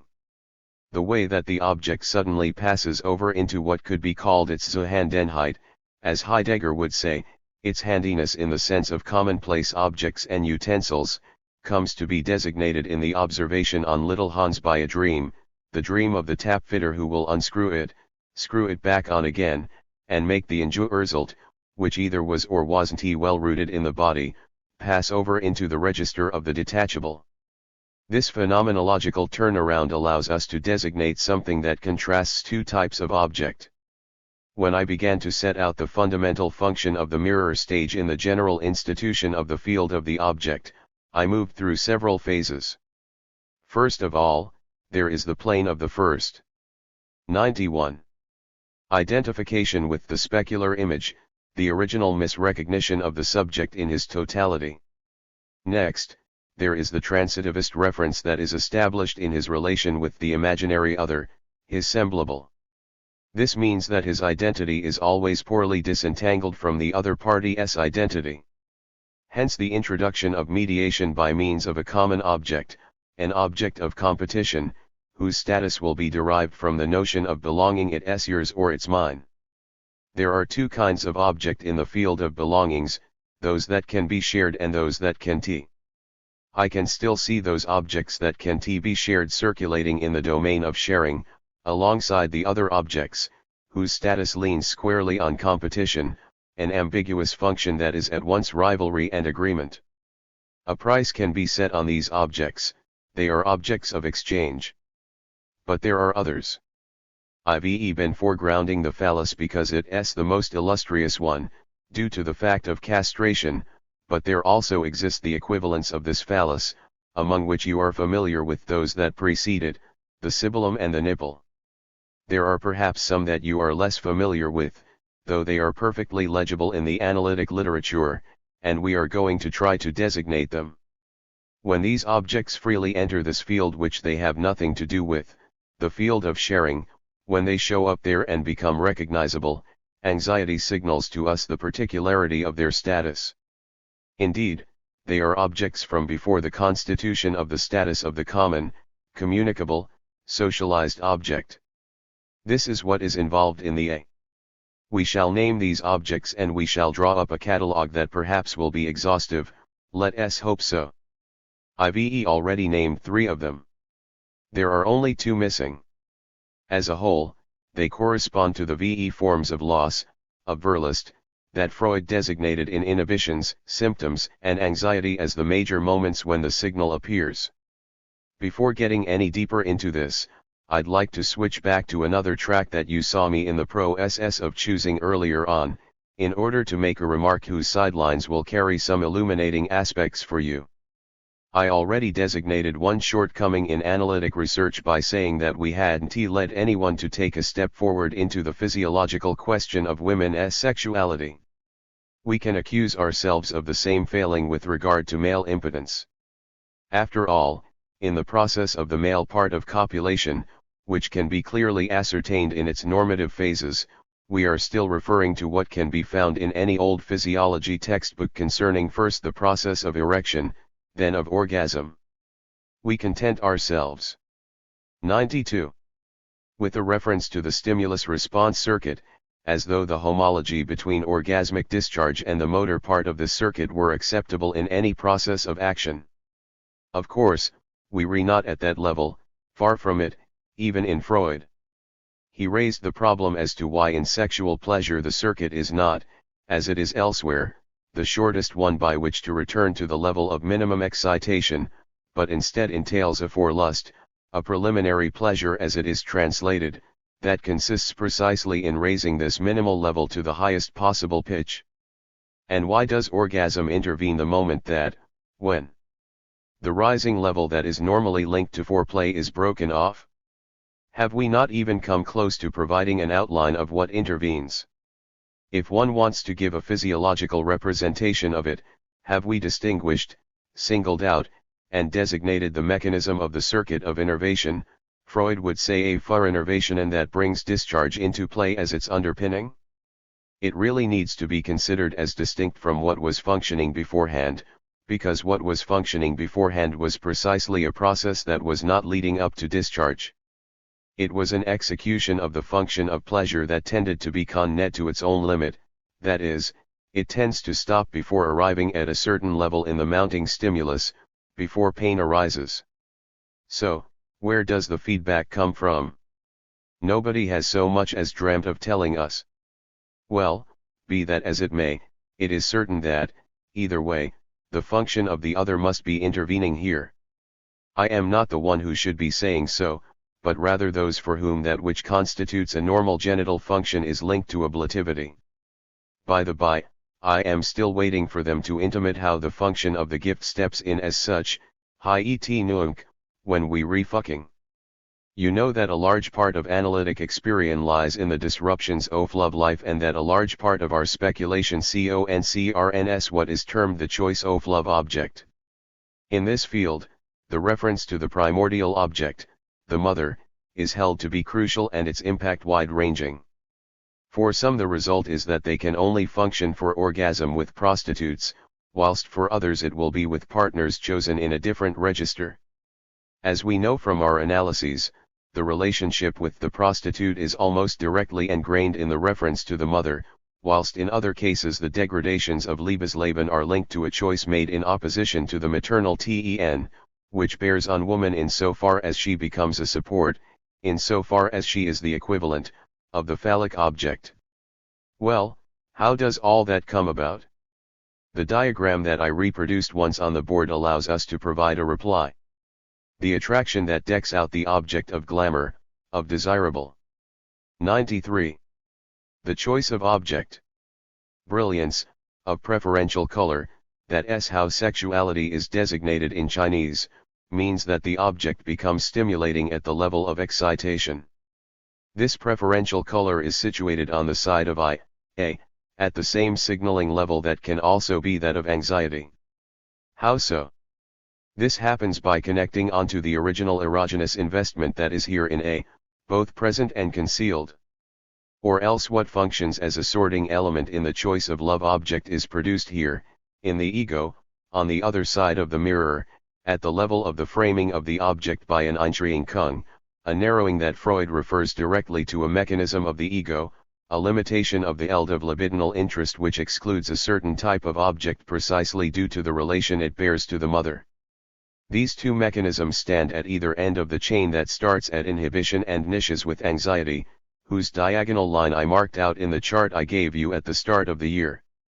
Between inhibition and anxiety, one ought to distinguish between the two mechanisms and conceive of how both one and the other can enter the fray right across sexual manifestation from top to bottom.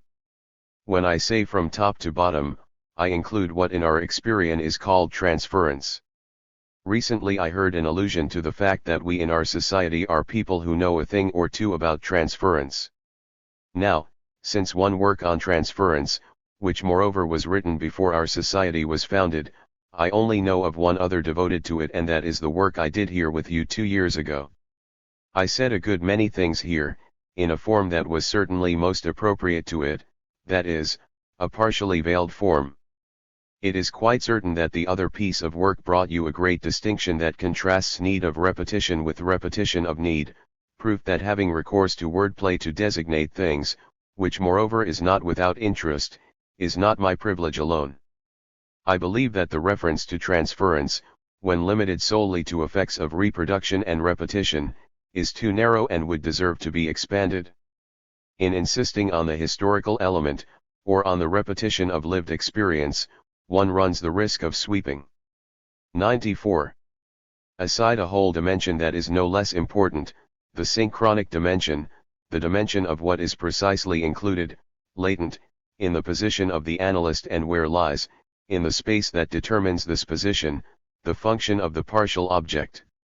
If you remember, this is what, in speaking to you about transference, I designated by way of a metaphor, which seems fairly clear to me, of a hand reaching over to a log. Just as the hand is about to reach the log catches light, and in the flame another hand appears, reaching back to the first. This is what I also designated, when studying Plato's Symposium, using the function that is termed I in the speech by Alcibiades. I think that the insufficiency of the reference made to the synchronic dimension of the function of the partial object in the analytic relation of transference explains the neglect of a domain that I am not surprised to see being left in the dark, namely, the eld of what might be called the post-analytic result, across which a certain number of examples of hitches in the sexual function are distributed. The function of analysis as a space or eld of the partial object is precisely what Freud made us pause in front of in his article on analysis terminable and interminable. If one sets off from the idea that Freud's limit, which we meet throughout his observations, is due to his not having grasped what stood to be analyzed in the synchronic relationship between the analyzed party and the analyst concerning the function of the partial object, one can see that this is the very mainspring of the failure of his intervention with Dora and with the young woman from the case of female homosexuality. And this is why Freud designates for us what he calls the limit of analysis in castration anxiety. He remained for his patient the locus of this partial object.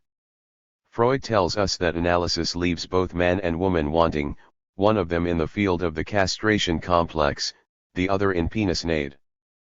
But this is not an absolute limit. It is the limit at which finite analysis ends with Freud, insofar as it continues to follow the indefinitely approached parallelism that characterizes the asymptote. There you have the principle of analysis that Freud calls unendlike, indefinite, boundless, and not infini as it has been translated in French. This limit is instituted to the extent that something has been, not unanalyzed, but revealed in a way that is only partial, and I may at least pose the question as to how it is analyzable. Don't think I am contributing something that should be considered as standing completely beyond the bounds of the pared down forms already sketched out by our experience. To make reference to more recent work, familiar in the French field, one analyst, over many years, those that comprised the time during which his life's work, 95, came together, made his analyses of obsessional neurosis in particular revolve around penis envy. How many times did I comment on them with what we had to hand back then, to criticize them and show where they trip up, which I shall formulate now more precisely. On reading his observations in detail, we can see the author covering the field that I designate as the field of the interpretation to be given of the phallic function at the level of the big other, with the fantasy of fellatio, concerning the analyst's penis in particular. This is a very clear indication. The problem had indeed been spotted, and let me tell you that it was not by chance, I mean in connection with what I am developing for you here. Only, this is just one angle on it, and one that is insufficient. Centering an analysis on this fantasy could never exhaust what is really involved, because in reality it only links up with a symptomatic fantasy of obsessionals. To designate what I mean, I shall go to an exemplary reference in the literature, namely, the Ratman's famous nocturnal conduct when, having obtained by himself an erection in the looking-glass, he goes to open the hallway door to the imagined phantom of his dead father, in order to present, to the eyes of the spectre, the state of his member. Were one only to advise analyzing what is involved at the level of the analyst fellatio fantasy, which is so strongly linked by the author to what is involved in what he called the technique of getting closer, where distance is considered to be a fundamental factor of obsessional structure, notably in its relations with psychosis, what would happen? I believe one would merely allow the subject, even encourage him, to take up in this phantasmatic relation the role of the other in the type of presence that is here constituted by death, this other, I would say by pushing things a little, who watches the fellatio phantasmatically. This last point is only addressed to those whose practice allows these remarks to be put in their right place. 3. I am going to end with these two images which I've put up on the board. The fur represents a vase and its neck. I've made it so that you re-looking down the whole of the vase as a way of stressing that what matters to me is the rim. The second is the transformation that can be brought about in connection with this rim. Starting off from this, it will appear to you just how opportune last year's long insistence on these topological considerations was, concerning the function of identification at the level of desire. 96. The doubling of the rim, namely, the third type designated by Freud in his article on identification, the one which NDS its major example in hysteria. Here then is the impact and the scope of these topological considerations. I told you that I spent such a long time with you on the cross-cap so as to afford you the possibility of intuitively forming a conception of the distinction between the object A and the object constructed on the basis of the specular relation, the common object. To go quickly, what is it that makes a specular image distinct from what it represents? It's that right becomes left and vice versa. Let us put our confidence in the idea that we normally find our reward in trusting in what Freud says, even in his more aphorismatic moments. The ego is not only a surface but, so he says, the projection of a surface. Thus the problem has to be posed in the topological terms of pure surface. In relation to what it duplicates, the specular image is exactly a right glove becoming a left glove, which one can obtain on a single surface by turning the rim inside out. Don't forget that I've been speaking to you about the glove and the hood for a while now. The dream in one of Ella Sharp's cases that I commented on for you not so long ago revolves for the most part around this model. Let us see for ourselves now with what I've taught you to find in the 16 bias strip. In taking this band, having opened it and joining it back to itself by giving it a half twist on the way, you get with the greatest of ease a 16 bias strip. An ant walking along one of the apparent faces will pass over to the other face without needing to go over the edge. In other words, the Mobius strip is a surface that has just one face, and a surface with just one face cannot be turned inside out. If you turn it over, it will still be identical to itself. This is what I call not having a peculiar image. Furthermore, I told you that, in the crosscap, when you single out one part of it through a section, a slice, which has no other condition than that of joining up with itself after having included the point on the surface where the whole lies, it is still a Mobius strip. This is the residual part, here. I've constructed it for you and I'll pass it around. It does hold a little interest because, Let me tell you, this is the A. I give it to you much as one might administer the host, because you 11 make use of it afterwards. The A is put together like that. It's put together like that when the slice has been made, whatever it may be, the slice of the umbilical cord, the slice of circumcision, and a few others besides that we are going to have to designate. After the slice, there remains something comparable to the Mobius strip, which has no specular image. Now see what I mean to tell you by returning to the vase. Phase 1. The vase has its specular image, which is the ideal ego, constitutive of the entire world of the common object. Add a in the form of a crosscap. Then separate off, in this crosscap, the small object IVE put in your hands. It remains, attached to a surface that joins up as does a Mobius strip.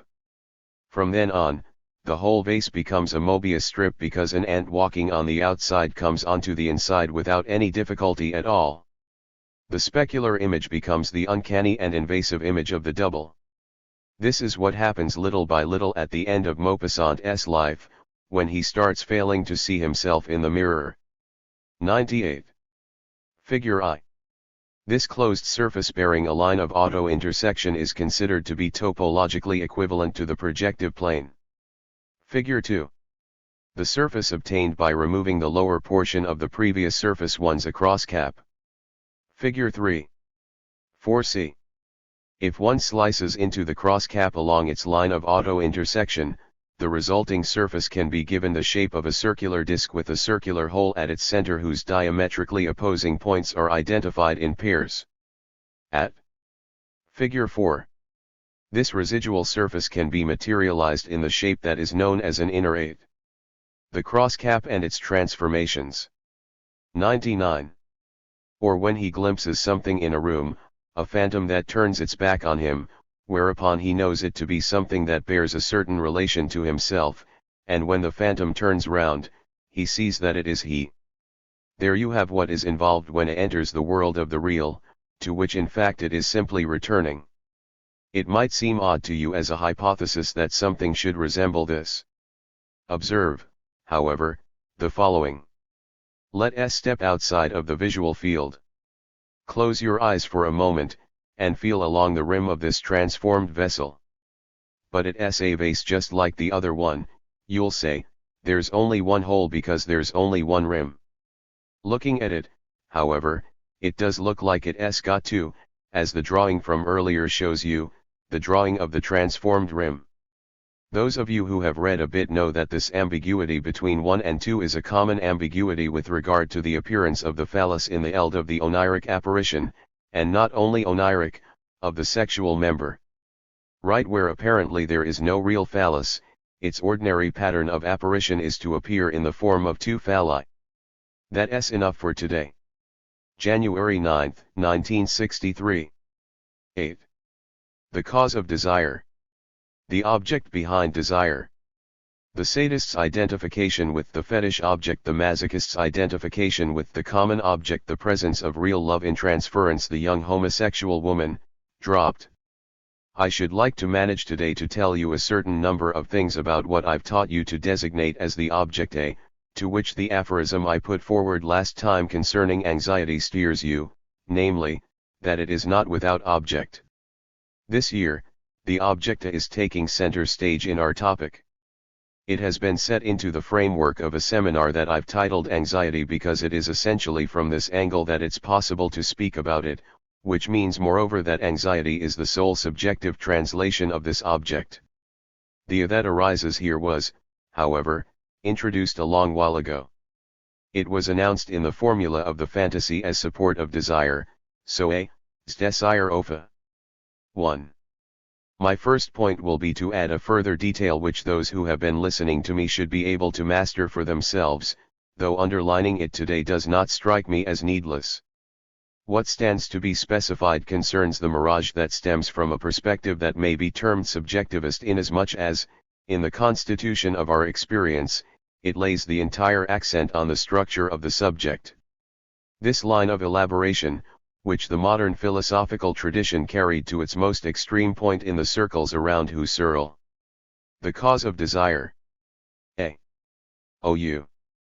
By bringing out the function of intentionality, holds us prisoner to a misunderstanding concerning what is commonly called the object of desire.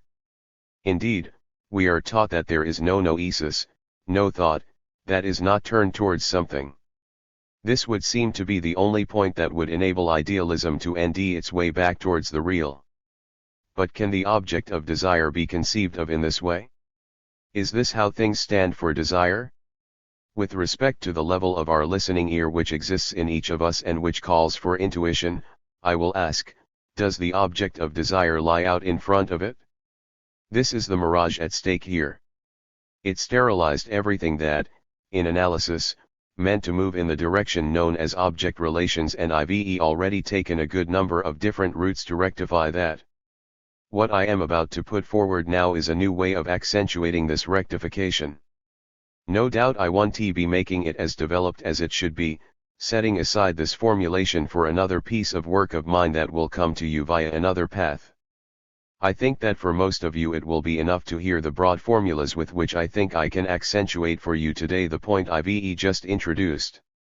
You know to what extent, in the progress of epistemology, isolating the notion of cause has produced problems. This notion of cause has not been maintained in the development of our physics without a stream of reductions that ultimately lead it back to one of the most tenuous and equivocal functions. Furthermore, it is clear that, whatever reduction is forced upon it, the mental function, as it were, of this notion cannot be eliminated or cut down to a kind of metaphysical shadow.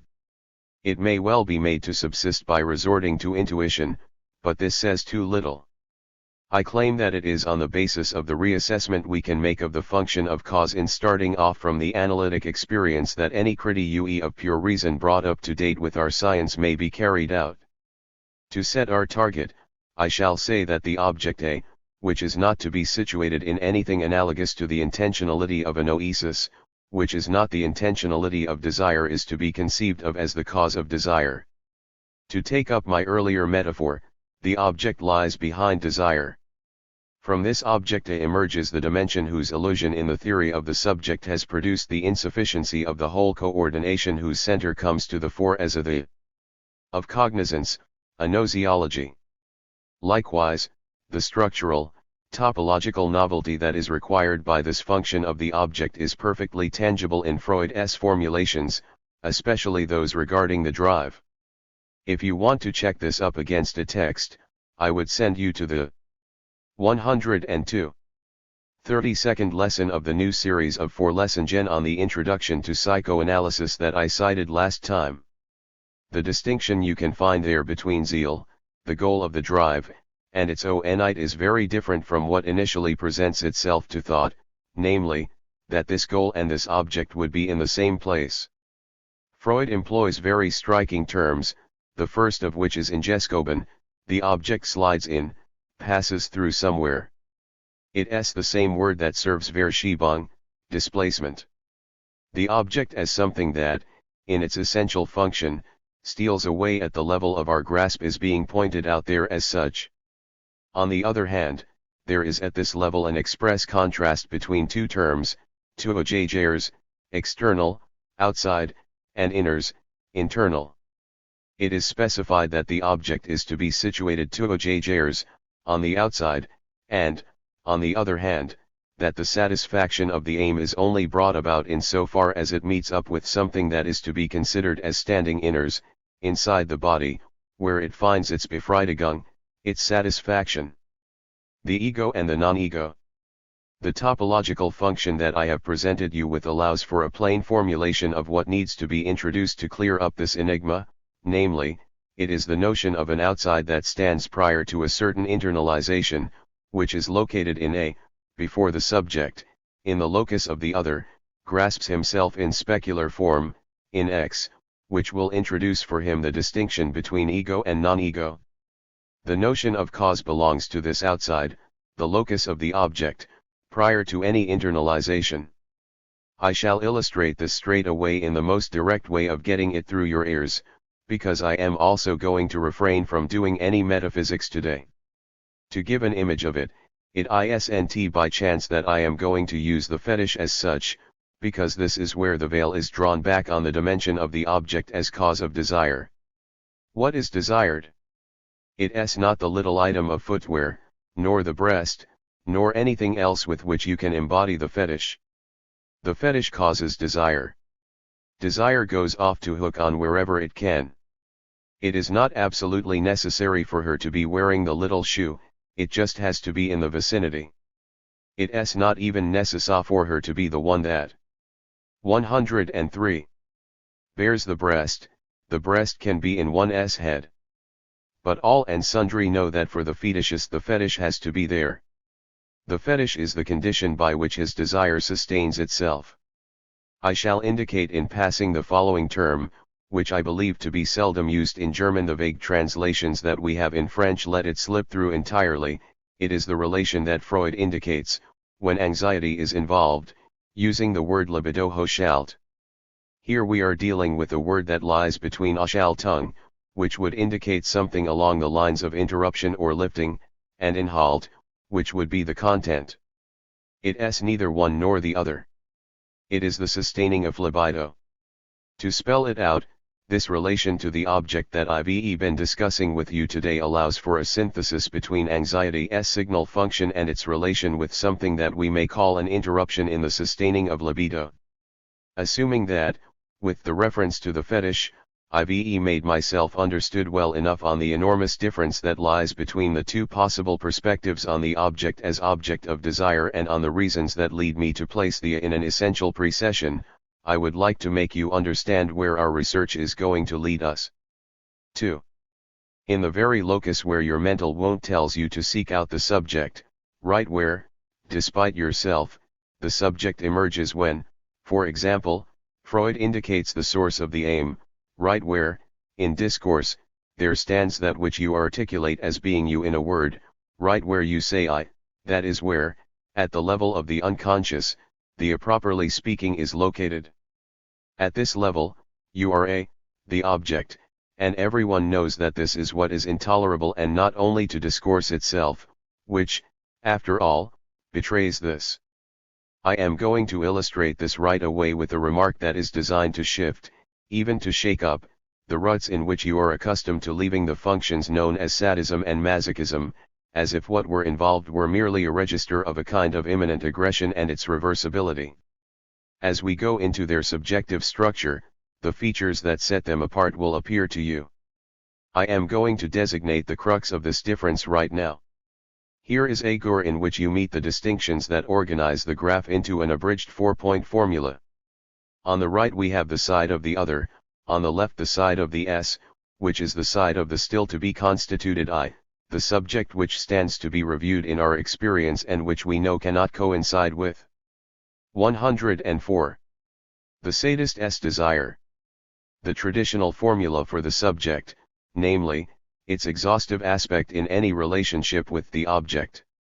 The sadist's desire, with everything it entails by way of enigma, can only be formulated on the basis of the split, the dissociation, that he aims to introduce in the subject, the other party, by imposing upon him, up to a certain limit, what he is unable to tolerate up to the precise limit at which a division appears in this subject, a gap, between his existence as a subject and what he is undergoing, what he may be suffering from, in his body. It is not so much the other party's suffering that is being sought in the sadistic intention as his anxiety. I noted this with the little sign, I, 0. In the formulae from my second lesson of this year I taught you to read it as a 0, and not the letter 0. The anxiety of the other party, his essential existence as a subject in relation to this anxiety, is precisely the string that sadistic desire means to pluck, and this is why I didn't hesitate in one of my previous seminars to relate its structure to what is specifically homologous in what Kant spelled out as the condition for practicing a pure practical reason, a moral will properly speaking, where he locates the sole point at which a relation with a pure moral good can emerge. I apologize for the brevity of this reminder. Those who attended the seminar will remember this.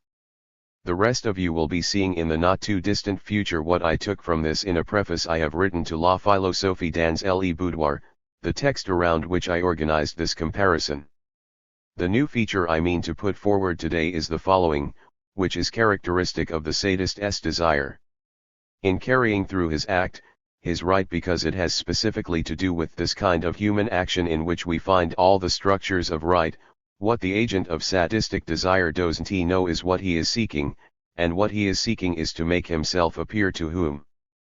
Because in any case this revelation can only ever be obtuse to himself, as a pure object, as a black fetish. At its final term, the manifestation of sadistic desire boils down to this, insofar as he who is its agent moves towards a realization.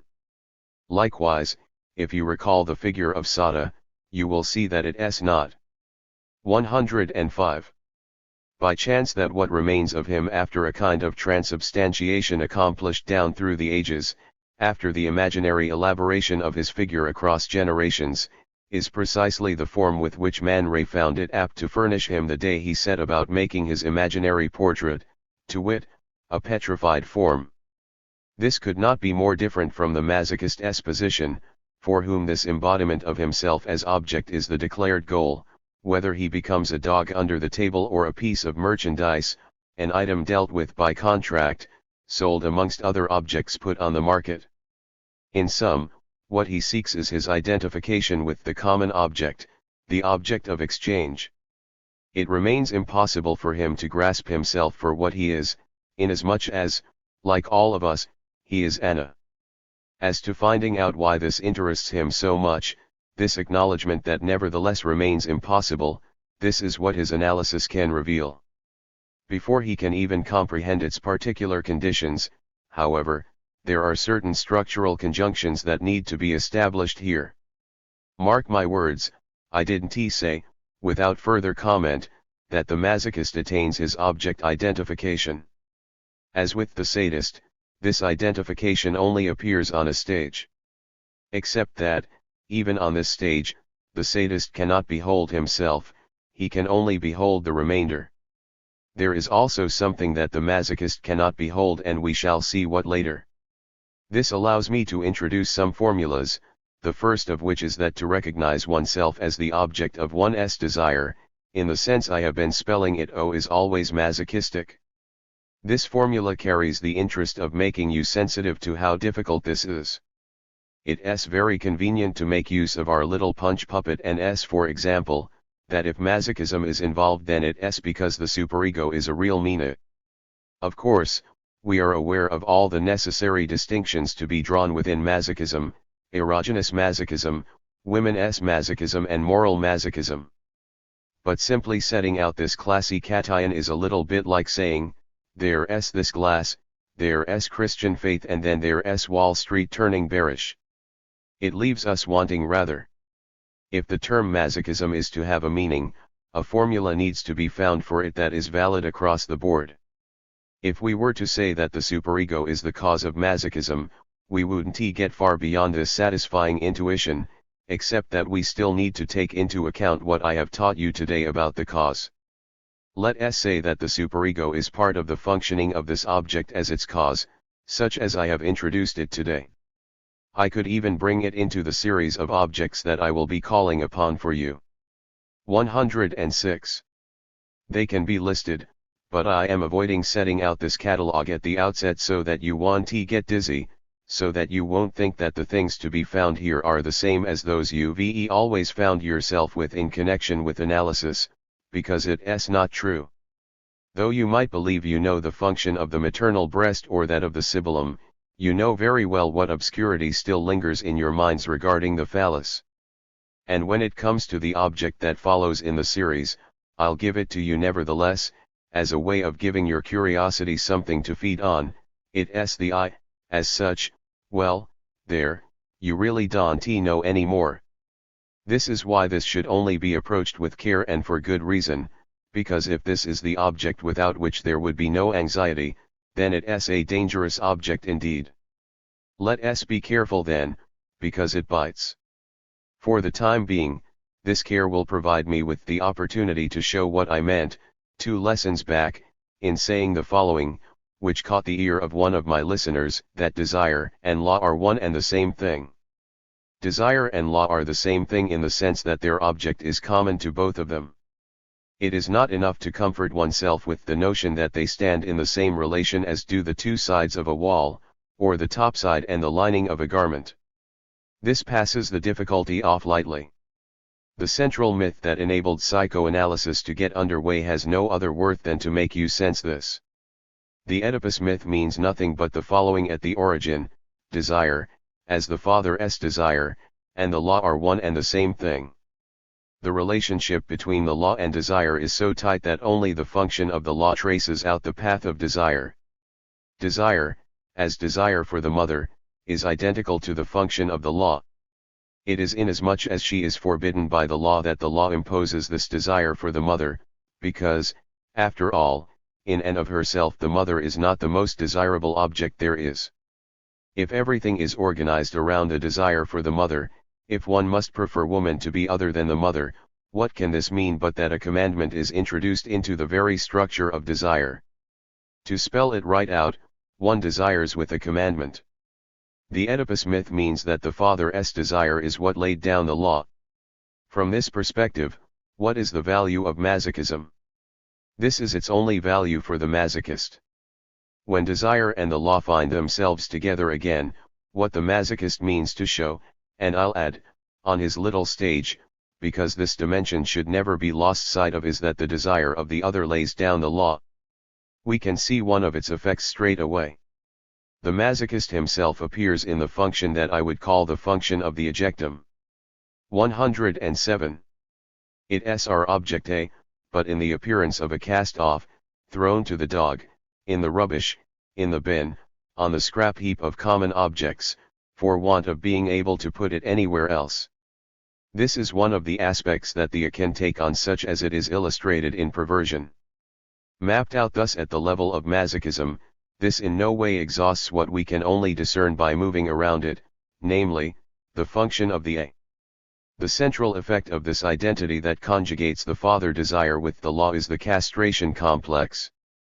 The law is born from the mysterious metamorphosis or mutation of the father's desire once he has been killed, and the consequence of this in the history of analytic thought, as well as in everything that we have been able to conceive of as the most certain nexus, is the castration complex. This is why you have already seen the notation phi appearing in my diagrams at the very place where A is missing. Therefore, point 1, I spoke to you about the object as cause of desire. Point 2, I told you that to recognize oneself as the object of one's desire is always masochistic. In this connection I indicated what emerges under a certain influence of the superego, and I underlined a particularity of what happens in the place of this object in the form of phi. And so we come to our third point, which concerns the structural possibilities of the manifestation of the object as a lack. The mirror diagram has been presented for you for a while now to provide a conception of this.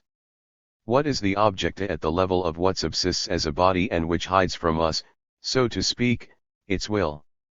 This object is the rock that Freud speaks of, the final irreducible recette of libido, whose contours we can see being literally punctuated with such pathos in his texts each time he meets it, and I won't end today's lesson without telling you where you ought to go to refresh this conviction. In what place does the A stand? At what level could it be recognized, if indeed this were possible? I told you earlier that to recognize oneself as the object of one's desire is always masochistic, but the masochist only does so on the stage, and you're going to see what operates when he can't stay on the stage any longer. We aren't always on the stage, even though the stage stretches out far and wide, right up to the domain of our dreams. When we aren't on the stage, when we stay just shy of it, and when we strive to read in the other what it revolves around, we only end there, at X, lack. Indeed, the object is bound to its necessal lack right where the subject is constituted in the locus of the other, that is, as far away as possible, even beyond what can appear in the return of the repressed. The Erverdreingung, the irreducible incognito, we cannot. 108. Say unknowable because we speak about it. This is where, in our analysis of transference, what I put forward with the term AY is structured and located. To the extent that this empty place is targeted as such, the dimension of transference, which always gets neglected and for good reason, is established.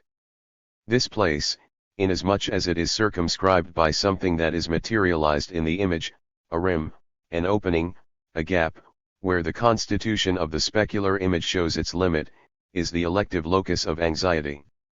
You can ND this rim phenomenon, for example, on privileged occasions in the opening window that marks the limit, the illusory aspect of the world of recognition, the one I have been calling the stage. This edge, this frame, this gap, is illustrated at least twice over in this diagram, in the mirror's edge and also in the little sign. This is the locus of anxiety, and this is what you must always bear in mind as the signal of what is standing there to be sought out in the midst of it. Freud's text on Dora, to which I ask you to refer, is ever more astounding to read for the double-faceted presence. On one hand there are the weaknesses and inadequacies that strike novices as the first items to be pointed up, but on the other hand there is the depth reached by everything Freud comes up against, revealing to what extent he was right there, turning around the very field we are trying to map out. To those who heard my disquisition on the symposium, the Dora text, of course, you have to be familiar with it first, may recall the dimension that is always eluded when transference is at issue, namely, that transference isn't simply that which reproduces and repeats a situation, an action, an attitude, or an old trauma. There is always another coordinate, which I stressed in connection with Socrates' analytic intervention, to wit, in the case I am mentioning here, a love present in the real. We cannot understand anything about transference if we do not know that it is also the consequence of this love, this present love, and analysts must keep this in mind in the course of analysis. This love is present in different ways, but they should at least remember this when it is visibly there. Contingent on this, let us say, real love, the central question of transference is established, the question the subject asks himself concerning the I, namely, what he lacks, because he loves with this lack. It is not for nothing that I am always drumming it into you that to love is to give what one hasn't got. This is even the principle behind the castration complex. To have the phallus, to be able to make use of it, needs must not be it. When one goes back to the conditions in which one does come out. 109. To be it, because one is it both for a man, there's no doubt about it, and for a woman, we shall say again by what incidents she is led to be it, well, it's always very dangerous. 3. Before I take leave of you, suffice it to ask that you reread attentively the text Freud devotes entirely to his dealings with his patient known as the young homosexual woman. I remind you that the analysis shows that it was essentially at the time of an enigmatic disappointment concerning the birth of a little brother in her family that she steered towards homosexuality in the form of a demonstrative love for a woman of doubtful reputation, in relation to whom she conducts herself, says Freud, in an essentially virile fashion. We are so used to speaking about it without knowing, that we don't realize that here he means to stress what I tried to presentify for you in the function of courtly love. He does it with a touch, a science of analogy, that is utterly admirable. She behaves like the knight who suffers everything for his lady, who contents himself with the most lifeless and least substantial favors, who even prefers to have these and nothing more. The more the object of his love moves in the opposite direction to what might be termed reward, the more he overestimates this object of eminent dignity. When open hearsay cannot fail to impress upon her the fact that her beloved's conduct is indeed highly suspect, the loving exaltation and ds itself reinforced by the supplementary aim of saving her. All of this is admirably underlined by Freud. You know how the young woman in question was brought to his consultation. This affair was carried out for the whole town to see, with a style of defiance which Freud spotted right away as constituting a provocation aimed at someone in her family, and very quickly it turned out that this someone was her father. The affair ends with an encounter. The young woman, in the company of her beloved, runs into her father on his way to his office. He casts her an irritated glance. The scene unfolds very rapidly.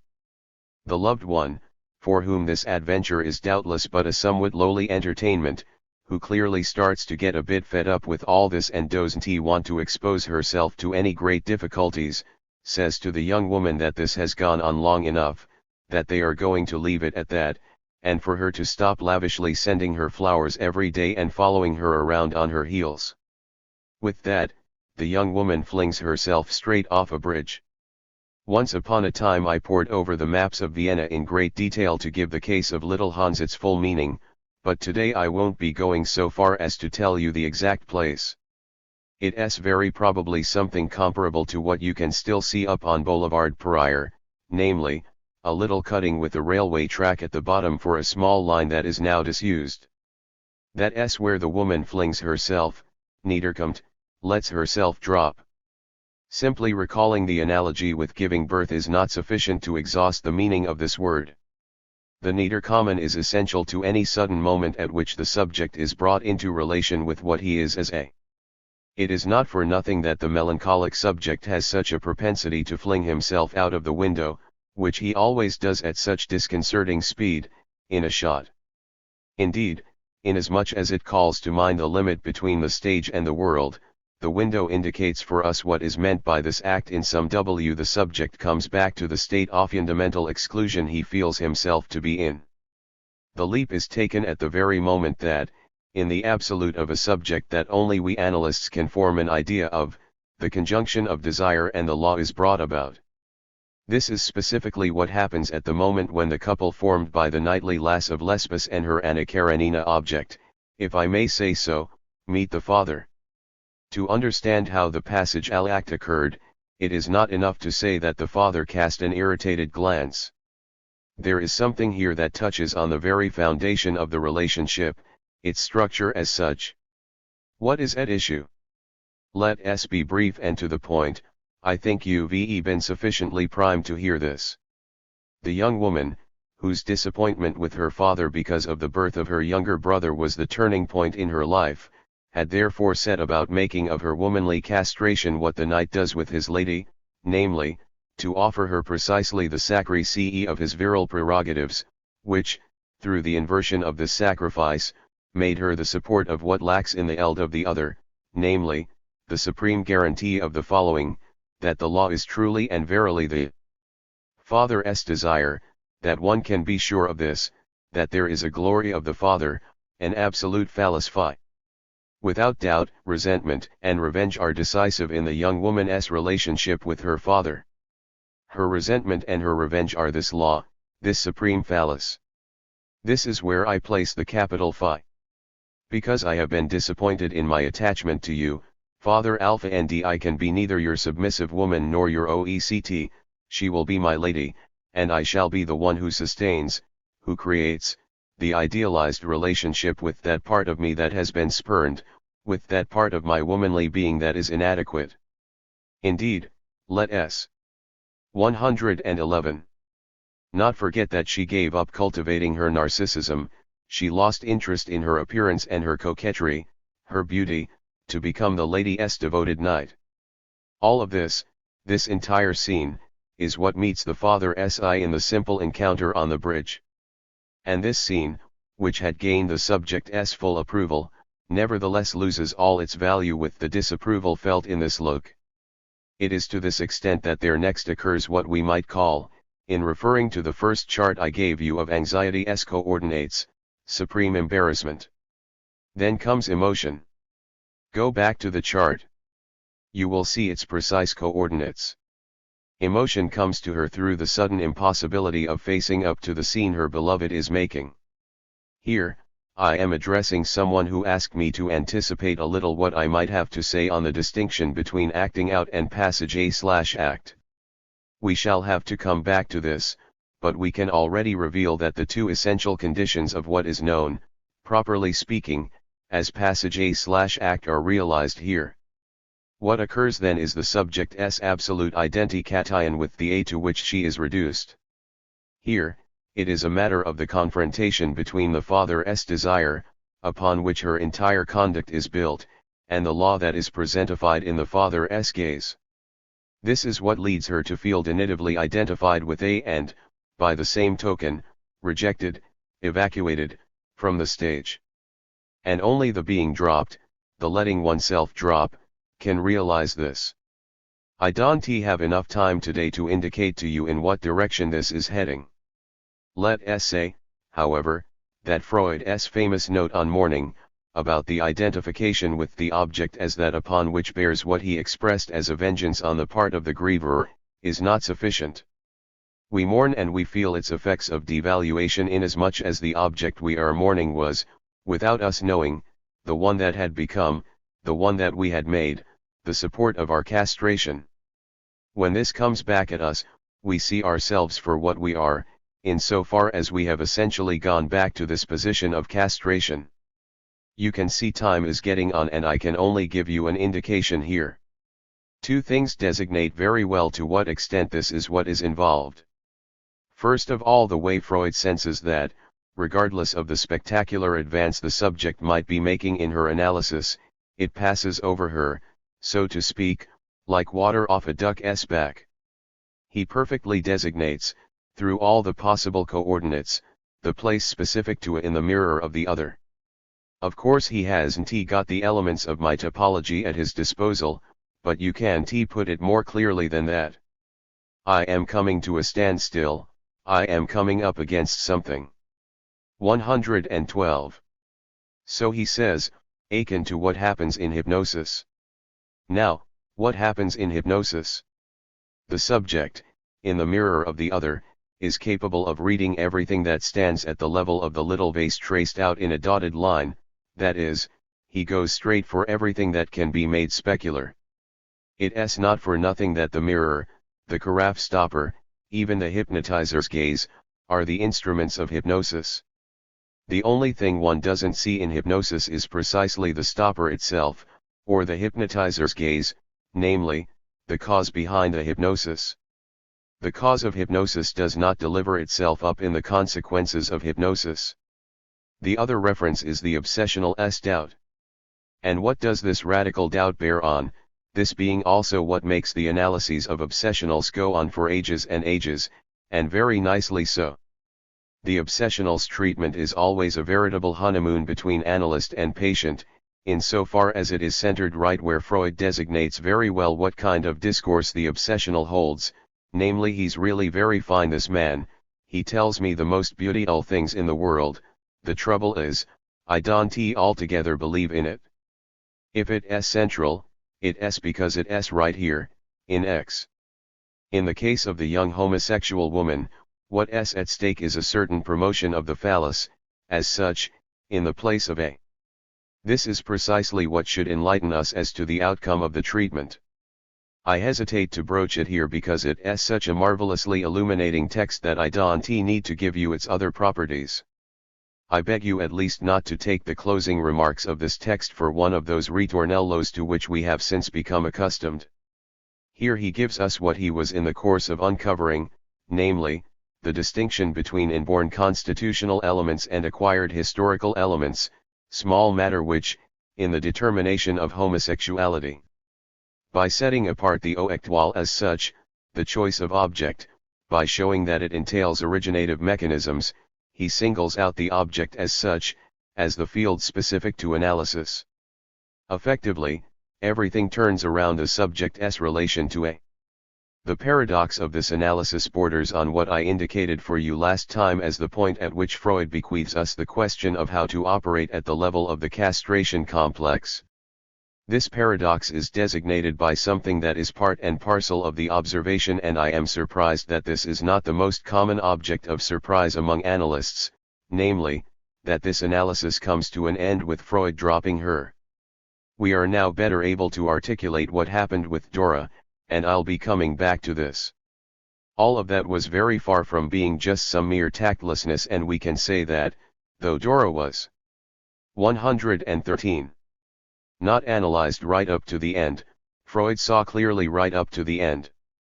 But with the young homosexual woman, which is a case where the function of the A is in a way so prevalent that it even went to the point of passing over into the real, a passagel act, whose symbolic relation he nonetheless comprehends so well, Freud gives in. I won't manage anything, he tells himself, and he passes her on to a female colleague. He is the one who takes the initiative of dropping her. I'll leave you with this term as an offering to your reflection. You can sense that my concern is to target an essential reference in the analytic handling of transference. January 16, 1963. 9. Passage ALACTEN. Acting out. Letting oneself drop and getting up on the stage. Egoization. The natal cut. The jouissance of the symptom. The lies of the unconscious. Freud's passion. Today we are going to continue to speak about what I have been designating for you as the A. I'll begin by calling to mind the relation it bears to the subject, so as to maintain our axis and not to let you drift off course through my explanation. What we have to accentuate today, however, is the relation it bears to the big other. The A is isolated by the other and it is constituted as a remainder in the subject's relation to the other. This is why I have reproduced this table, which is homologous with the apparatus of division. AS $, AO. Second table of division. At the top right stands the subject, inasmuch as, through our dialectic, it finds its point of departure in the function of the signifier. This is the hypothetical subject at the origin of this dialectic. The barred subject, the only subject to which our experience has access, is constituted in the locus of the other as marked by the signifier. Conversely, the other's entire existence hangs upon a guarantee that is missing, hence the barred other. But there is a remainder after this operation and this is the A. 115. 1. Last time, starting off from the case of homosexuality in a woman, which was not a unique example because the Dora case was looming behind it, I brought out for you a structural characteristic of the subject's relation to A. This essential possibility, this relation which may be called universal because you always find it across all the levels pertaining to the A, and this is its most characteristic connotation precisely because it is linked to the function of the remainder, I called, using a term borrowed from Freud's vocabulary regarding the passage act that brings his case of female homosexuality to him, being dropped, niederkommen/isen. Now, no doubt you remember that I ended with the remark that, strangely enough, a same being dropped marked the response from Freud himself to an exemplary difficulty in this case.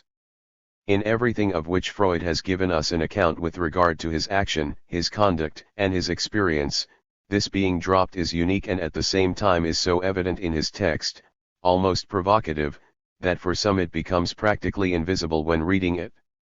This being dropped is the essential correlate of the passage act. But which side this being dropped is seen from still needs to be specified. If you would care to refer to the formula of the fantasy, the passage act is on the side of the subject inasmuch as he appears effaced by the bar to the greatest extent. The moment of the passage act is the moment of the subject's greatest embarrassment, with the behavioral addition of emotion as a disorder of movement. It is then that, from where he is, namely, the locus of the stage where alone, as a fundamentally historicized subject, he is able to maintain himself in his status of subject, he rushes and topples off the stage, out of the scene. This is the very structure of the passage act. The woman in the observation on female homosexuality leaps over a little barrier that separates her from the channel where the partially underground tram passes by. Dora's passage act happens at the moment of embarrassment she is put in by the trapline, Herr K's tactless trap, my wife means nothing to me. The slap she gives him can only express the following perfect ambiguity, does she love Herr K or Frau K? The slap certainly won't tell us which. But such a slap is one of those signs, one of those crucial, fateful moments, that we can see rebounding from generation to generation, with its value as a junction where one's destiny switches from one track to another. The subject moves in the direction of an escape from the scene. 116. This is what allows us to recognize the passage act in its specie value and to distinguish it from something quite different, as you shall see, to wit, acting out. Shall I tell you about another example, of the most glaring variety? Who would dream of contesting the application of this label to what is known as a fugue? What is it that we call a fugue in subjects who have always more or less been put into the infantile position, who cast themselves into it, if not this stage exit, roving off into the pure world where the subject sets off in search of something that has been acted and refused everywhere? To se fate moose, as one says, he goes off to become a ship's lad and, of course, he comes back, which can be his opportunity to se faire mooser, to sing his own praises. The departure is precisely the passage from the stage to the world. This is precisely why it was so useful to set out in the first phases of this disquisition on anxiety the essential distinction between these two registers: on one hand, the world, the place where the real bears down, and, on the other hand, the stage of the other where man as subject has to be constituted, to take up his place as he who bears speech, but only ever in a structure that, as truthful as it sets itself out to be, has the structure of shin. Before I delve any further into the function of anxiety, let me inform you that later on I'll be speaking to you about acting out, even though initially it looks more like something along the lines of an avoidance of anxiety. Furthermore, dwelling on this subject right now doubtless strikes you as yet another detour, and one more detour would surely be one detour too many. Observe, if you will, however, that here you re simply meeting up with a line of questioning that my disquisition had already punctuated at the outset as something essential. It is the question as to whether anxiety, between the subject and the other, is not such an absolute mode of communication that one may wonder whether it is not, properly speaking, common to both of them.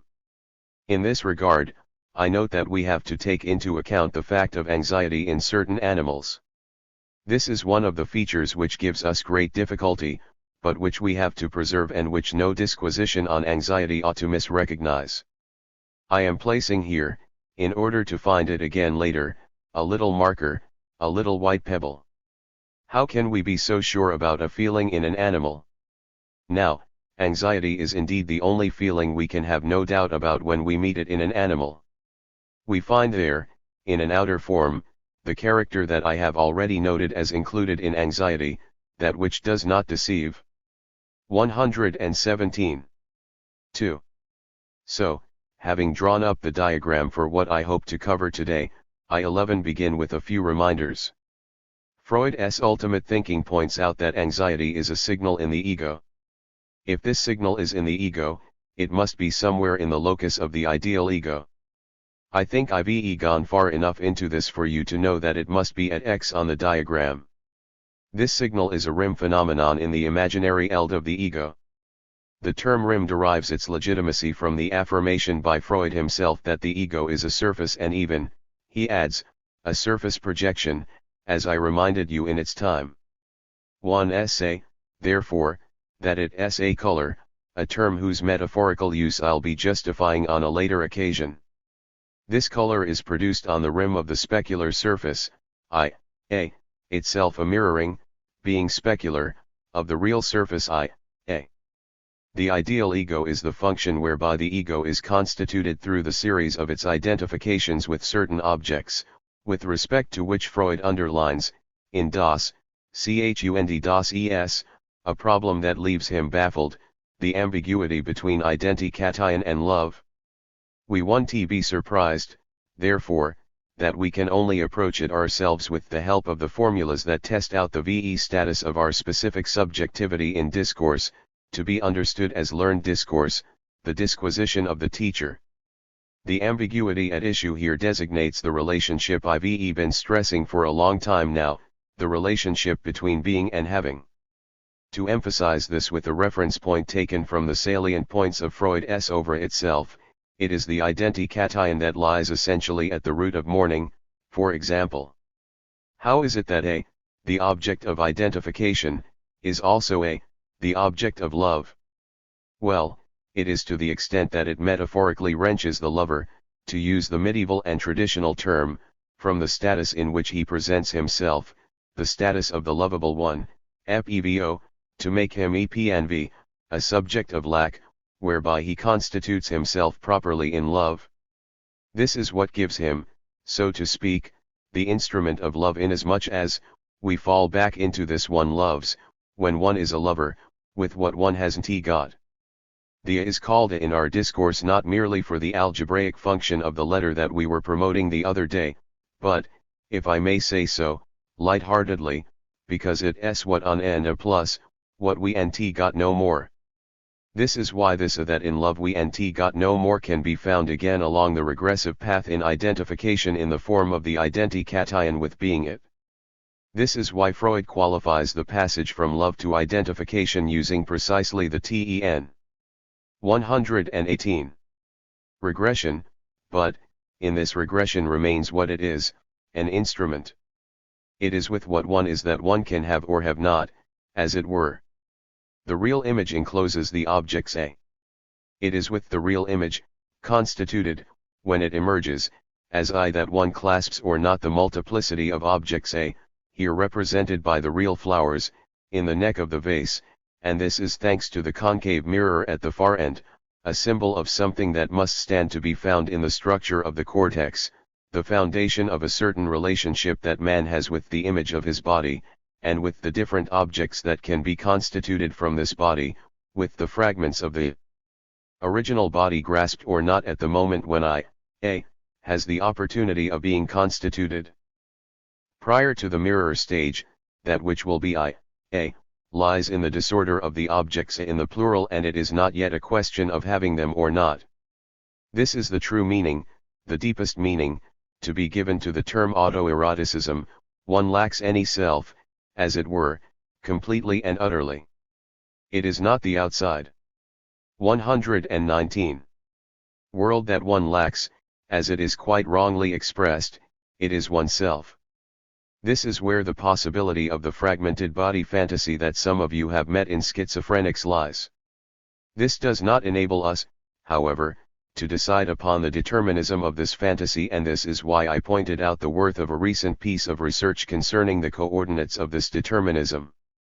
This research did not claim to exhaust it in the least, but it connoted one of its features by observing strictly, and without further ado, what the schizophrenic's mother voices regarding what her child had been for her when he was in her belly, nothing more than a body that was conversely convenient or cumbersome, namely, the subjectification of a as sheer real.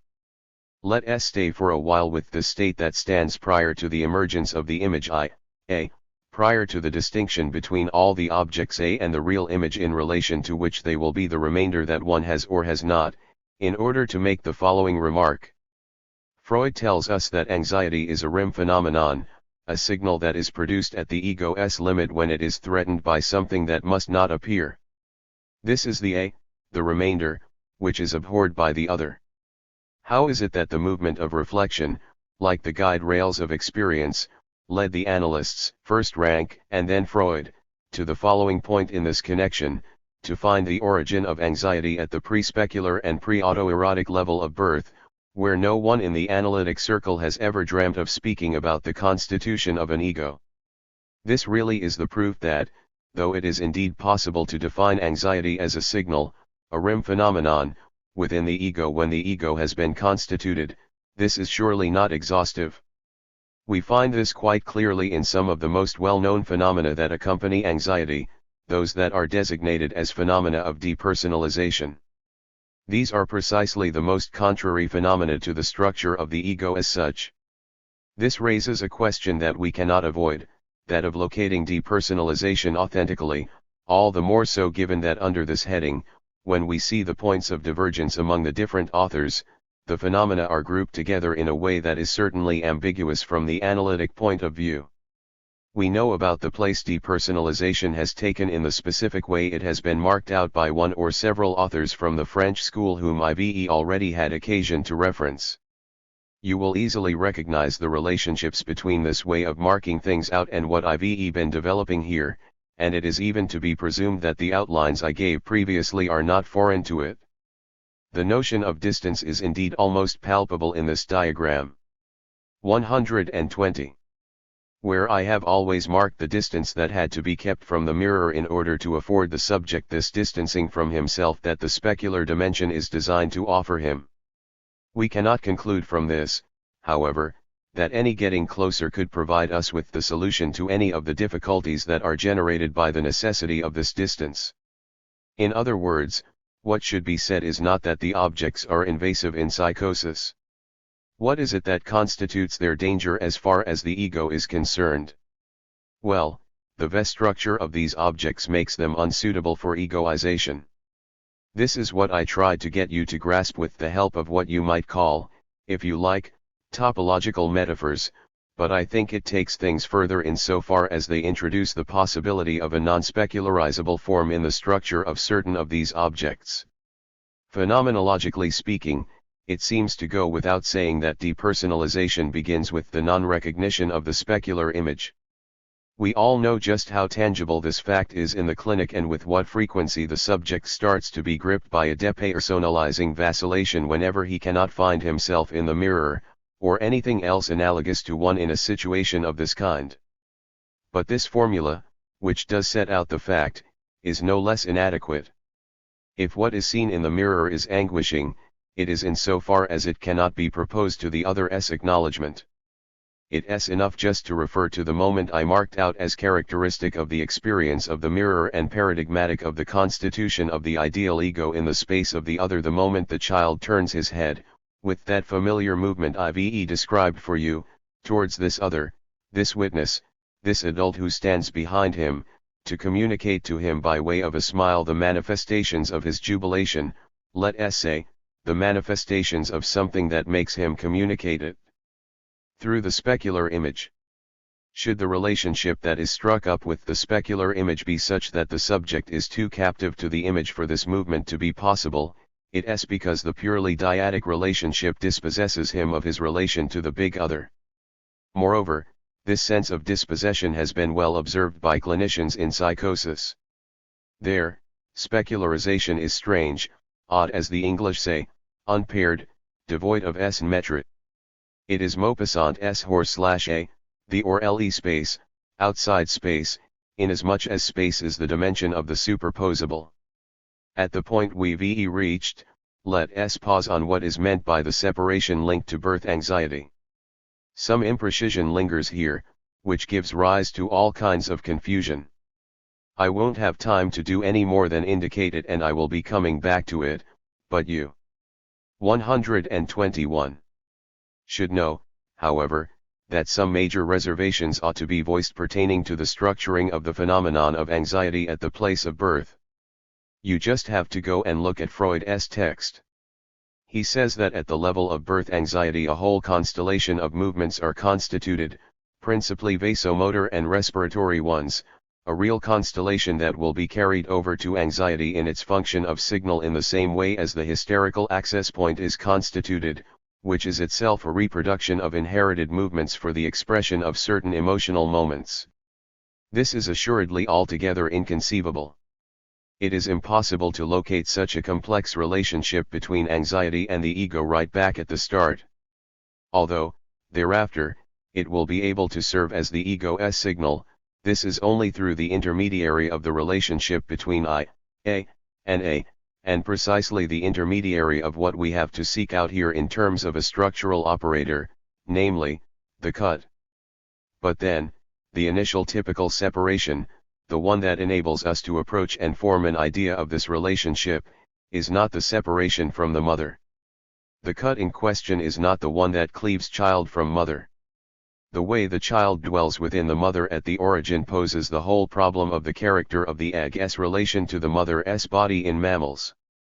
You know that there's a whole side on which it is, in relation to the mother's body, a foreign body, a parasitic body, a body lodged by the arteriovenous stems of its chorion in the spicy organ that houses it, the uterus, along with the mucous membrane with which it interrelates in a certain fashion.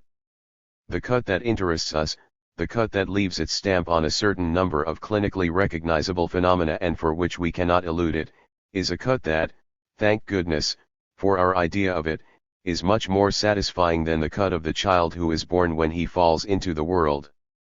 A cut from what? From the embryonic envelopes. I need only send you off to any old textbook on embryology from the last 100 years for you to grasp that, To have a complete notion of this pre-specular bundle that the is, you have to consider the envelopes as an element of the child's body. The envelopes are differentiated starting off from the egg, and you will see in what forms they are, most curiously, distinguished. I trust you quite far now after last year's work on the cross-cap. In the diagrams illustrating the envelopes you can see all the varieties of the inside/outside relationship appearing, the outer chylome in which the foetus floats, enveloped in its amnion, the amniotic cavity itself being enveloped by an ectodermal lamina, presenting on the outside a face that is in continuity with the endoblast. 122. In sum, you will see just how tangible is the analogy between what is detached from these envelopes with the cut of the embryo and the separation, on the cross-cap, of a certain enigmatica that I insisted on. Should we come across this analogy again later on, I think I've indicated it enough for you today to facilitate it for us. Therefore, what's left to be done today is what I announced concerning what acting out indicates about the essential relationship between the small a and the big A. 3. Everything that amounts to acting out stands in contrast to the passage à l'acte. It presents itself with certain characteristics that are going to allow us to single it out. The profound and necessary relationship between acting out and the is what I wish to lead you into, by the hand in some sense, without letting you slip over. Observe if you will to what extent, in what you have ascertained in the clinic, taking someone by the hand so that they won't slip over is utterly essential to a certain type of relation that the subject can have. When you meet it you can be quite certain that it's enough for the subject. This makes for a kind of union that is very widespread, but which is not for all that any more convenient to manage, because the that is involved for the subject may well be the most inconvenient superego. There exists a type of mother that we call a phallic woman, a term which is not unsuitable but which we use without entirely knowing what we mean. I advise prudence before you apply this label, but if you are dealing with someone who tells you that, as very precious as an object is for her, inexplicably, she will be dreadfully tempted not to hold onto it in a fall, expecting goodness knows what miraculous outcome to such a catastrophe, and that the most beloved child is precisely the one that one day she inexplicably dropped, well then, there you can identify her as what may conveniently be called on this occasion a phallic mother. There are without doubt other modalities. We shall say that this one here strikes us as the least deceptive. In Greek tragedy, and this did not escape Giraudo's perspicacity, Electra's deepest grievance against Clytemnestra is that one day she let her slip from her arms. Let us move now into acting out. In the case of homosexuality in a woman, whilst the suicide attempt is a passage à l'acte, the whole affair with the lady of doubtful reputation who is elevated to the function of a supreme object. 123. Amounts to acting out. Whilst Dora's lap is a passage a/act, all her paradoxical behavior in the K household, which Freud uncovers right away with such perspicacity, amounts to acting out. Acting out is essentially something in the subject's conduct that is on show.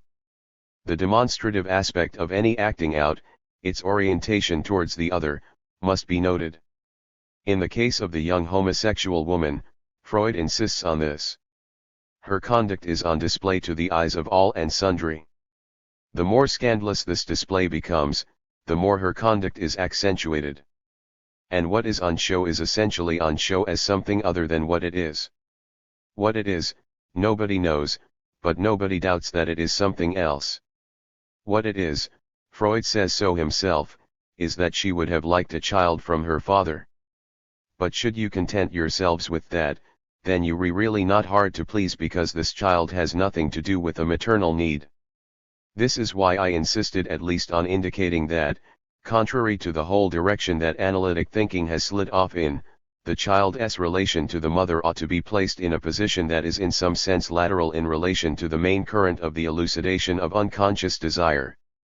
In what we can at least grasp of this from its economic impact, there is in the mother's ordinary relation to her child something foolish, roundish, closed off, something just as complete as during the pregnancy phase, to the extent that it takes some very special care to make it enter our conception and to see how its impact is applied to the cut relationship between I, A, and A.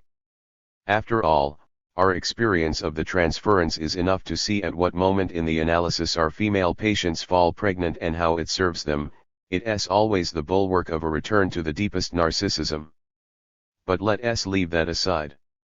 She did indeed want that child as something else, and this something else doesn't escape Freud's notice either, thank goodness.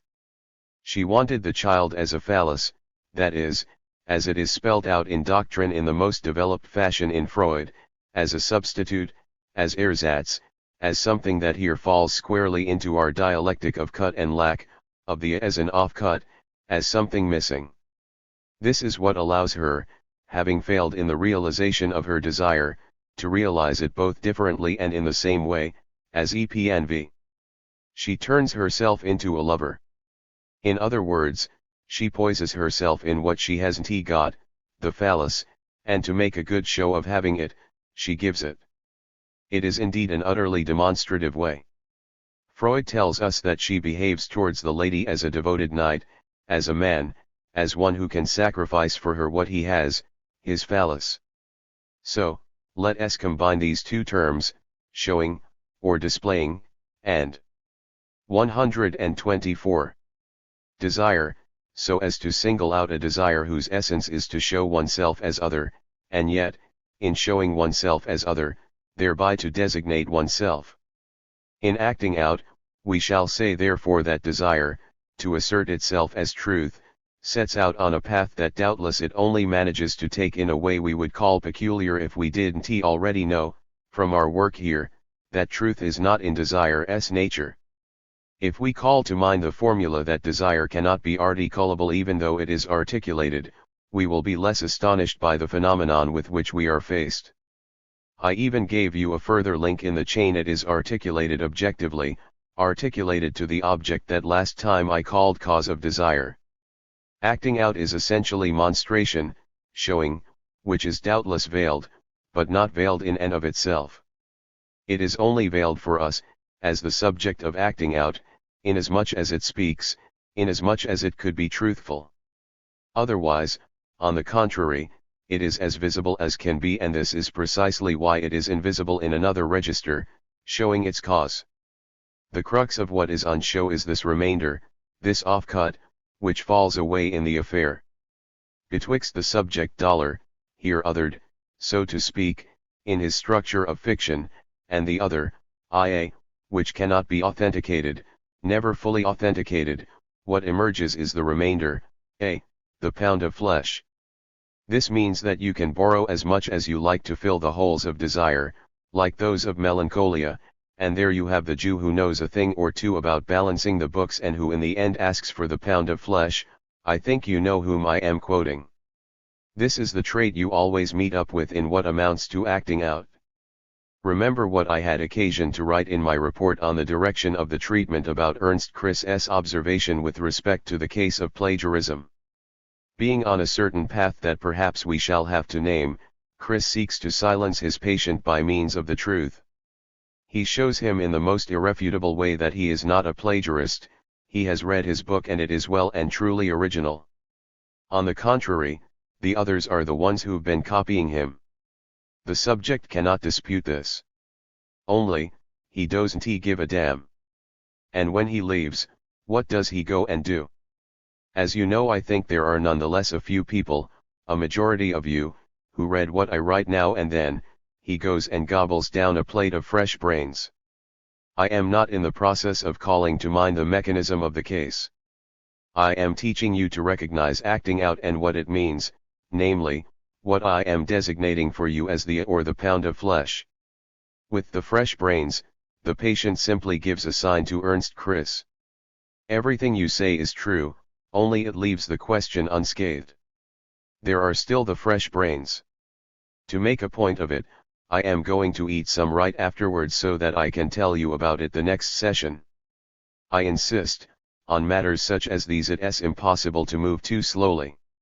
You will ask me, well, I am doing the asking and the answering, you might tell me if I haven't stressed this enough, What is oral about this acting out and this demonstration of an unknown desire?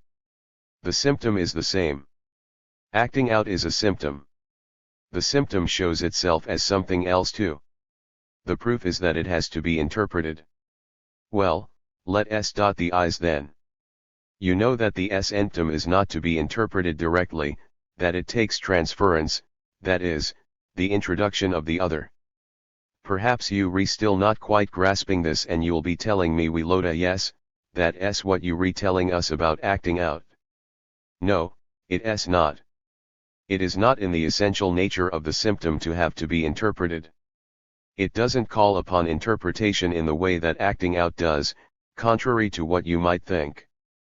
Besides, it does need to be said, acting out does call upon interpretation, but the question is one of knowing whether the interpretation is possible. I am going to show you that, yes, it is, but it's hanging in the balance, in analytic practice and analytic theory alike. Regarding the symptom, interpretation is clearly possible, but only given a certain additional condition, namely, that transference should have been established. In its nature, the symptom is not like acting out, which calls upon interpretation, because, and this is too often forgotten, what analysis uncovers in the symptom is that the symptom is not an appeal to the other, it is not what shows itself to the other. The symptom, in its nature, is jouissance, don't forget this, a jouissance under wraps no doubt, unterb/eben beedigung, it has no need of you, unlike acting out, it is sufficient unto itself. It belongs to the realm of what I taught you to distinguish from desire as jouissance, that is, it steers towards the thing, having crossed the barrier of the good. This is a reference to my seminar on ethics, that is, the barrier of the pleasure principle, and this is why this jouissance can be translated as an unlust for those who haven't heard it yet. This German term signifies displeasure. I am not the one who invented all that, and I am not even the one to voice it. I've put it in Freud's own species terms. Let us come back to acting out. Unlike the symptom, acting out is an inroad into transference. It's wild transference. There doesn't have to be analysis for there to be transference, and you suspected as much, but transference without analysis is acting out. Acting out without analysis is transference. The result of this is that one of the questions that arises concerning 126. The organization of transference, by this I mean its handlung, is that of knowing how wild transference may be domesticated, how the wild elephant is to be got into the enclosure, how the horse is to be made to walk the lunge ring, to trot round the pen. This is one of the ways of setting out the problem of transference. It would be very useful to set it out from this angle, because this is the only way of knowing how to take action with regard to acting out. To those of you who are soon going to be looking at acting out, I'll tell you that there exists, in the Psychoanalytic Quarter, the article by Phyllis Greenacre, General Problems of Acting Out. It's in the 4th issue of Volume 19, 1950, so it's not impossible to find. It's a very interesting article in many respects, but for me it also conjures up a memory. It was at a time, already some 10 years ago, when a few investigators were paying us a visit.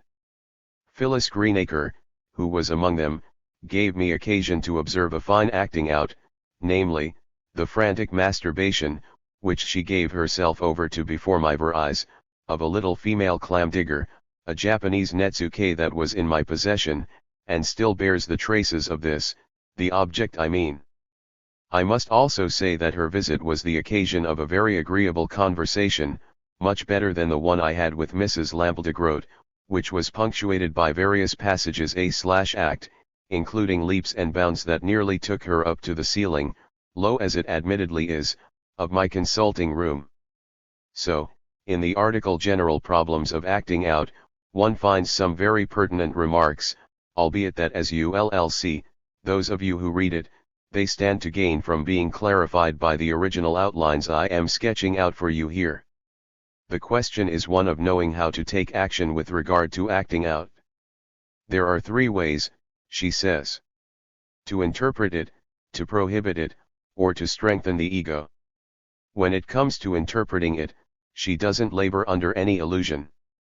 Phyllis Greenacre is a very NE woman. Interpreting it, given what I've just been saying, is not destined to have much effect, if only for the fact that acting out is made for that. When you look closely, more often than not you notice that the subject knows very well what he is doing in acting out. It is to offer himself to your interpretation. Only there you have it. It is not the meaning of what you interpret that counts, whatever it may be, it is the remainder. So, this path, at least without adding anything, is a dead end. It is very interesting to take the time to punctuate these hypotheses. Prohibiting it, naturally, raises a smile, even from the author herself, who says, well, one can do all kinds of things, but telling the subject that there'll be no acting out is rather hard to do. Anyway, no one dreams of doing that. All the same, one can observe in this. 127. Regard the interlocutory prohibitions that are always to be found in analysis. Indeed, much more forbidding goes on than is thought. A good many things are done, clearly, to avoid any acting out in the session. And then, patients are also told not to take any essential life decisions during analysis. It is a fact that, wherever one is applying one's grip, there is a certain relationship to what may be called danger, either for the subject or for the analyst. Why does one do all that? Essentially, I shall say, to illustrate my point, both because we are doctors and because we are good people. As it was put by I no longer recall whom, we don't want the patient who comes to confide in us to get hurt.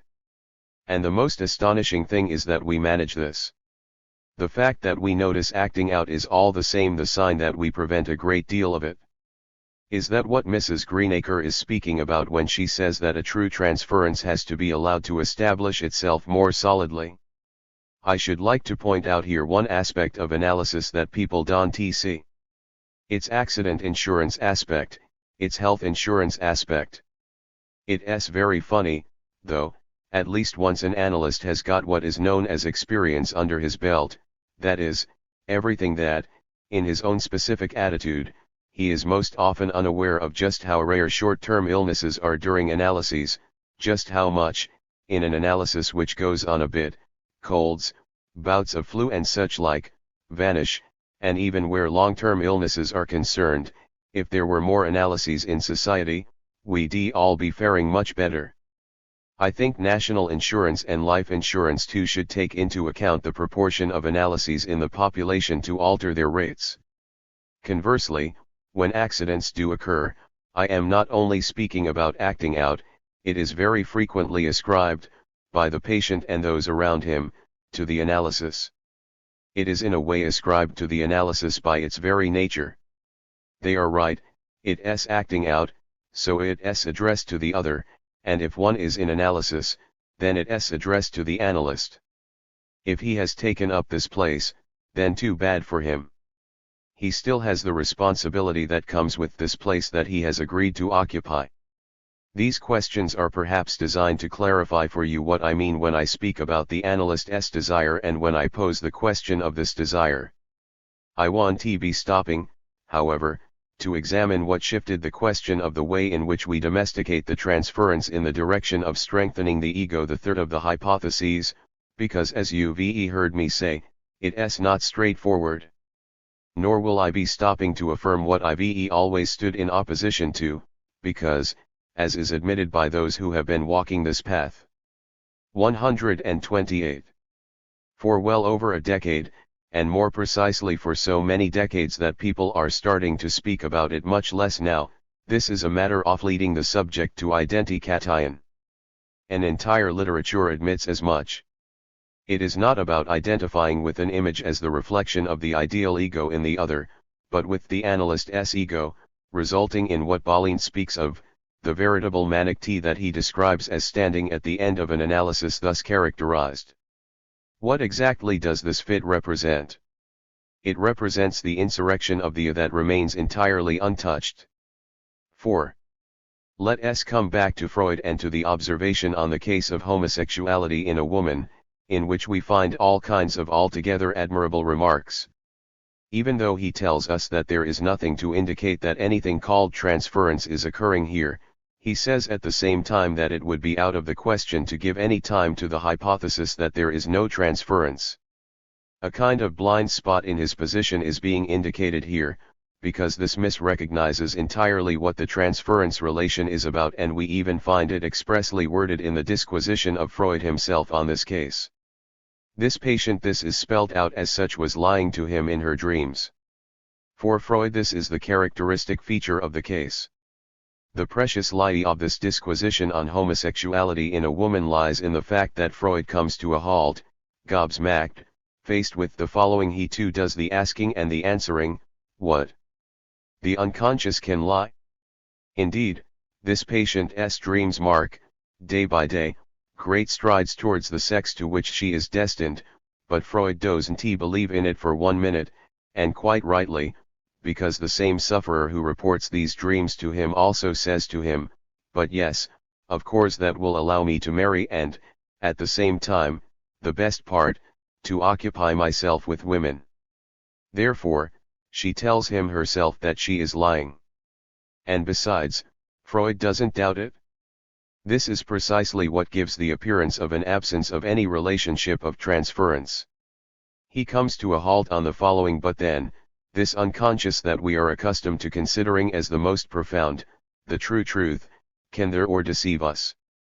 And his whole debate revolves around the Zutrauen, the confidence to be put in the unconscious. Can we keep up this codence, the unconscious? He asks.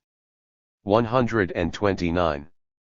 He affirms this in a sentence that is very characteristic because it is so elliptical and concentrated that it almost has the character of tripping up in one's speech that I speak about in my Rome report. I will read you the sentence. I haven't brought it with me today, I'll bring it next time. It is very fine.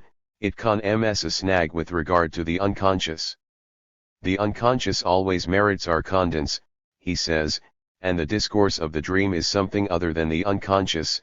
It is forged from a desire stemming from the unconscious, but he admits at the same time, without going so far as to formulate it, that therefore she does indeed desire something, and, stemming from the unconscious, this desire is what is being expressed through these lies. She tells him as much herself. Her dreams lie. Freud comes to a halt faced with the problem of any symptomatic lie. Look what lies are for children. It's the problem of what the subject means when lying. And the odd thing is that Freud lets everything drop when all the parts seize up. He is not interested in what's jamming them, namely, the waste object, the little remainder, which brings everything to a stop and which nevertheless is what is in question here. Without seeing what he is being encumbered by here, he is moved, as he most certainly shows, faced with this threat to the fidelity of the unconscious. And then, he follows through on his impulse. He commits a passage à l'acte. This is the point at which Freud refuses to see, in truth, which is his passion, the structure of fiction that stands at its origin. This is the point at which he has not sufficiently pondered over something on which, in speaking of the fantasy, I laid the accent for you in a recent talk, namely, the Epimenides paradox. The I am lying is perfectly admissible in so far as what is lying is desire, at the moment when, affirming itself as desire, it delivers the subject to this logical cancelling out on which the philosopher comes to a standstill when he sees the contradiction of the I am lying. But after all, what Freud lacks here is, as we know, what lacks in his disquisition. It is something that always remained for him in the state of a question: what does a woman want?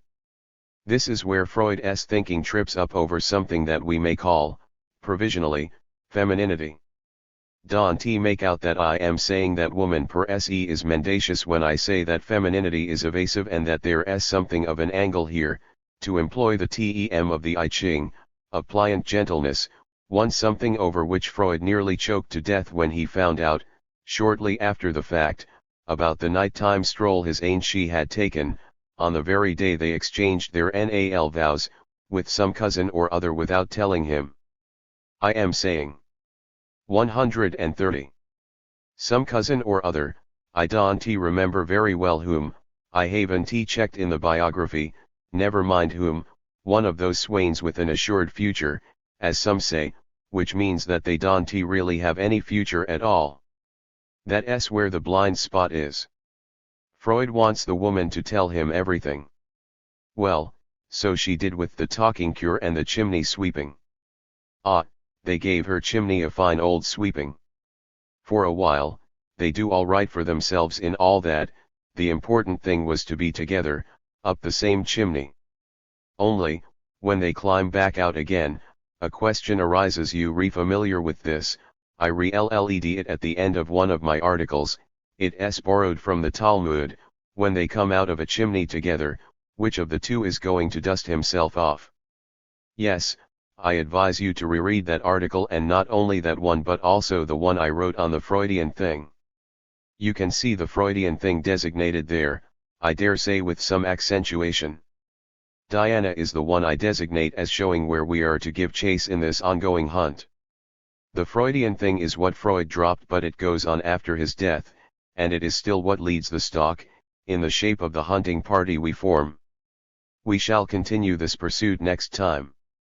January 23, 1963.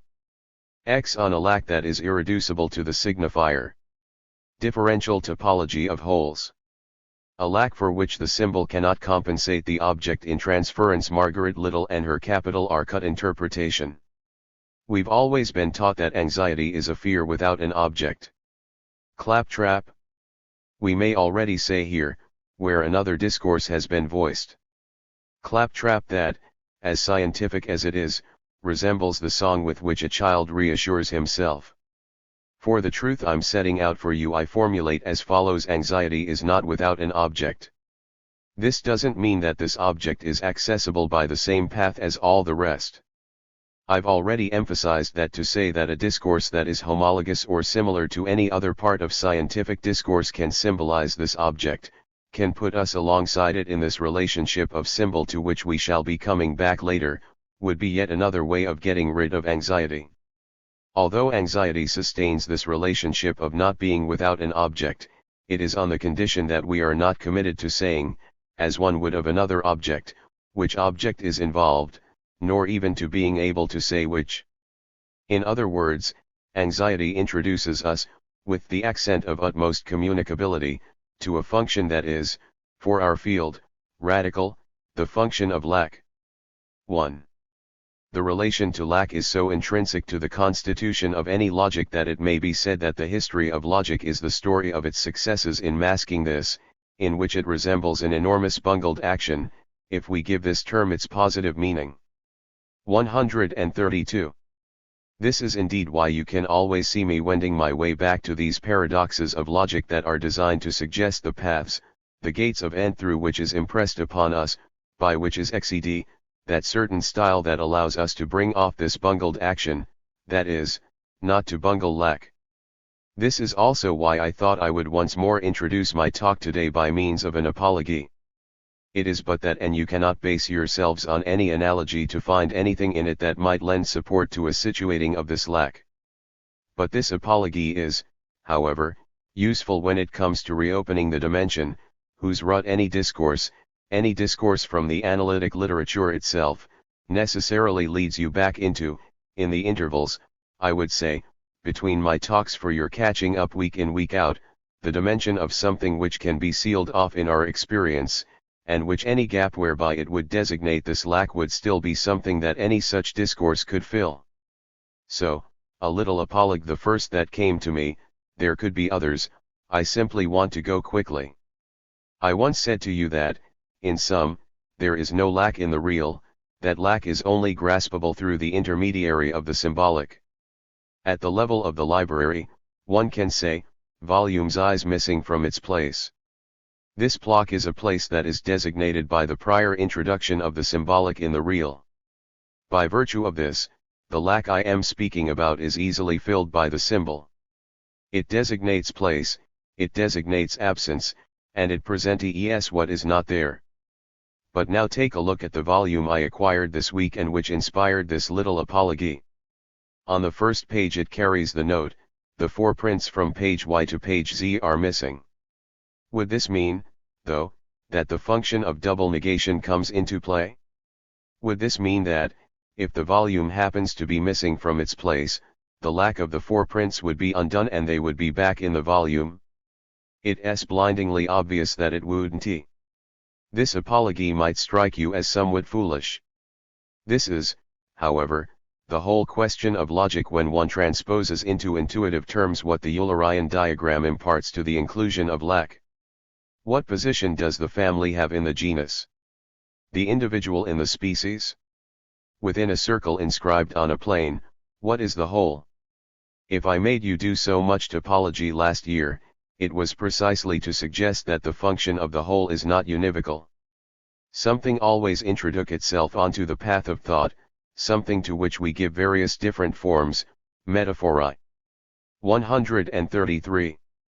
Cal forms the planning, the imp/y cation of the plane pure and simple, but which does indeed always refer to something, namely, a plane as necessarily constituting the natural, intuitive support of the surface.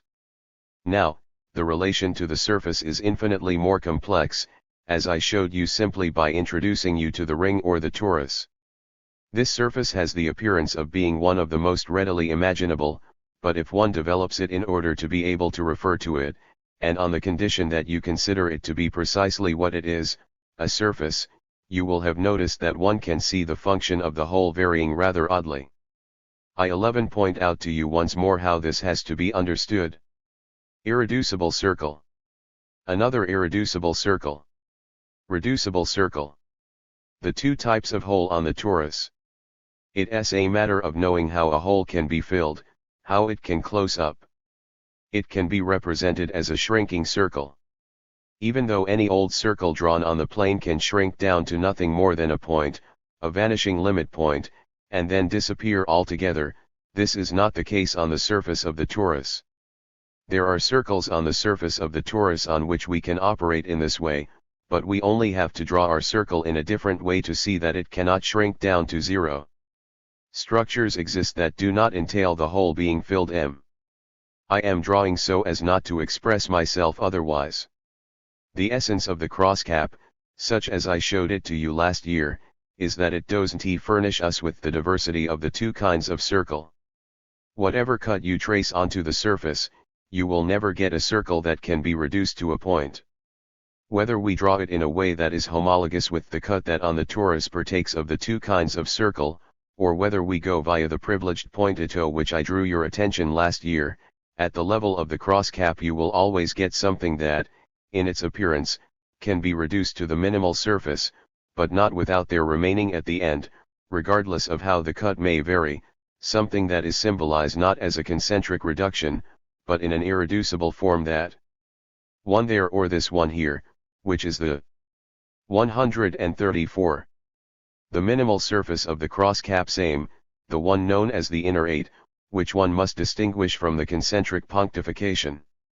This is how the crosscap came to be another way for us to approach the possibility of an irreducible type of lack. Lack is radical in the VE constitution of subjectivity such as it appears to us on the path of analytic experience. I should like to set it out in the following formula: as soon as it becomes known, as soon as something comes to knowledge, something is lost, and the surest way of approaching this lost something is to conceive of it as a bodily fragment. There you have, in a broad and opaque form, and in its irreducible character, the truth which the analytic experience affords us and which it introduces into any possible subsequent reflection on any conceivable form of our condition. It really needs to be said that this point entails an aspect that is sufficiently unbearable for us to strive endlessly to circumvent it. The fact doubtless has two faces, namely that, in the very effort of circumventing it, we only trace out its contour all the more, and that, even as we approach it, we are always tempted to forget it, in conformity with the structure that this lack represents. From which there results another truth, namely, that of twist and turn in our experience is down to the fact that the relation to the other, wherein any possibility of symbolization and of the locus of discourse are situated, meets up again with a structural fault. The step further that is to be taken is that of noticing that here we retouching on the very thing that makes the relation to the other possible, that is, on that whence emerges the fact that there is such a thing as a signifier. This site whence emerges the fact that there is such a thing as the signifier is, in one sense, the site that cannot be signified. It is what I call the site of the lack of signifier. 135. 2. I /ly heard someone who understands me quite well, ask me whether this doesn't amount to making reference simply to what is in some sense the imaginary material of any signifier, the shape of the word or the form of the Chinese character, if you like, that is, the irreducible aspect that lies in the fact that the sign needs to have an intuitive support, like the others, like all the rest. Well, no, it doesn't. Of course, this is what is on off, this is the temptation, but it's not what's involved where lack is concerned. To give you a sense of this, I am going to refer to definitions I've already given you and which ought to serve us well. I told you that nothing lacks that is not part of the symbolic order. But as for privation, that is something real. What we are speaking about here, for example, is something real. That which my disquisition turns around when I to representify for you this decisive sight that nevertheless we always forget, not only in our theory but in our practice of the analytic experience as well, is a privation, which shows itself as much in theory as in practice. This privation is real and as such it cannot be scaled down. To flush it out, is it enough to designate it?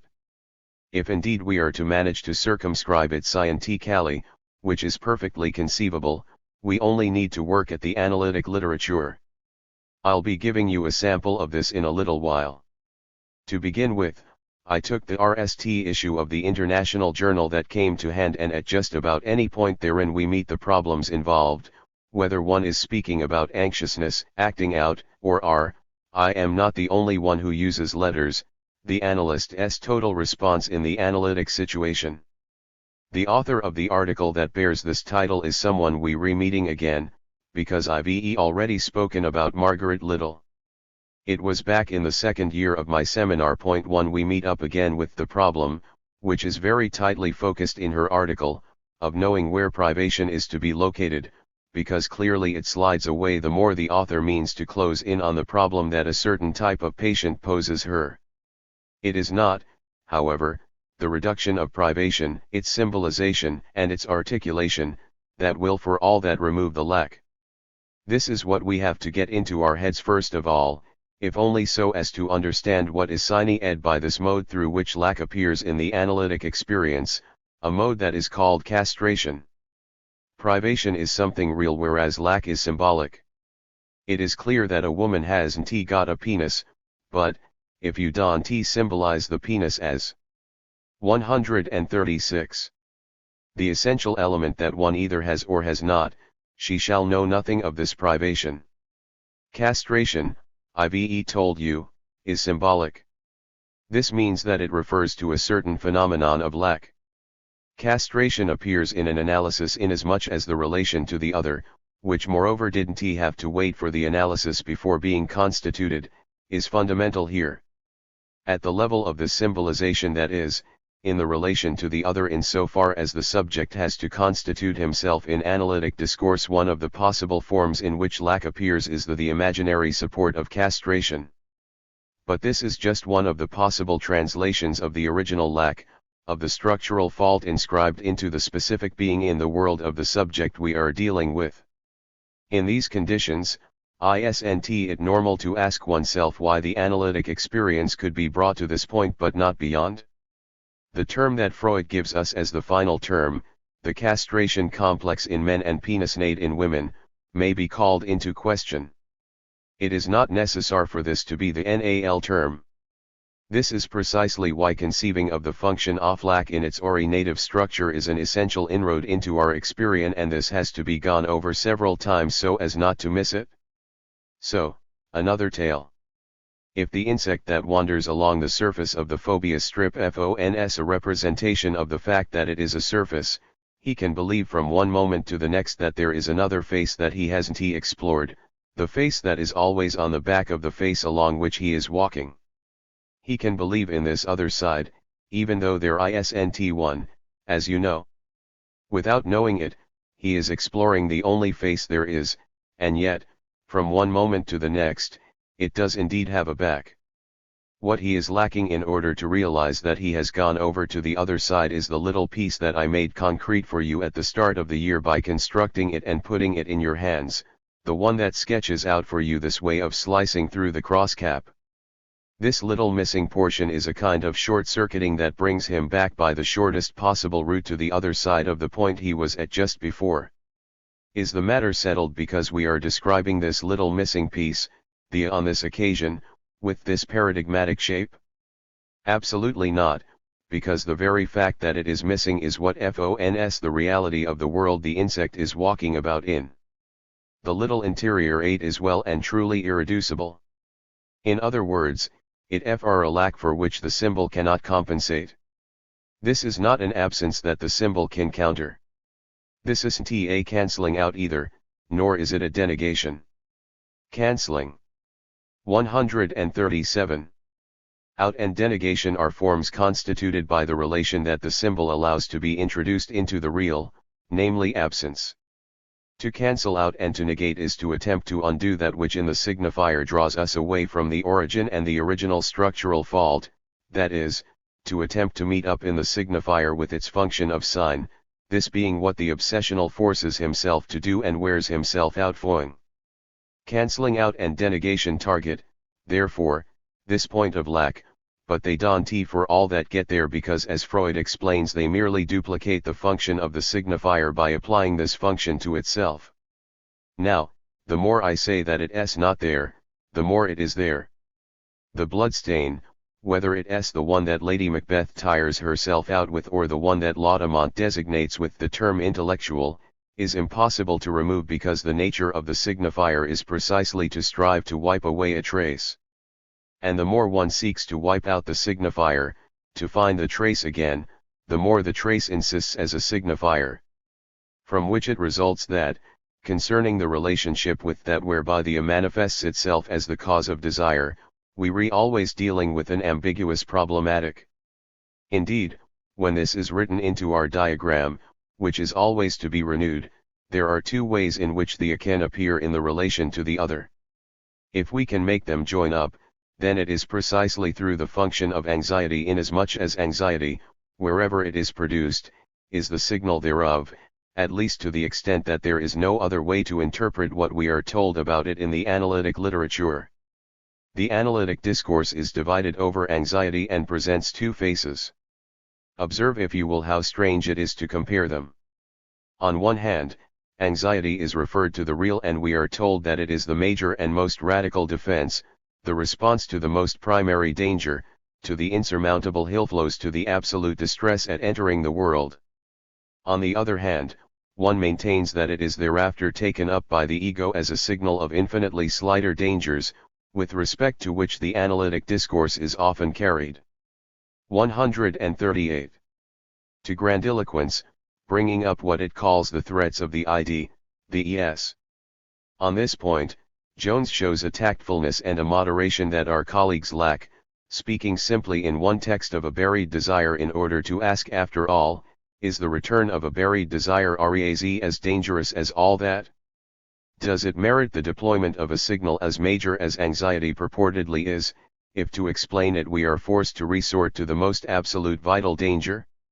This paradox can be found again a bit further down, because there is no analytic discourse that, having made anxiety the ultimate entity of each and every defense, does not speak to us about defense against anxiety. Thus, the instrument that is so useful in warning us of danger is the very thing against which we are supposed to be defending ourselves. And this is how, by means of this defense against anxiety, all kinds of reactions, constructions, and formations in the psychopathological eld get explained. Is there not something of a paradox here, one that would require us to formulate things differently? Namely, that the defense is not against anxiety but against that of which anxiety is a signal. In reality, what is involved is not defense against anxiety, but against this certain lack, with the proviso that we know that there are different structures of this lack, which are definable as such. The lack of a single rim, the lack of relation with the narcissistic image, is not the same as the lack of the duplicated rim, which relates to the slice that is pushed further on the cross-cap and concerns the as such insofar as it is what we must be dealing with at a certain level of the handling of the transference. Here it will appear, so it seems to me, better than elsewhere, that the lack of handling is not the handling of lack. Each time a disquisition is pushed fairly far with regard to the relationship that we, as other, have with the one who is in analysis with us, the question arises as to what our relationship to this ought to be. It needs to be made out, and you will always find it. Once again, there is a glaring gap between the two sides of the analytic discourse. On one hand, the analytic experience is spoken of as a deep and permanent calling into question that always sends the subject back to something else with respect to what he shows us, whatever its nature may be. As one of my patients said to me not so long ago, if I were sure that it was just tran rents. The function of the nek in cen est que du transfer is the other side of its function in 2n. Chue ferinzi, there's nothing to be done but to. This form of the verb can be conjugated, but not as you think, as 2na chuavate, a form you can sometimes hear spring up when people talk spontaneously. On the other side, they explain to us that it is incumbent upon the 139 analyst hero, it is his responsibility, to have to internalize this to take it inside himself, as an object good or bad, but in any case as an internal object, and it is from here that all the creativity emerges by which he must restore to the subject his access to the world. Both are true, although they cannot be made to join up. But in not joining them up, people mix them up, and in mixing them up, nothing gets said with any clarity on the topic of the handling of the transferential relationship, the relationship that revolves around the a. But this is explained well enough in the remark I made on what distinguishes, in the clinic, the subject's position in relation to a from the very constitution of his desire. To put it crudely, if it has to do with a pervert or a psychotic, the fantasy relation, IOA, is established in such a way that A is in its place on the side of I, A. In this case, to handle the transferential relation, we do indeed have to take within us the at issue, like a foreign body, like an incorporation of which we are the patient, because the object in so far as it is the cause of his lack is utterly foreign to the subject who is speaking to us. In the case of neurosis, the position is different, inasmuch as something of his fantasy appears on the side of the image I, A. In X, something appears which is an A and which only seems to be, because the A cannot be made specular and can only appear in person, as it were. This one is only a substitute. Only here can the deep questioning of any authenticity in the classical analysis of transference be applied. But this is not to say that the cause of transference lies here. We are still dealing with the little a, which is not up on the stage, but which is constantly asking to get up there to introduce its discourse into the one who still holds his place on the stage, even if it means to wreak havoc, to cause mayhem, by saying that s enough tragedy. Or equally that s enough comedy, though it's a bit better like that. Why does Ajax get so worked up, as they say, when at the end of the day, all he's done is kill some sheep, and that's much better, much less serious than if he really had killed all those Greeks? Since he hasn't killed the Greeks, he is all the less disinured, and though he gave himself over to that ridiculous display, everyone knows that it was because Minerva had cast a spell on him. In short, it's no big deal. Comedy isn't so easy to exorcise. As everyone knows, it's more light-hearted, and even if one does exorcise it, what's happening on stage can very well carry on. It starts over, like in a Goathoof song, the same old story that was there right from the start, at the origin of desire. This is precisely why the very name Pioia refers to the 140. Billy Goat and the Satyr, who moreover always had a place set aside for them at the end of a trilogy. The goat that leaps onto the stage is the acting out. The act in gout I am speaking about is the movement that goes in the opposite direction to what modern theater aspires to, where the actors step down into the stalls. Here the spectators get up on stage and say what they have to say. This is why I am summoning, as it were, Margaret Little, selected from amongst others, as I told you, just as one might slip on a blindfold and push the point of a knife blade between the pages of a book for divinatory purposes. 3.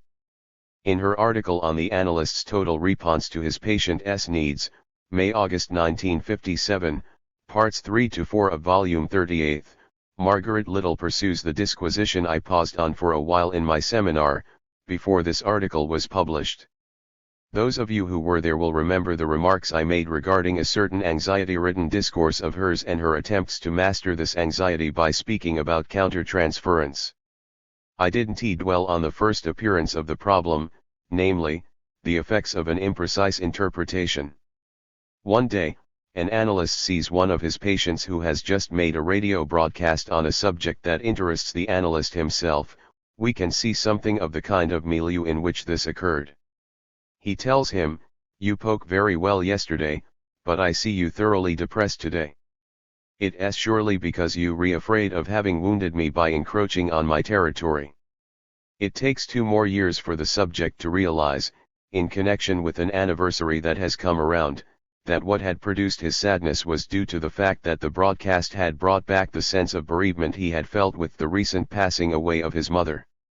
A mother who, so he says, had not been able to see the success that being promoted to a momentary position in the limelight represented for her son. Margaret Little, who took over the patient from this previous analyst, is struck by the fact that the analyst, in his interpretation, had merely interpreted what was going on in his own unconscious, the analyst's unconscious, namely, that he had effectively been upset by his patient's success. What is at issue, however, lies elsewhere. To wit, it is not enough to speak about bereavement, nor even the repetition of the bereave. 141. Meant the subject was in, back then, for the man he made his analyst 2 years hence. Rather, one has to see what is at issue in the function of bereavement itself and, therefore, by the same token, to push a little further what Freud said about mourning as an identification with the lost object. This is not an adequate definition of mourning. We mourn but for he of whom we can say I was his lack.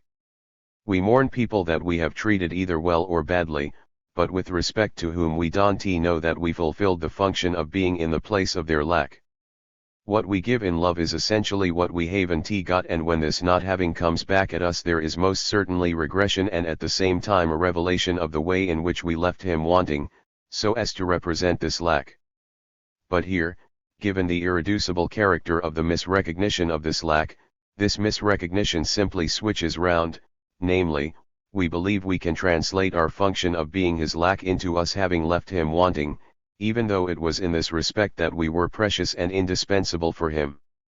This is what I ask you to ascertain, if you would care to go to it, in Margaret Little's new article, which constitutes a later phase in her reflection, which has been considerably deepened, though not enhanced, because, indeed, enhanced it is not.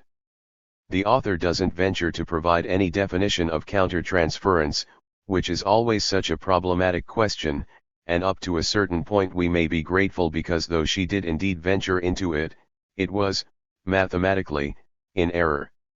She only wants to consider the analyst's total response, which means everything, as much the fact that the analyst is there as analyst and that things from his own unconscious may escape his notice as the fact that, like any living being, he experiences feelings during the analysis and that, in the end she doesn't put it like this, but this is what's involved being other, she is in a position of complete responsibility.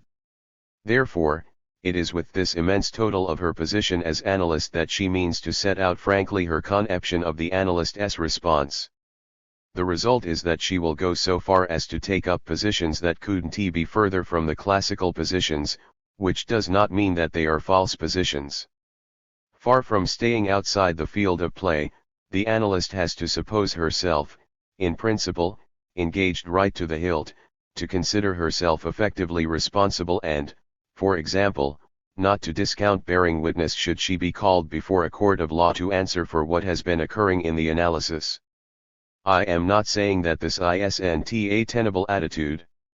I am saying that placing the function of the analyst at the heart of this perspective betrays an originality that exposes itself to a snag. The analyst may 142. On any occasion, be required to justify any one of his feelings not only at the analyst's own tribunal, which anyone will admit, but even to the subject. The weight of all the feelings that the analyst can experience with regard to any given subject engaged with him in the analytic enterprise may have to be not only mentioned, but set forth in something that will not be an interpretation but an admission. With this, a path opens up whose first introduction into analysis by Ferenczi was the object of the most extreme reservation on the part of the classical analysts. Our author shares out the patients she sees into three groups. As she seems to agree to take on the widest caseload, we have, in the first group, psychosis. There, she has to agree to delegate a part of her responsibilities to other supports, if only, every now and then, for necessary hospitalizations. In the group of neuroses, she tells us that the larger share of responsibilities we delegate are put on the patient's shoulders, which evinces remarkable lucidity on her part. Between these two groups, she denotes a third class, that of neurotic character disorders or personnalites reactionnels, what Alexander designates as neurotic characters. In short, a good many problematic attempts at classification are developed around this, when in reality it's not about a sort of subject but a relational zone in which what I have been defining here as acting out is prevalent. Indeed, this is very much what is involved in the case she develops for us. It is the case of a female subject who came into analysis because she commits acts that may be classed in the frame of kleptomania. For a whole year she doesn't make the slightest allusion to these thefts. For a long period of the analysis, she finds herself under the unremitting fire of repeated interpretations on the current state of the transference in the sense it is currently considered. On the path that has been taken, they consider that the transference must, from a certain point on, be slaked and absorbed, without let-up, throughout the course of the analysis. Not one of these interpretations, as subtle and varied as the analyst makes them, so much as grazes her subject's defense. If one of you would be kind enough to do me the favor, on a date we shall set, of going into the case in detail, which I cannot do for you here because I have other things to tell you, you will see the pertinence of the remarks I've been making show through.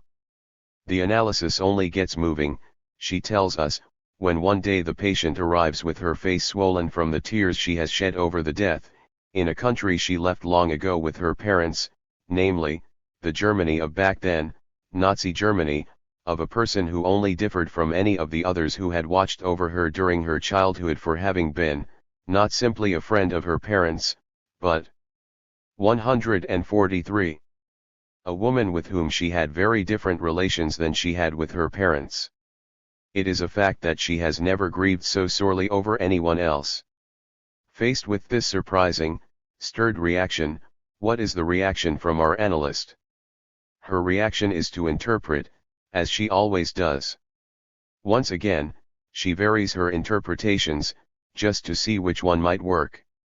They are classical interpretations, to the effect that this morning is a need to retaliate against the object, that this morning might be addressed to the analyst, a way of bringing back to her, the analyst, all the reproaches that she has to level at her through the screen of the person she is mourning. None of this works. A little something starts to kick in when the analyst admits to the subject that she can make neither head nor tail of it and that seeing her in this state saddens her. And straight away our analyst deduces from this that it was the positive, real, living aspect of a feeling that gave the analysis its movement back. The author chooses both the style and the order of her development so that we can say that what gets through to the subject and allows her to transfer, properly speaking, into the relationship with the analyst the reaction that was involved in the morning, is owing to the appearance of the fact that there was someone for whom she could be a lack. The intervention showed the patient that the analyst was harboring what is known as anxiety. Here we are standing at the limit of something that designates the place of lack in the analysis. This insertion, this graft, this marketing, opens up a dimension that allows this female subject to grasp herself as a lack, when she was absolutely unable to do so in her relationship with her parents. The interpretation did not hit home as a positive feeling, if we can qualify what is described for us in the observation as an interpretation. The fact remains that the subject does open her arms and let slip that this interpretation has indeed hit home. This is because what is in question has been introduced, unwittingly, as it must always come into question in analysis at some point, even at its end, namely, the function of the cut. What will enable you to spot this are the changes of direction that ensue and which were to be decisive for the analysis. There are two moments.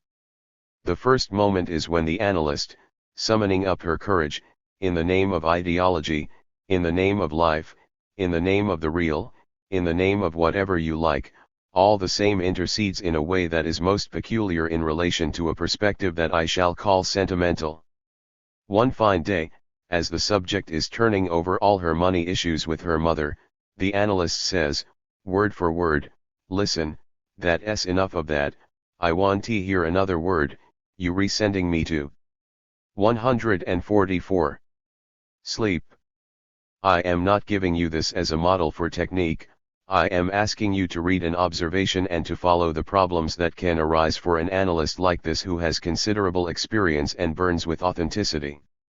The second moment concerns the slight modifications the analyst has made to what she calls the decor of her consulting room. Going by what we usually see in our colleagues' offices, this must be a nice one. Margaret Little has already been badgered by a whole day's worth of remarks from her patients, that's great, that's horrible, that brown is disgusting, that green is really very fine, and then along comes our patient at the end of the day and puts it in slightly more aggressive terms than all the others. The analyst tells her in so many words, listen, I really don't care what you think about it. Just like the first time, the patient is shocked, gobsmacked, whereupon she comes out of her silence with gasps of enthusiasm rightward arrow. "Tuve done there is really wonderful," and so on. I'll spare you the further progress of this analysis. What I should simply like to designate here in connection with a case chosen from a portion of the field that is particularly open to this problematic, is that the decisive factor in the progress of the treatment is down to having introduced the function of the cut. The first interpretation consisted in saying to her, you having the same effect on me as a hypnotist's crystal stopper, you sending me to sleep. The second time she literally puts her back in her place, "Thk what you like about the decor of my office, I couldn't see alpha less." And this is when something is decisively mobilized in the transferential relationship at issue here. This allows her to point out that one of her problems was that the subject had never been able to feel the slightest hint of a sense of bereavement for her father, whom she admired. But the stories that are reported show us above all else that she was unable to represent in any shape or form anything that her father might have lacked. There is one significant scene during a short stroll with him. She is holding a little wooden stick, very symbolic of the penis, and the patient herself stresses this. Quite innocently, so it seems to her, the father tosses the little switch into the water without the slightest comment. We a long way from Sundays and Sib. As for her mother, whose influence lies at much closer quarters in the determinism behind the thefts, she was never able to turn her child into anything other than an extension of herself, a piece of furniture, or even an instrument, occasionally an instrument of threat and blackmail, but never, ever, something that might have stood in a causal relation to the desire of the subject. This is precisely to designate the following, namely, that her desire, she doesn't know. 145. Which, of course, could indeed be taken into consideration. Each time her mother moves closer and enters into the field of induction in which she can have some effect, the subject very regularly gives herself over to a theft, which, like all kleptomaniacs' thefts, has no signification of any particular interest. It simply means I am showing you an OECTIVE stolen, by hook or by crook, because somewhere else there is another object, mine, the A, which deserves to be considered, to be allowed to emerge for a moment. This function of isolating, of being alone, is in some way the pole that is correlative to the function of anxiety. L says someone somewhere, who is not an analyst, Etienne Gilson, existence is an unbroken power of active separations. I think that after today's talk you want to confuse this remark with the one that is usually made with regard to frustrations. Point 2. This is something quite different. This is about the limit point at which the place of lack is established. An ongoing and varied reflection on the diverse metonymic forms that the focal points of this lack assume in the clinic will make up the next part of our disquisition. But we cannot avoid a reappraisal of the goals of analysis as well. The positions taken up in this regard are so instructive, so rich in lessons, that I would like, at the point we've reached, for the article by a certain Zas to be taken up, on the theory of psychoanalytic treatment, in which he puts forward that the goals of analysis are given in its rule and that, by the same token, the final end of any analysis, didactic or otherwise, can only be defined as the patient's initiation into a scientific point of view on his movements. This is an extreme position, most certainly a very peculiar and specialized one.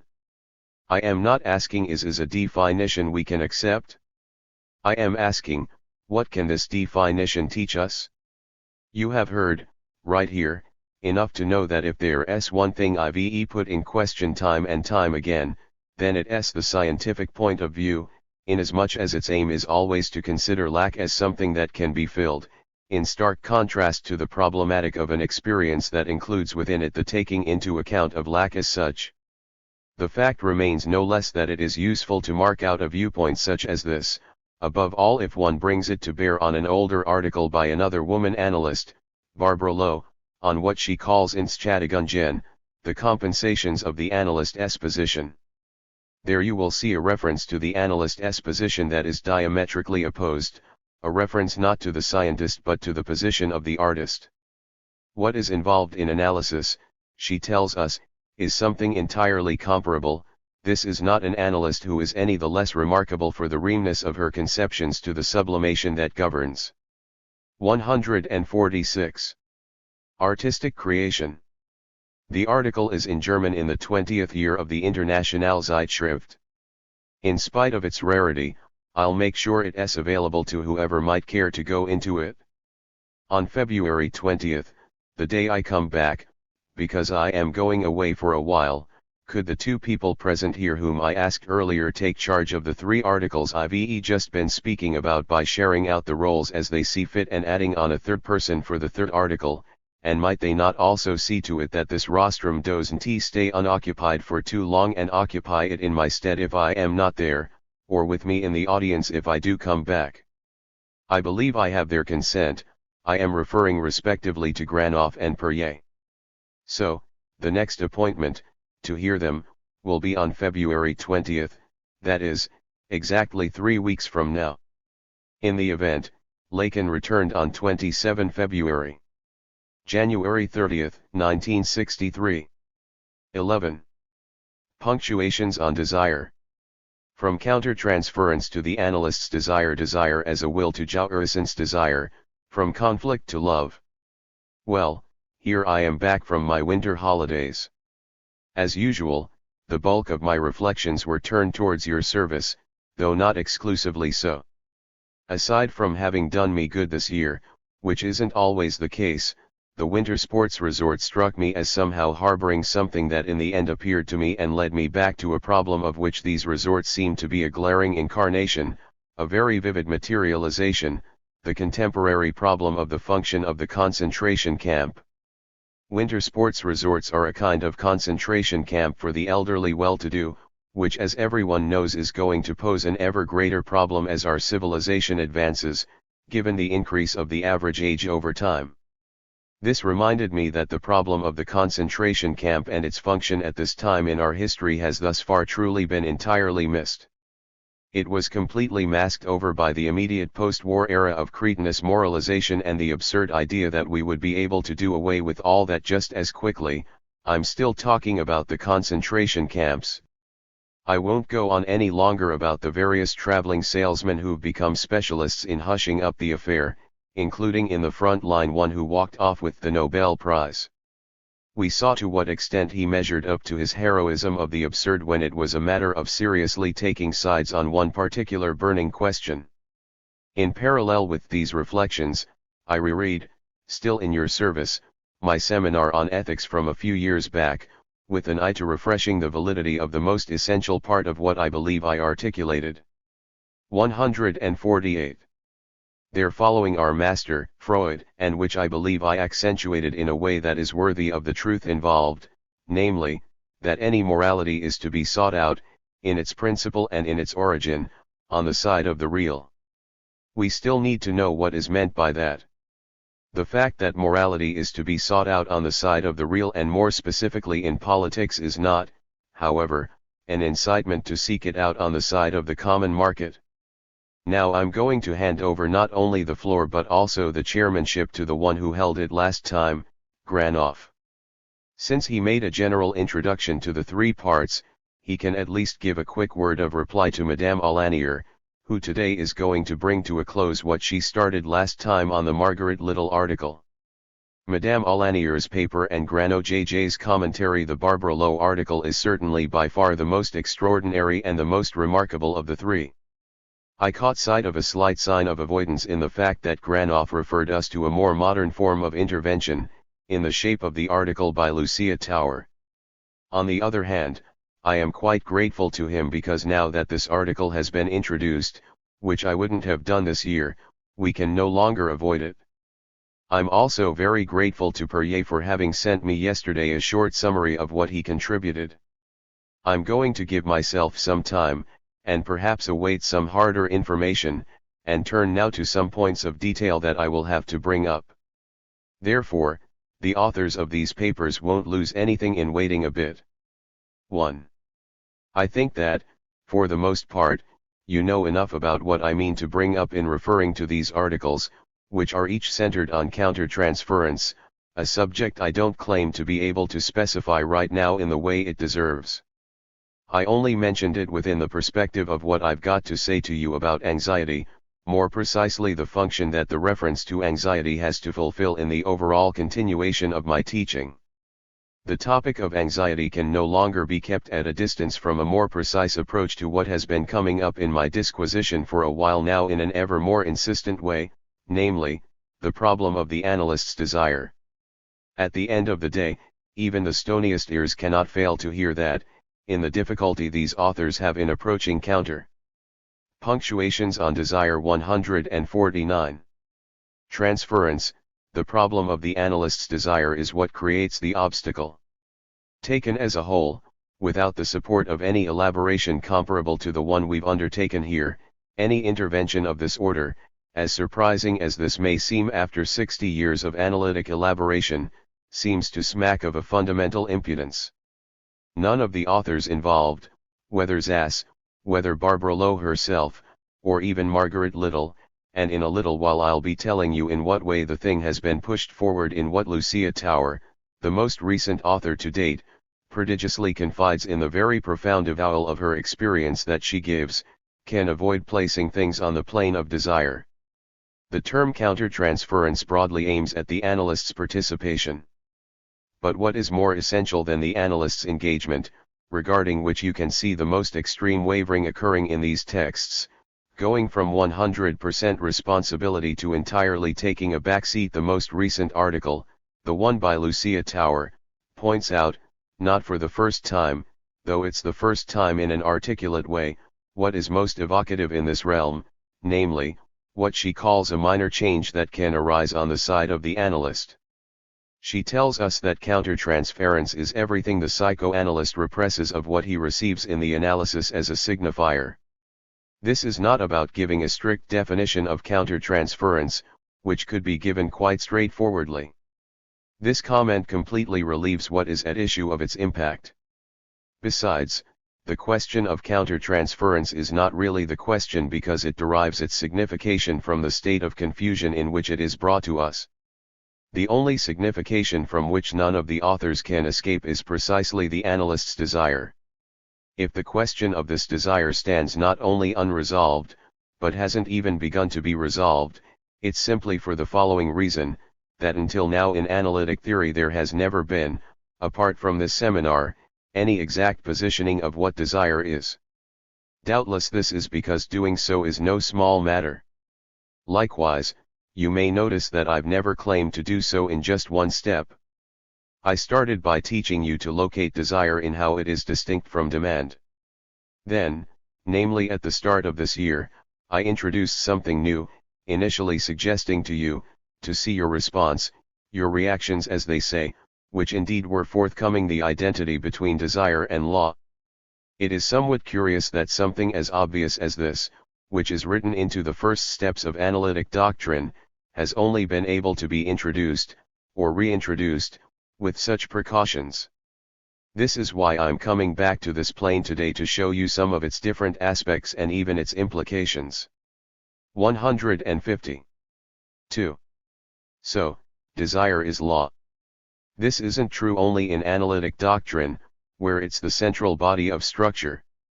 It's clear that what makes for the substance of the law is desire for the mother, and that conversely what makes desire itself normative, what situates it as desire, is the law known as the prohibition of incest. Let's take things from the angle defined by a word that carries meaning, a meaning that is being present even in our times, eroticism. As we know, its Oedipal manifestation, even its Sadian one, is the most exemplary. Desire presents itself as a will to jouissance, whichever angle it appears from, whether from the Sadian angle, I didn't say sadistic, or from the side of what is known as masochism. Even in perversion, where desire is given as what lays down the law, that is, as a subversion of the law, it is in fact truly and verily the support of a law. If we know something now about the pervert, it is that what appears from the outside to be an unbounded satisfaction is actually a defense and an implementation of a law, inasmuch as it curbs, suspends, and halts the subject on the path to jouissance. For the perverts, the will to jouissance is, as for anyone else, a will that fails, that encounters its own limit, its own reining in the very exercise of desire. As has been very well underlined by one of the people who took the floor earlier at my behest, the pervert doesn't know what jouissance he is serving in exercising his activity. It is not, in any case, in the service of his own jouissance. This is what allows us to situate what is involved at the level of the neurotic. The neurotic has been the exemplary path for leading us to the discovery, which is a decisive step in morality, of the true nature of desire. This decisive step was only taken when attention was directed, right here, to what I am in the process of expressly articulating for you.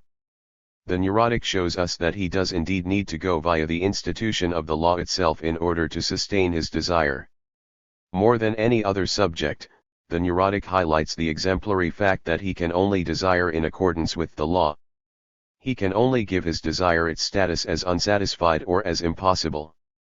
The fact remains that I'm sitting pretty by only speaking to you about the hysteric and the obsessional, because that leaves outside the field what is still confusing us, namely anxiety neurosis, on which I hope to bring you to take the necessary step with what I'm getting underway here this year.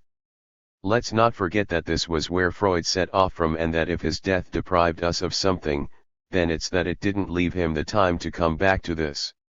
As paradoxical as this may seem, the subject of anxiety thus. Punctuations on Desire 151. Brings us back to the critical plane that I shall call the myth of moral law, namely, that any sound position of the moral law is purportedly to be sought out in the direction of an autonomy of the subject. The ever greater accentuation, over the course of the history of ethical theories, of the notion of autonomy shows well enough what is involved, namely, a defense. What has to be swallowed is this first truth, this obvious truth, that moral law is heteronymous. This is why I'm insisting on the following: that it stems from what I call the real, inasmuch as it intervenes, when it intervenes, just as Freud tells us it does, namely, by eliding the subject therefrom and by determining, through its very intervention, repression. What is known as repression only takes on its full meaning on the basis of the function of the synchronic function I spelled out for you in speaking about what, in a first approximation, is called quite simply effacing the traces. Clearly, this is just a first approximation because everyone knows that the traces cannot be effaced and that this is what makes for the aporia of the affair. This aporia is not one for you, because the notion of the signifier has been developed here in front of you precisely so as to resolve it. It is not a matter of effacing the traces, but of the signifier's return to the state of a trace. The abolishing of the passage from trace to signifier is what I tried to give you an inkling of by putting the trace in parentheses, an underlining, a barricading, a mark of the trace. The signifier is what is missed out when the real intervenes. The real sends the subject back to the trace and, by the same token, abolishes the subject too, because there is only a subject by virtue of the signifier, by virtue of the passage to the signifier. A signifier is what represents the subject for another signifier. The mainspring of what's involved here is not to be grasped from the perspective of history and memory, which is always overly facile. Forgetting seems to be something too material, too natural, for us not to think that it goes without saying, when in fact it's the most mysterious thing in the world as soon as memory is posited as existing. This is why I'm trying to introduce you to a transverse dimension, the synchronic one. Let's take the masochist, the maso as people are apparently saying now in French. He is the most enigmatic one that can be singled out in the field of perversion. You'll tell me that he knows very well that the other is the one who enjoys. This would therefore be the pervert stepping into the light of his truth. He would be the exception to everything I said earlier, that is, that the pervert doesn't know who's enjoying. Of course, it's always the other and the maso ostensibly knows this. Well, what escapes the notice of the masochist and puts him 152 in the same position as the rest of the perverts is that he believes, of course, that what he is seeking is the other's jouissance, but precisely because he believes this is not what he is seeking. What escapes his notice, even though this is a tangible truth, lying around all over the place in everybody's reach, though never seen at its true functional level, is the fact that he is seeking the other's anxiety. This doesn't mean that he seeks to bother him. For want of any understanding of what it means to seek out the other's anxiety, this is the crude level, even the daft level, that things are brought down to by a kind of common sense. For want of being able to see the truth that lies behind it, people abandon this shell which houses something deeper, which is formulated in the way I've just told you. This is why it is necessary for us to come back to the theory of anxiety. 3. What is new in the dimension introduced in Lacan's teaching on anxiety? Freud, at the end of his elaboration, speaks of an anxiety signal occurring in the ego and concerning an internal danger. It is a sign, representing something for someone, to wit, the internal danger for the ego. The essential transition that permits of using this structure, thereby giving it its full sense, is to suppress this notion of internal danger. As I told you, paradoxically for distracted ears, when I went back over the topology of the Entwurf when giving my seminar on ethics, there is no internal danger for the reason that this envelope that the neurological apparatus is has no interior, because it's a single surface, and because the I system, as aoiba, as structure, as that which is interposed between perception and consciousness, is located in another dimension, as other qua locus of the signifier. Since last year, I have been introducing anxiety as the specific manifestation of the desire of the other. What does the desire of the other represent when it arises from this angle? This is where the signal assumes its value. If it occurs in a place that topologically speaking one may call the ego, then it concerns someone else. If the ego is the locus of the signal, then the signal isn't given for the ego. This is quite clear. If it lights up at the level of the ego, then it's so that the subject may be warned of something, namely a desire, that is, a demand that doesn't pertain to any need, which pertains to nothing other than my very being, that is, which puts it in question. Let's say that it cancels it out. In Punctuations on Desire 153. Principle: it doesn't address me as someone here in the present, it addresses me, if you like, as expected and far more still as lost. It solicits my loss, so that the other can find itself there again. That's what anxiety is. The desire of the other doesn't acknowledge me as Hegel believes it does, and which makes the question altogether easy, because if the other acknowledges me, as it will never acknowledge me sufficiently, I just need to use violence. In truth, the other neither acknowledges me nor misrecognizes me. It would be too easy, I could always come out of it through conflict and violence. The other puts me in question, it interrogates me at the very root of my desire as cause of this desire and not as object. And because this is what the other targets, in a temporal relation of antecedents, I can do nothing to break this hold, except to engage with it. This temporal dimension is anxiety, and this temporal dimension is the dimension of analysis. I am taken up in the efficacy of the analysis because the analyst's desire creates in me the dimension of expectation. I really would like him to see me like this or like that, for him to turn me into an object. The Hegelian relationship with the other is very convenient in this respect, because then I do indeed possess all manner of resistances against it, whereas a good part of the resistance slips off when deployed against the other dimension. Only, needs must find out what desire is. Its function doesn't only lie on the plane of the conflict, but right where Hegel, and for good reason, didn't want to go looking for it on the plane of love. The more I think about it and the more I speak about it, the more indispensable I find it to illustrate the things I'm speaking about. If you read the article by Lucia Tower, you will see two blokes and their love stories, to speak in a way one used to speak after the war when in certain social classes they would refer to women as bonnes femmes. In one case, the subject has put her on the plane of love. In the other case, he hasn't managed to, and she says why. I'm indicating this so as to lead us to a few reflections on the fact that, if there are a few people who've said something sensible about so-called counter-transference, they are all women. You'll tell me, Michael Balint. Only he wrote his article with Alice Ella Sharp, Margaret Little, Barbara Lowe, Lucia Tower. Why are the vast majority of those who have dared to speak about this, and who have said interesting things, women? The question will be thoroughly clarified if we take it from the angle I'm speaking about, namely, the function of desire in love. You're ready to hear this, which moreover is a truth that's always been well known, but which has never been given its rightful place, inasmuch as desire 154 enters the fray of love and is one of its major stakes.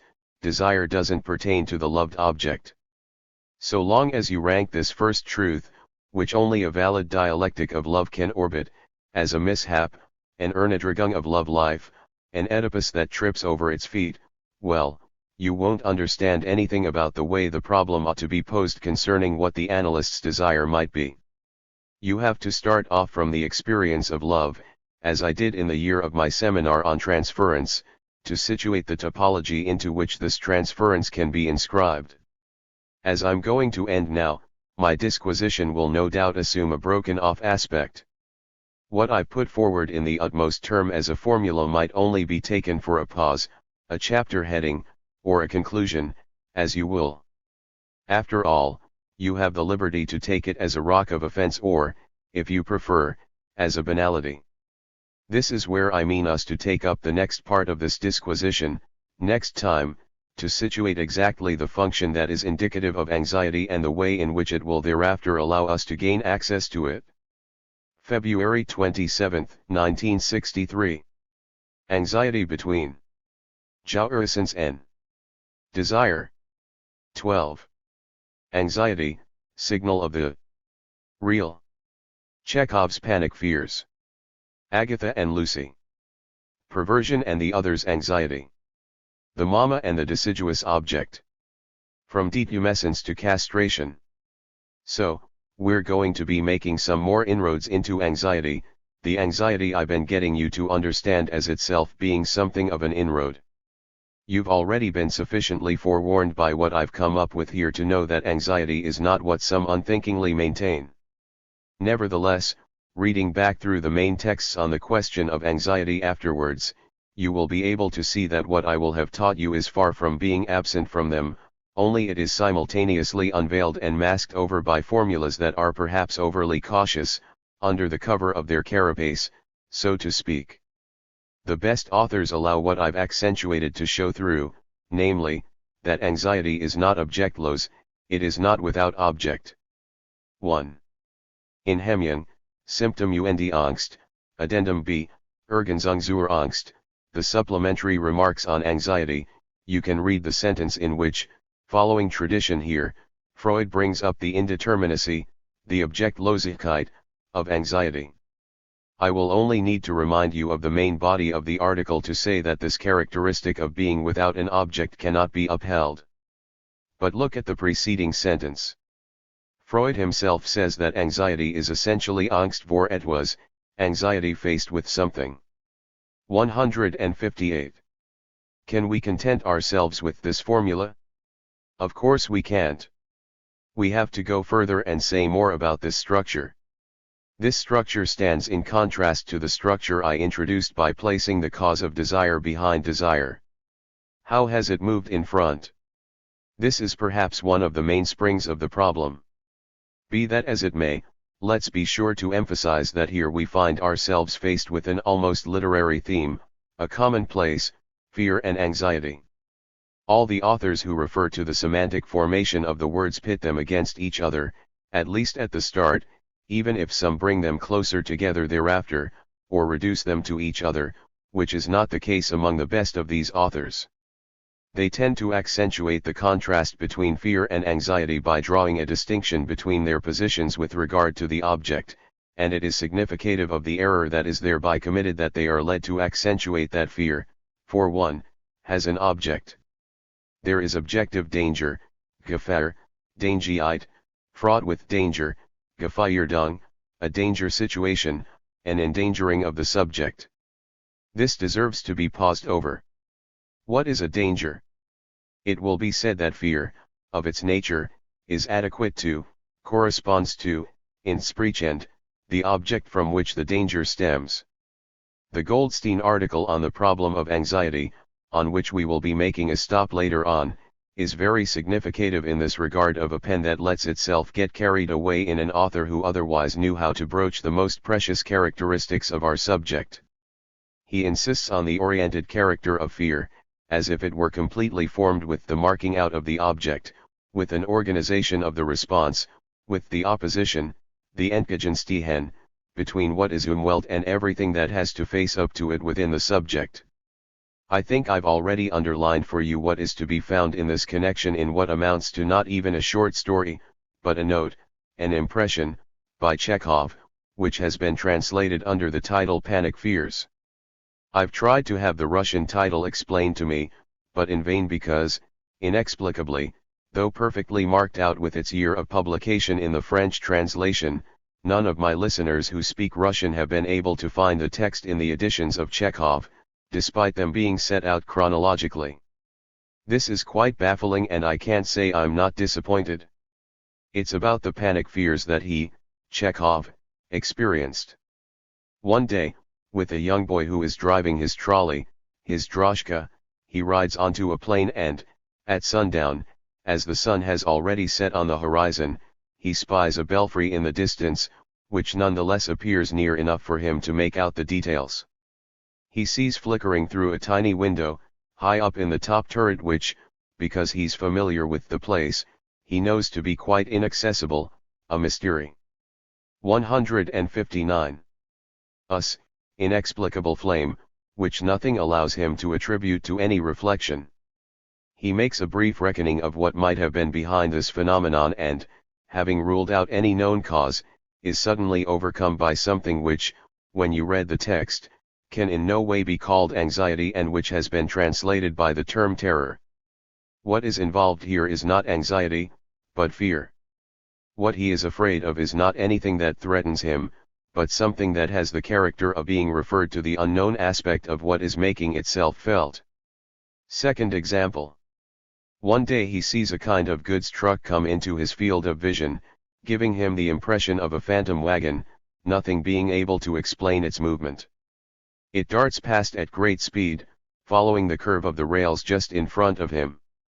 Where does it come from? Where is it going? This apparition, apparently torn free from any determinant he can make out, once again casts him, for an instant, into the disarray of a real panic, which well and truly belongs to the realm of fear. Nor is there any threat here either. The characteristic of anxiety is missing in the sense that the subject is neither seized, nor concerned, nor implicated in his inmost depths. The third example is the pedigree dog he comes across in a forest, whose presence at that hour and that place he cannot explain. He starts to foment the mystery of Faust's poodle. Here, fear takes shape truly and verily on the side of the unknown. He doesn't know in which form the devil is approaching him. It is not an object that makes him afraid, it's not the dog, it's something else, something that lies behind the dog. People insist that the effects of fear have in principle a character of appropriateness, namely, they trigger flight. This thesis is sufficiently contradicted by the fact that, in a good many cases, fear paralyses, it is evinced in inhibiting actions, even fully disorganizing ones, or it casts the subject into a turmoil that is least adapted to the response. Therefore, the reference by which anxiety is distinguished needs to be sought out elsewhere. You do realize that it's not simply out of some desire to play around with a switcheroo, a paradox, that I affirm here before you that anxiety is not without object. Of course, the term object, which I've been preparing for a long while, here carries an accent that is distinct from the one it carries in the authors who speak about the object of fear. This formula sketches out a subjectified relationship. It marks a stage from which I want to venture further today. It is easy to give Freud's var et was its support straight away, because he articulates it in all manner of ways in his article. It is what he calls danger, Gefahr, or Gefährdung, internal danger, danger that comes from within. As I told you, however, we cannot make do. 160. With this notion of danger. I already pointed out for you earlier its problematic character when it's a matter of external danger. What warns the subject that it is a danger if not fear itself, if not anxiety? The meaning that the term internal danger can carry is linked to the function of a structure to be conserved. It belongs to the realm of what we call defense. In the very term defense, the function of danger is itself implied, but it is not for all that clarified. Let's try, therefore, to follow the structure in a more step-by-step manner and designate precisely where we mean to mark out the signal feature on which Freud came to a halt as the feature that is most apt to indicate to us, we analysts, the use we can make of the function of anxiety. Only the notion of the real, in the opaque function which is the function I set off from in order to contrast it with the function of the signifier, enables us to orient ourselves. We can already say that this et was, faced with which anxiety operates as a signal, belongs to the realm of the riddle's irreducibility. It is in this sense that I dared to formulate for you that anxiety, of all signals, is the one that does not deceive. Therefore, the real, an irreducible pattern by which this real presents itself in experience, is what anxiety signals. This is the guiding thread I ask you to hold onto in order to see where it leads us. 2. The place of this real can be inscribed, with the support of the sign of the bar, in the operation that we term, arithmetically, division. Third table of division. I've already taught you to locate the process of subjectification, inasmuch as the subject has to be constituted in the locus of the other, and primarily so in the shape of the signifier. The subject is constituted in the locus of the other upon what is given by the treasure of the signifier, which is already constituted in the other and which is just as essential to any advent of human life as everything we can conceive of with respect to the natural Welt. The treasure of the signifier in which he has to situate himself already awaits the subject who, at this mythical level, doesn't yet exist. He will only. 161. exist on the basis of the signifier that precedes him and which bears a constituent relation to him. Let's say that the subject performs a first interrogative operation in A, how many times? The operation being a supposed one, there then appears a difference between the response A, marked by interrogation, and the given A, something which is the remainder, the irreducible aspect of the subject. This is the A. The A is what remains of the irreducible in the complete operation of the subject's advent in the locus of the other, and it is from this that it will derive its function. The A's relation to the S, the A inasmuch as it is precisely what represents the S in its irreducible real, this A over S is what brings the operation of division to a close, because, indeed, A has no common denominator, it lies outside the common denominator between the A and the S. If we want to bring the operation to a close nevertheless, in a conventional way, what do? We put the remainder in the place of the numerator and the divisor in the place of the denominator. The dollar is equivalent to A over S. Inasmuch as it is the cast-off, as it were, of the subjective operation, we recognize in this remainder, through a computational analogy, the lost object. This is what we are dealing with, on one hand in desire, on the other in anxiety. In anxiety, we are dealing with it at a moment that logically precedes the moment at which we deal with it in desire. X anxiety desire. Anxiety between X and desire. To connote the three stages of the operation of division, we shall say that here at the start there is an X that we can only name retroactively, which is properly speaking the inroad to the other, the essential target at which the subject has to place himself. Here we have the level of anxiety, constitutive of the appearance of the A function. And it is with the third term that the dollar appears as subject of desire. To bring to life the doubtless extreme abstraction I've just outlined, I'm going to take you back to the fact of the image, which 162 is all the more reasonable given that the image is what's involved, given that this irreducible aspect of the A belongs to the realm of the image. The one who possessed the object of desire and of law, the one who found jouissance with his mother, Oedipus, to give him his name, takes one step further, he sees what he has done. You know what happens then.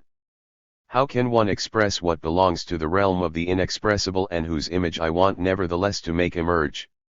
He sees what he has done, which brings with it the consequence that he sees, this is the word I'm coming up against, a moment after, his own eyes, their vitreous humor swollen, lying on the ground in a sorry heap of waste. Having torn them from their sockets, he has clearly lost his sight, and yet, he is not without seeing them as such, finally unveiled as object cause of the last, the ultimate, not guilty but uncurbed, concupiscence, that of having wanted to know. Tradition has it that it was from then on that he became truly a seer.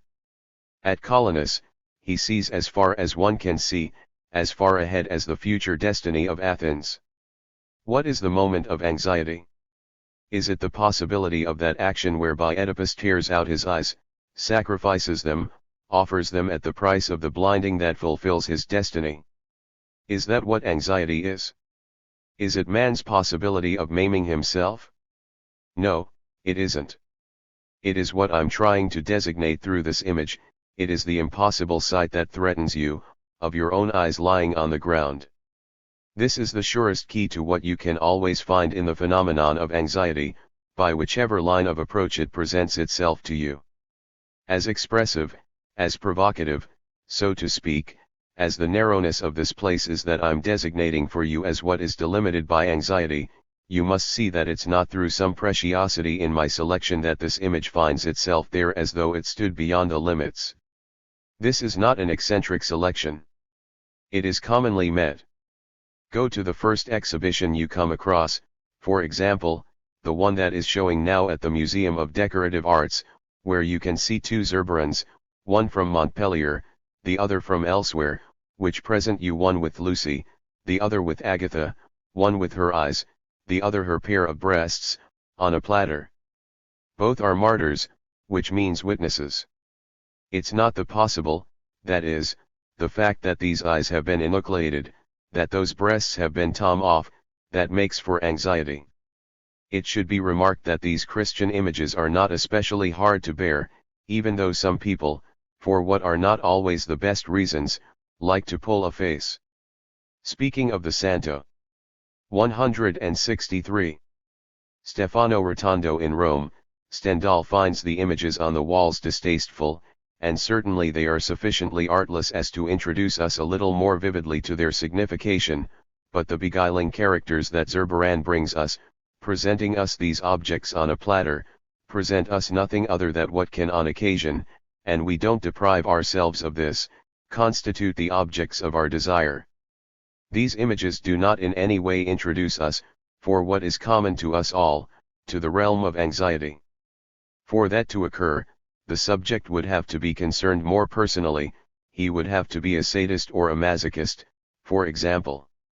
I'm not speaking about someone who can have fantasies that we might mark out as sadistic or masochistic, but a bona fide masochist, a bona fide sadist, whose essential condition, whose fundamental situation, we can map out, coordinate, and construct through successive eliminations, by the necessity of teasing out the map of his position further than what is given to us by others as Orlebness, a term more homogeneous to the neurotic but which is merely the image of something beyond, which forms the specificity of the perverse position, which the neurotic takes reference from and leans on for all kinds of ends that we shall be coming back to.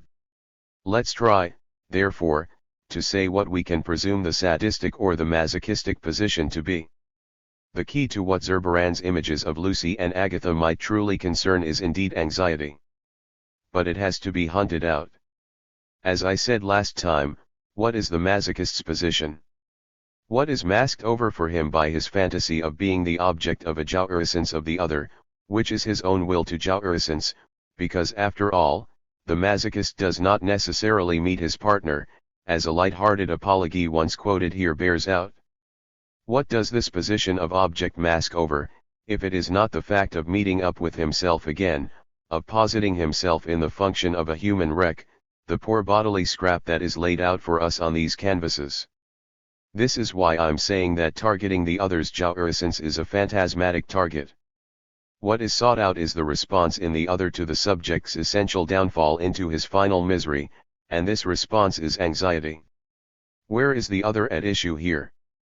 This is precisely why the third term in this range has been given, which is always present in perverse jouissance. We are meeting again the profound ambiguity in which an apparently dyadic relation is located. Indeed, we might say, and the thing is borne out well enough by all kinds of features in history, that this anxiety, which is the masochist's blind aim because his fantasy masks it from him, is scarcely less, in real terms, what we might call God's anxiety. 164. Need I call upon the most fundamental Christian myth to flesh out what I'm advancing?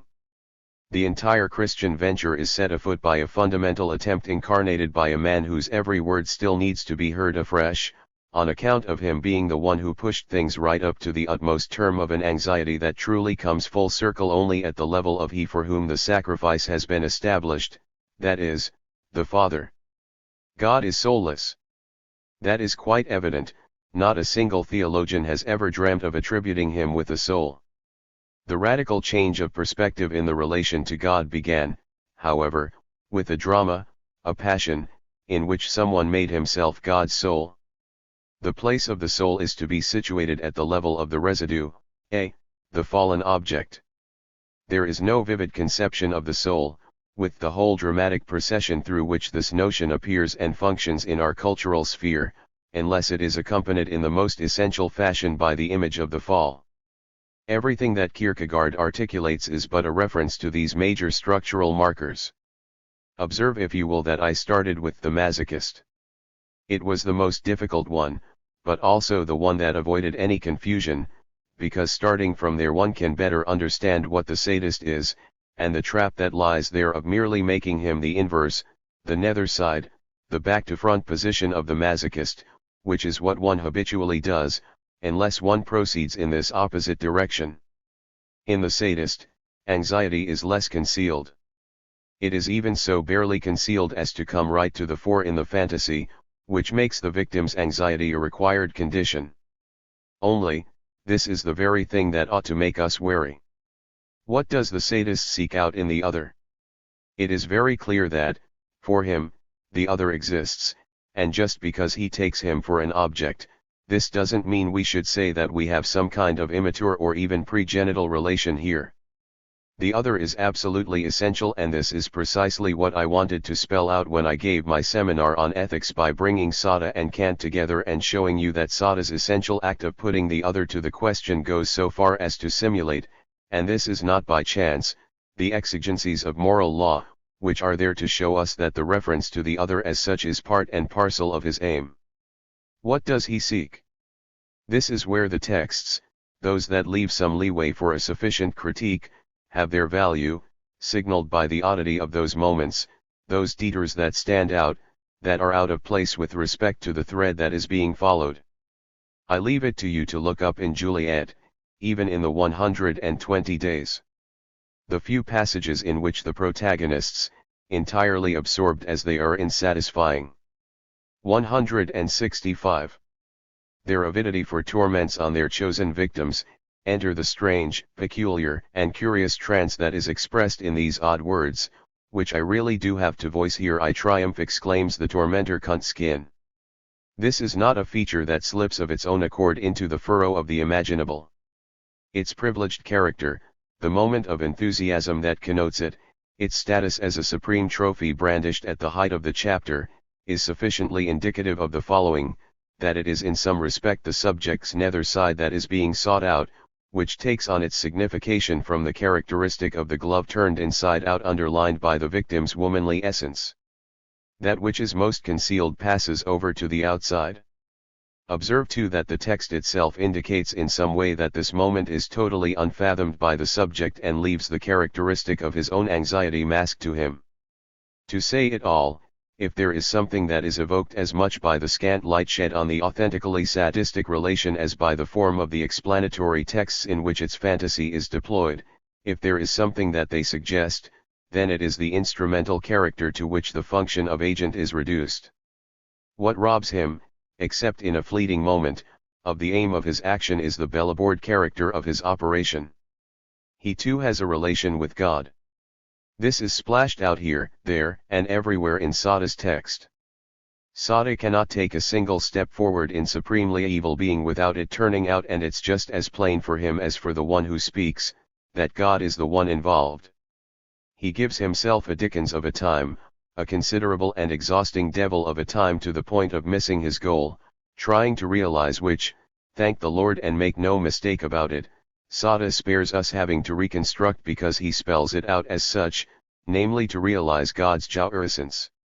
I think I've shown you here the play of occultation by which, in the sadist and in the masochist, anxiety and object are brought to the fore, one term at the expense of the other.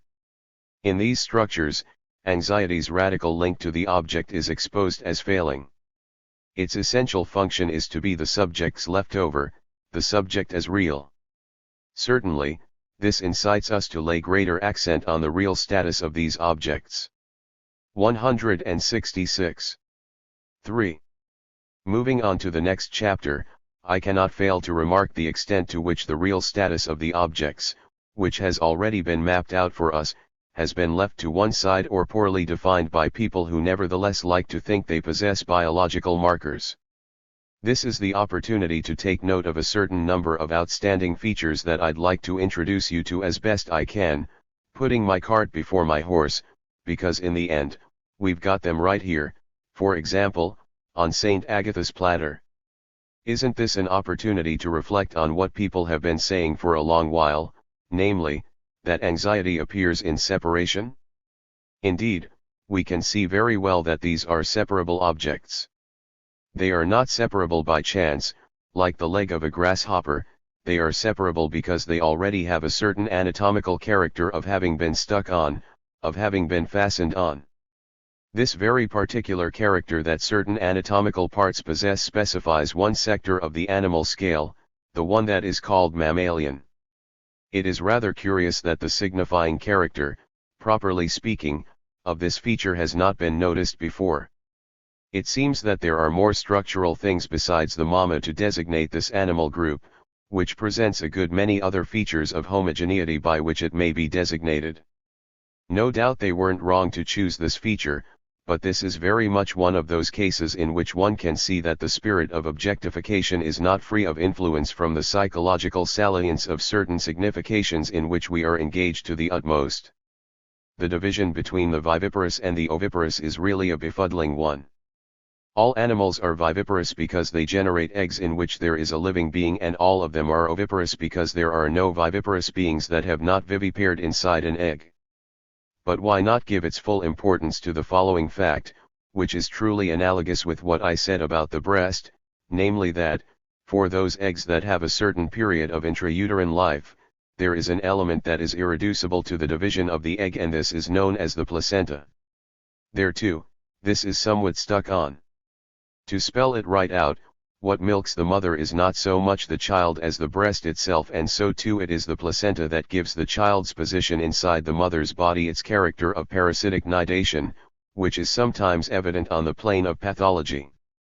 You can see that I mean to lay the accent on the privilege of elements that we may qualify as omboceptors. On what side does the breast stand? On the side of what sucks? 167. Or on the side of what is sucked? There is an ambiguity here which analytic theory has sometimes been led to speak about in connection with the breast and the mother, by emphasizing of course that they aren't the same thing. Does qualifying the breast as a partial object say it all? When I say omboceptor, I'm emphasizing that it is just as necessary to spell out the maternal subject's relation to the breast as the nursling's relation to the breast. The cut does not pass through the same spot for one as it does for the other. There are two cuts, which are so far apart that they leave different offcuts. For the child, the cutting of the cord leaves the envelopes apart. These envelopes are consistent with him, continuous with his ectoden and his endoden. For the mother, the cut lies at the level of the placenta as it falls away. This is even why it is called the decidua. The deciduous character of the object A, which shapes its function, lies there. The falling away, the niederfallen, is typical when approaching an A that is nonetheless more essential to the subject than any other part of himself. This hurried brush up of the lines of separation along which this falling away occurs is not meant to lead you right away into any imprudent revisions, but to enable you to navigate straight onto the level to which this examination carries over, that of castration. There too, we are dealing with an organ. Might we not search out, by analogy with the image I put forward for you today, whether we don't already possess the indication that anxiety is to be placed elsewhere than in the thread of what I called the possible action of castration? People always revel in biology with an incredible shallowness in the way they approach the phenomenon.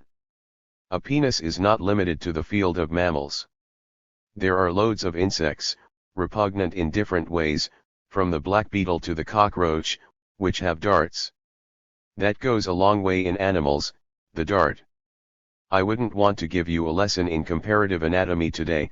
I beg you to refer to the authors, if necessary I'll tell you whom, but in many cases the dart is an instrument that is used as a hook. We know nothing of the amorous jouissance of the cockroach or the black beetle. Nothing indicates, however, that they are deprived of any.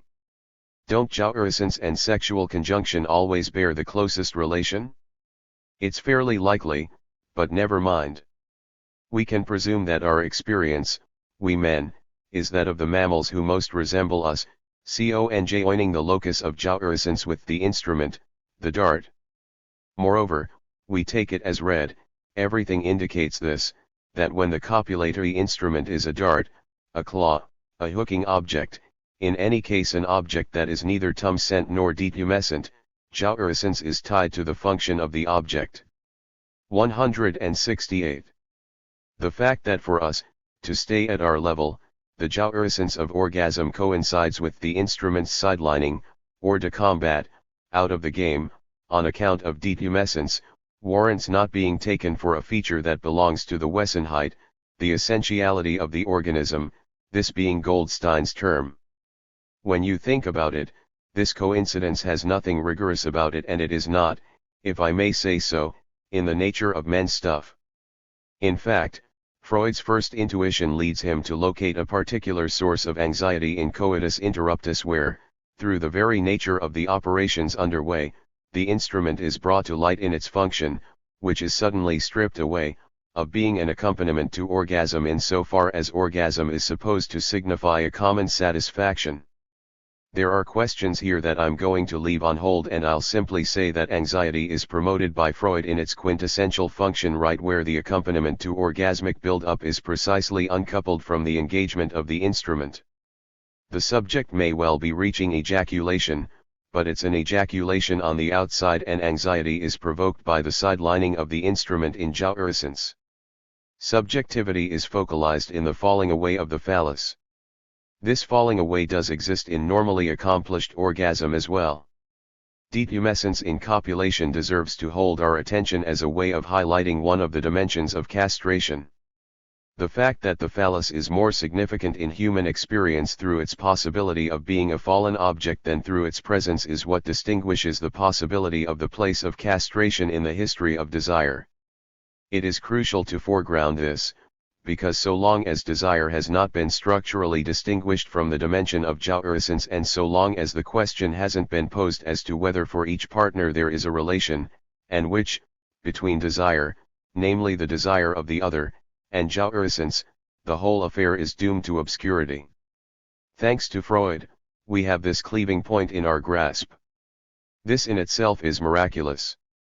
Thanks to Freud's very early perception of its essential character, we have in our grasp the function of castration. It is closely linked to the characteristics of the deciduous object. Its deciduous character is essential. It is only on the basis of this deciduous object that we can see what it means to have spoken about the partial object. In point of fact, I'll tell you right away, the partial object is an invention of the neurotic. It's a fantasy. The neurotic is the one who turns it into a partial object. As for orgasm, it bears an essential relation to the function we define as the falling away of what is most real in the subject. Those of you who have an analyst's experience, surely you have had at Francisco de Zurbarán, St. Lucy of Syracuse, Oil on Canvas, 1636, Musée de Beaux Arts, Chartres, copyright photo RMN/Lagioski. Francisco de Zurbarán, Saint Agatha of Catania, Oil on Canvas, 1632-3, Musée Fabre, Montpellier, copyright photo Loro/Giroudon/Bridgman. 169. Least once a testimony to this. How many times have you been told that a subject had, I'm not saying his first, but one of his first orgasms, when he had to hand in hurriedly an end-of-term exam paper or some drawing he had to rush off quickly? And then, what gets scooped up?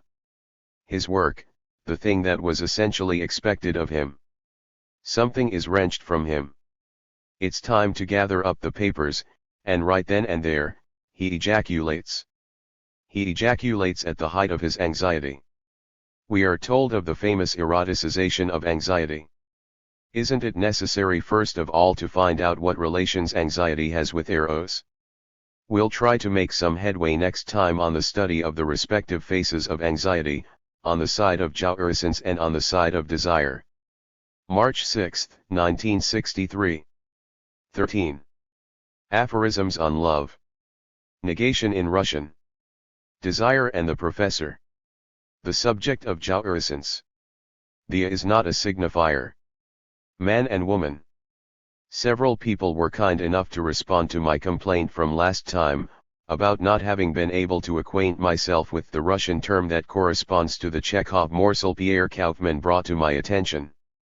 Even though he doesn't speak Russian, he was the one who brought me the precise term, which I then asked Smirnov, who is a Russian speaker, to give a brief commentary on. I hardly dare utter these words for which I do not possess the phonology. The word in the title is ctpaxn, which is the plural of ctpax. This word, like all words that have to do with fear, fright, anxiety, terror, and torment, poses us some very difficult problems of translation. I was just thinking that it's rather like colors whose overtones vary from one language to another. Be that as it may, I believe I'm right in understanding, from the debates amongst the Russian speakers present here, that what I put forward last time was correct, namely, that Chekhov didn't mean to speak of anxiety. With that, I'm coming back to what I wanted to convey to Pierre Kaufmann. I used this example last time to shed a little side light on the reversal I wanted to bring about, namely, to assert, as moreover. 171. I did once before, that anxiety is not without an object. Introducing this object by saying that it would be just as legitimate to maintain that fear has no object held a certain interest for me.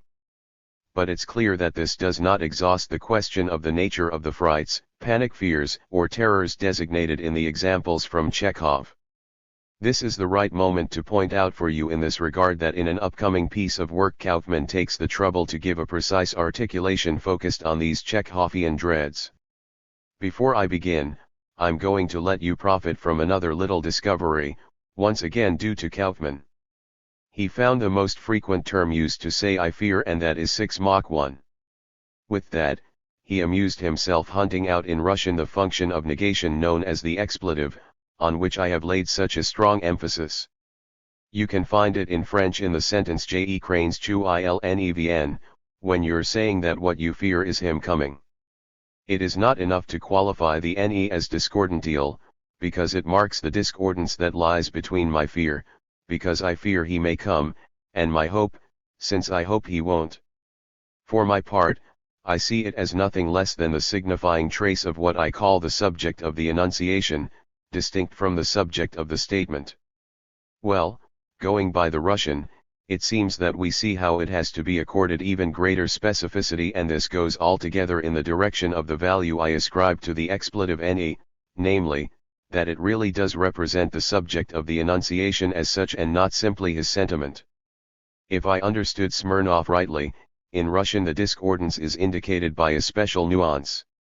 The one it06 is already in itself a nek, but one that is also marked by a further nuance, inasmuch as the k that distinguishes this one it06 from the simple ito that is in the second sentence, one nuances the verb with a sort of conditional aspect, in such a way that the discordance is already marked at the level of the letter 6. The negation is therefore even more expletive in Russian from the simple standpoint of the signified. This doesn't prevent it from working in exactly the same way in Russian as it does in French, thus leaving the question of its interpretation open. I've just said how I parse it. So, now, how am I going to proceed? 1. This morning, remarkably enough, as I was thinking about what I'd be coming out with here, I suddenly conjured up the time when one of my most intelligent patients, the species does still exist, asked me pointedly, what on earth is it that drives you to such lengths to tell? 172. Them that? This was back in the barren years when linguistics and even probability calculus had some place here.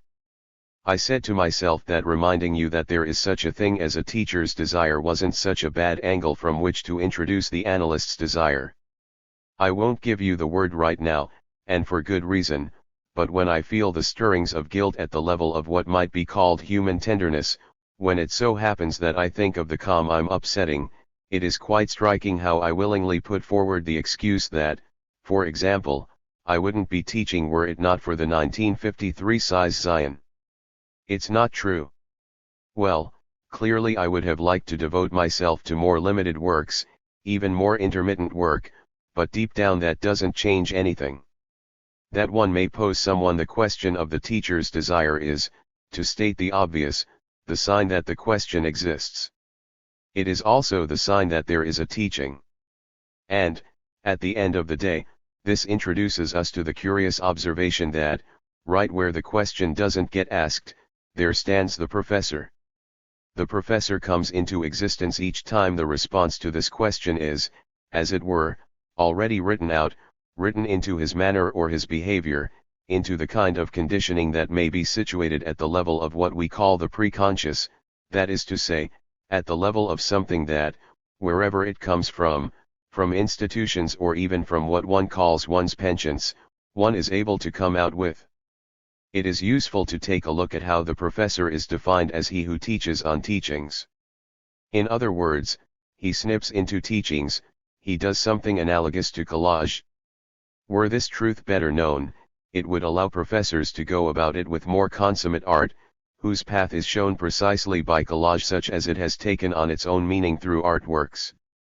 Were they to make their collage in a way that was less concerned with the join, less tempered, they would stand a chance of achieving the same result that collage aims at, namely, to evoke the lack that makes for the entire worth of the figurative work itself, when it is an accomplished one, of course. And along this path, they would thereby manage to meet up with the effect that is specific to what, precisely, teaching is.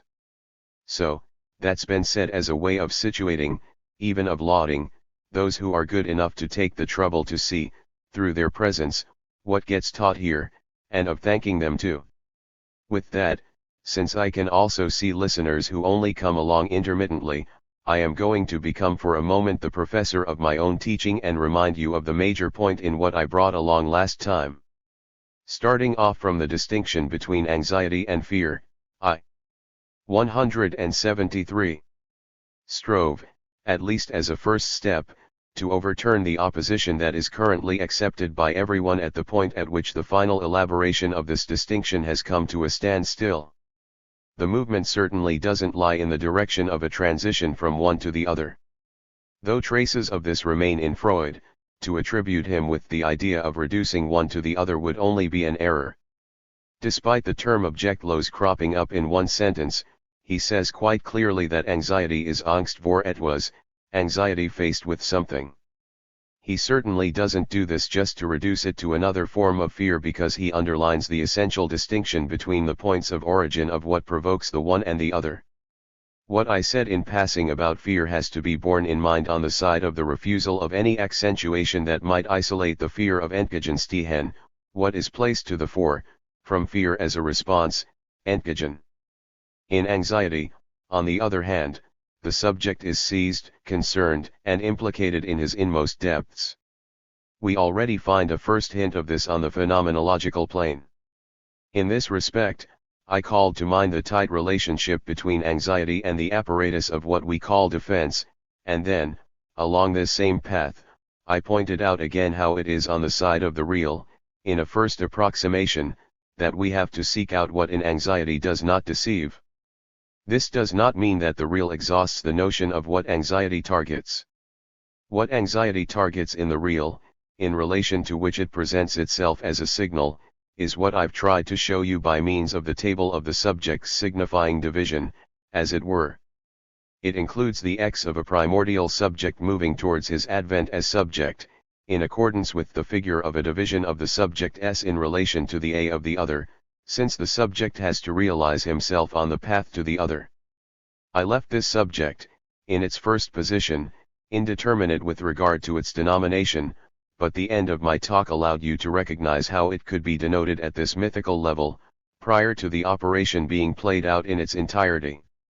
It is the subject of jouissance, in so far as this term has a meaning, but precisely, for reasons we shall be going back over later, it can in no way be isolated as a subject, unless mythically. Last time, I wrote up the three levels that correspond to the three phases of this operation. They are, respectively, jouissance, anxiety and desire. I'm going to move through this layering today to show. 174. As jouissance. Anxiety. $desire anxiety between jouissance and desire. Not the mediating function of anxiety between jouissance and desire, but its median function. How else might we comment on this important phase of our account, except to say the following, whose various terms I ask you to take up by providing them with their fullest meaning: jouissance shall know nothing of the other except by this remainder, A. What arrives on the bottom level, what comes about at the end of the operation, is the barred subject, namely, the subject as it is implied in the fantasy, where it is one of the two terms that constitute desire's support. The fantasy is S standing in a certain relation of opposition to A relation whose polyvalence is sufficiently defined by the composite character of the Rom, which represents disjunction, v, just as much as conjunction, a, which is as much greater than as lesser than. S is the term of this operation in the form of division. Since A is irreducible, it is a remainder, and there is no way of operating with it. With this way of embellishing it with an image through mathematical forms, this can only stand as a reminder that, were the division to come about, what would be concerned in S is the relation of A to S. What does this mean? To sketch out the translation of what I am designating, I might suggest that A comes to assume the function of the metaphor of the subject of jouissance. This would only be right if A were deemed equivalent to a signifier. Now, the A is precisely what resists any assimilation to the function of a signifier, and this indeed is why it symbolizes that which, in the sphere of the signifier, always presents itself as lost, as what gets lost in signifierization.